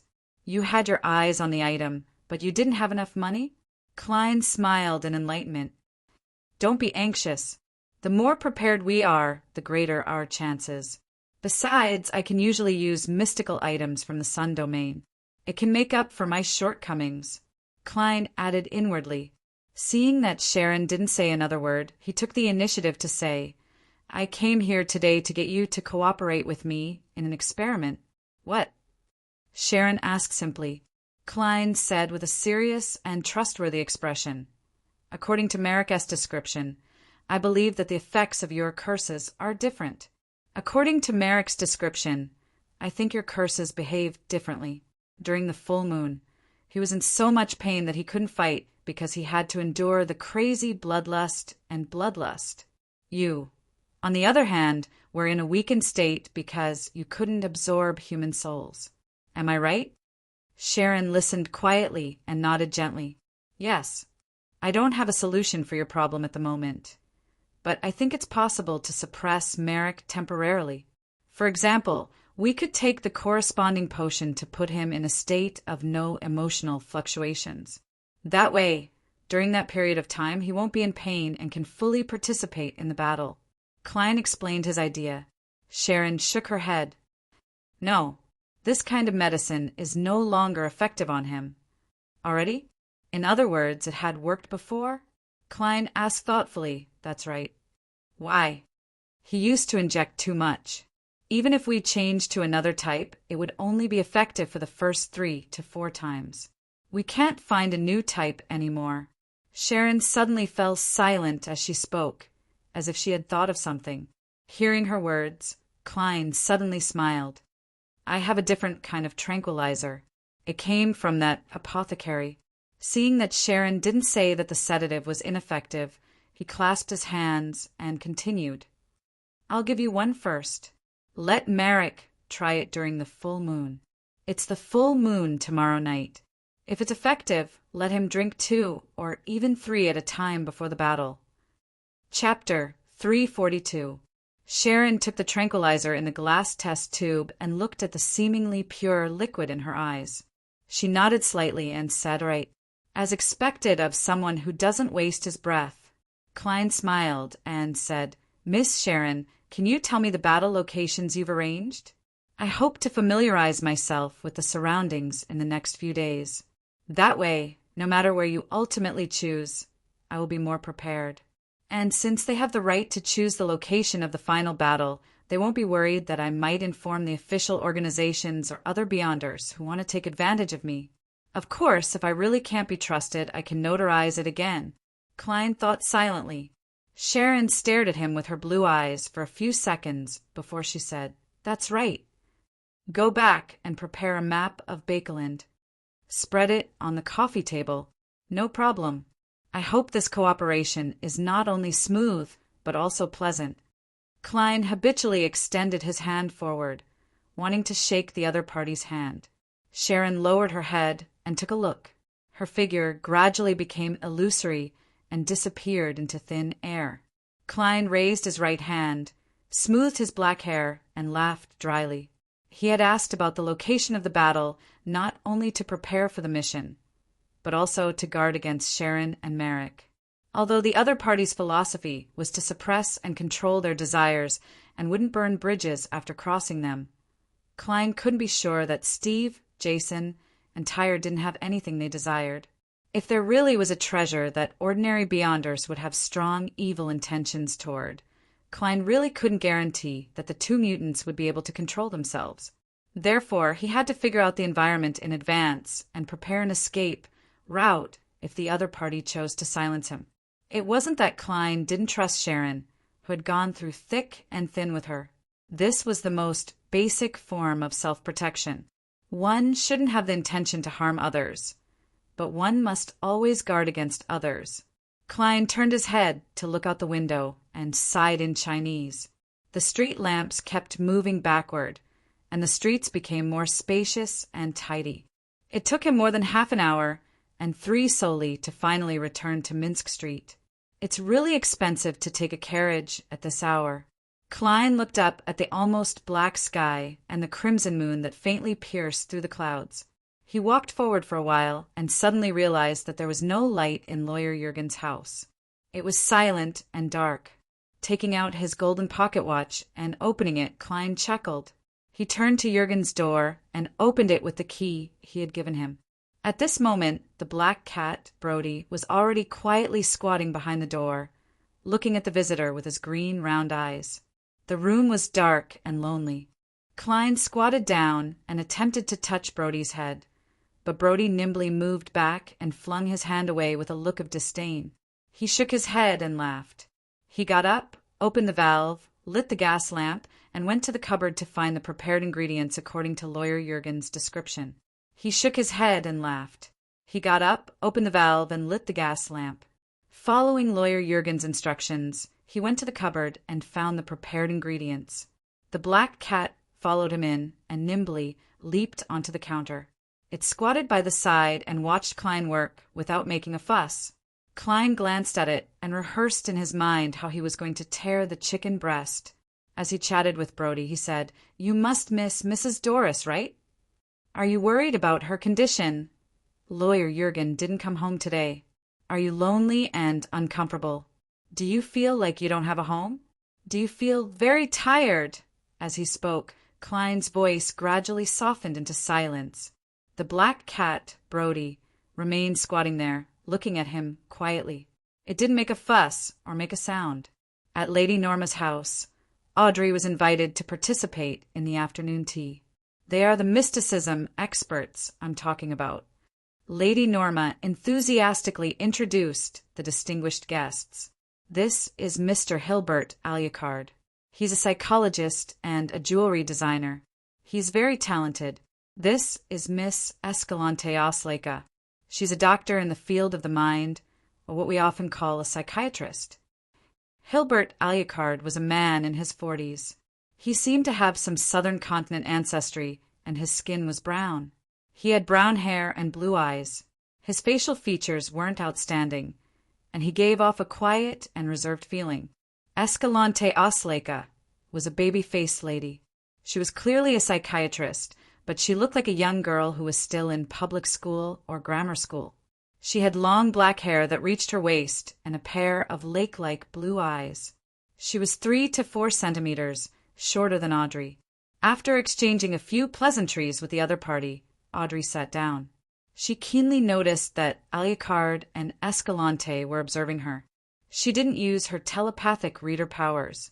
Instead, she pretended not to know anything and took the initiative to start a topic in the field of mysticism. She also paid attention to whether her emotions were in the most logical state. I can't let them find out that I'm already a Beyonder. I've already consumed the spectator and telepathic reader potions. Audrey knew very well what role she had to play today. Unlike the silent Alucard, Escalante was the talkative type. After chatting for a while, she asked, "Why are you here?" After chatting for a while, she asked, "Do you know about the Lunar New Year and the Lunar New Year?" "No, I've never heard of them." Audrey cautiously answered with the knowledge she had come into contact with in the circle of mysticism enthusiasts. In fact, I've already figured out from Mr. the Hanging Man what the great year is, and what the great moon is, she added inwardly with a smile. The great year refers to the number of years it takes for the rotation axis of the planet we're on to deviate once. It's a total of 25,920 years. In the field of mysticism, this is considered a complete cycle from the beginning to the end. The great moon refers to the number of years it takes for this deviation to pass through one of the 12 constellations. Every great moon is 2,160 years. When the great moon alternates, a terrible disaster will befall. According to calculations, we don't have many years left before the end of this great moon. Escalante spoke with assurance, keeping the atmosphere in a harmonious state. Audrey hid the fact that she didn't know much and asked the wrong questions from time to time in a curious tone. Just like that, the beautiful afternoon passed quickly. Alucard and Escalante got up at the same time to say goodbye and leave Ma and Norma's house. This disappointed Audrey. She thought that they would finally hint at psychological alchemy, but in the end they didn't say anything. Yes, as a secret organization that can't be exposed, the examination of a reserve member isn't that simple and direct. It looks like I'll have to interact with them a few more times and observe them in secret for a while before they can decide if they want to reveal information to me and pull me into the organization. That's good too. I can report to Mr. Fool first. Audrey quickly understood the reason. She then took her leave, and Lady Norma saw her to the door and said with a smile, "I'm sorry." She smiled and said, "Audrey, I see that you're also very interested in psychology. Why don't you consider trying to be a psychiatrist before getting married? Earl Hall and his wife are both believers of the goddess, so they should support you in doing something similar. Between nobles, unless there was a financial crisis or some other special situation, it would take a long time to reach a marriage agreement. They would have to go through strict consideration and comparison before they could make a decision. This was because it was not only a matter of two young people, but it also involved the alliance and mutual assistance of the family. Therefore, although noble women could officially enter social occasions under the guidance of the Queen after the age of 18, declare themselves as adults and could consider marriage, but according to statistics, they often started a family after the age of 26. Similarly, the average age of a noble male who would enter the military or politics was 8 years old. In other words, after Audrey came of age, she would have about 8 years to do what she liked. As for the Church of the Evernight Goddess, it had always encouraged female believers to go out to work and engage in certain professions. In the aristocratic circles, many young ladies and ladies had become literary critics, musicians, pianists, painters, etc. Was this a test? Audrey replied with a faint smile, "Then I still need to read more books." She had always felt that it wasn't safe for people in psychological alchemy to become psychiatrists or psychologists. This was because the upper echelons of official organizations like the Nighthawks and mandated punishers should know about the acting method and would definitely pay more attention to this group of people. Lady Norma seemed satisfied with her answer. She nodded and smiled. Escalante and Alucard are both good teachers. Well, maybe I can consider asking Miss Escalante to be my psychologist and tutor. Audrey nodded obediently. On Sunday morning, after Klein woke up, he realized that the map of Bakeland on the coffee table in the living room had been circled several places, and they weren't too far away from each other. Therefore, he spent the whole morning familiarizing himself with the surrounding environment, figuring out the specific buildings and the location of the nearest church. In the afternoon, he once again headed to the Quelleg Club, preparing to practice his marksmanship and beyonder powers. As soon as he entered the hall, he saw Surgeon Alan Series slowly walking out of the cafeteria with a cane. After greeting him, he asked with concern, "Alan, how have you been? Has your luck improved?" A sincere smile appeared on Alan's face, even though he was born with a cold and indifferent appearance. "At least I won't be so unlucky anymore. I went to the cathedral according to your suggestion and told the bishop about the matter. He told me to go directly to the confessional to pray to the goddess. While praying, I actually fell asleep, but I seem to feel that the goddess has bestowed me with a peaceful and calm state. From then on, my luck has been normal. Praise the goddess. He drew a crimson moon on his chest. According to my experience, it should be a sequence 7 nightmare that made you fall into a deep sleep. Then a nighthawk who's good at rituals quickly set up an altar and prayed to the goddess to neutralize your bad luck. The corners of Klein's mouth curled up. That's great. At this moment, Alan glanced at him and said,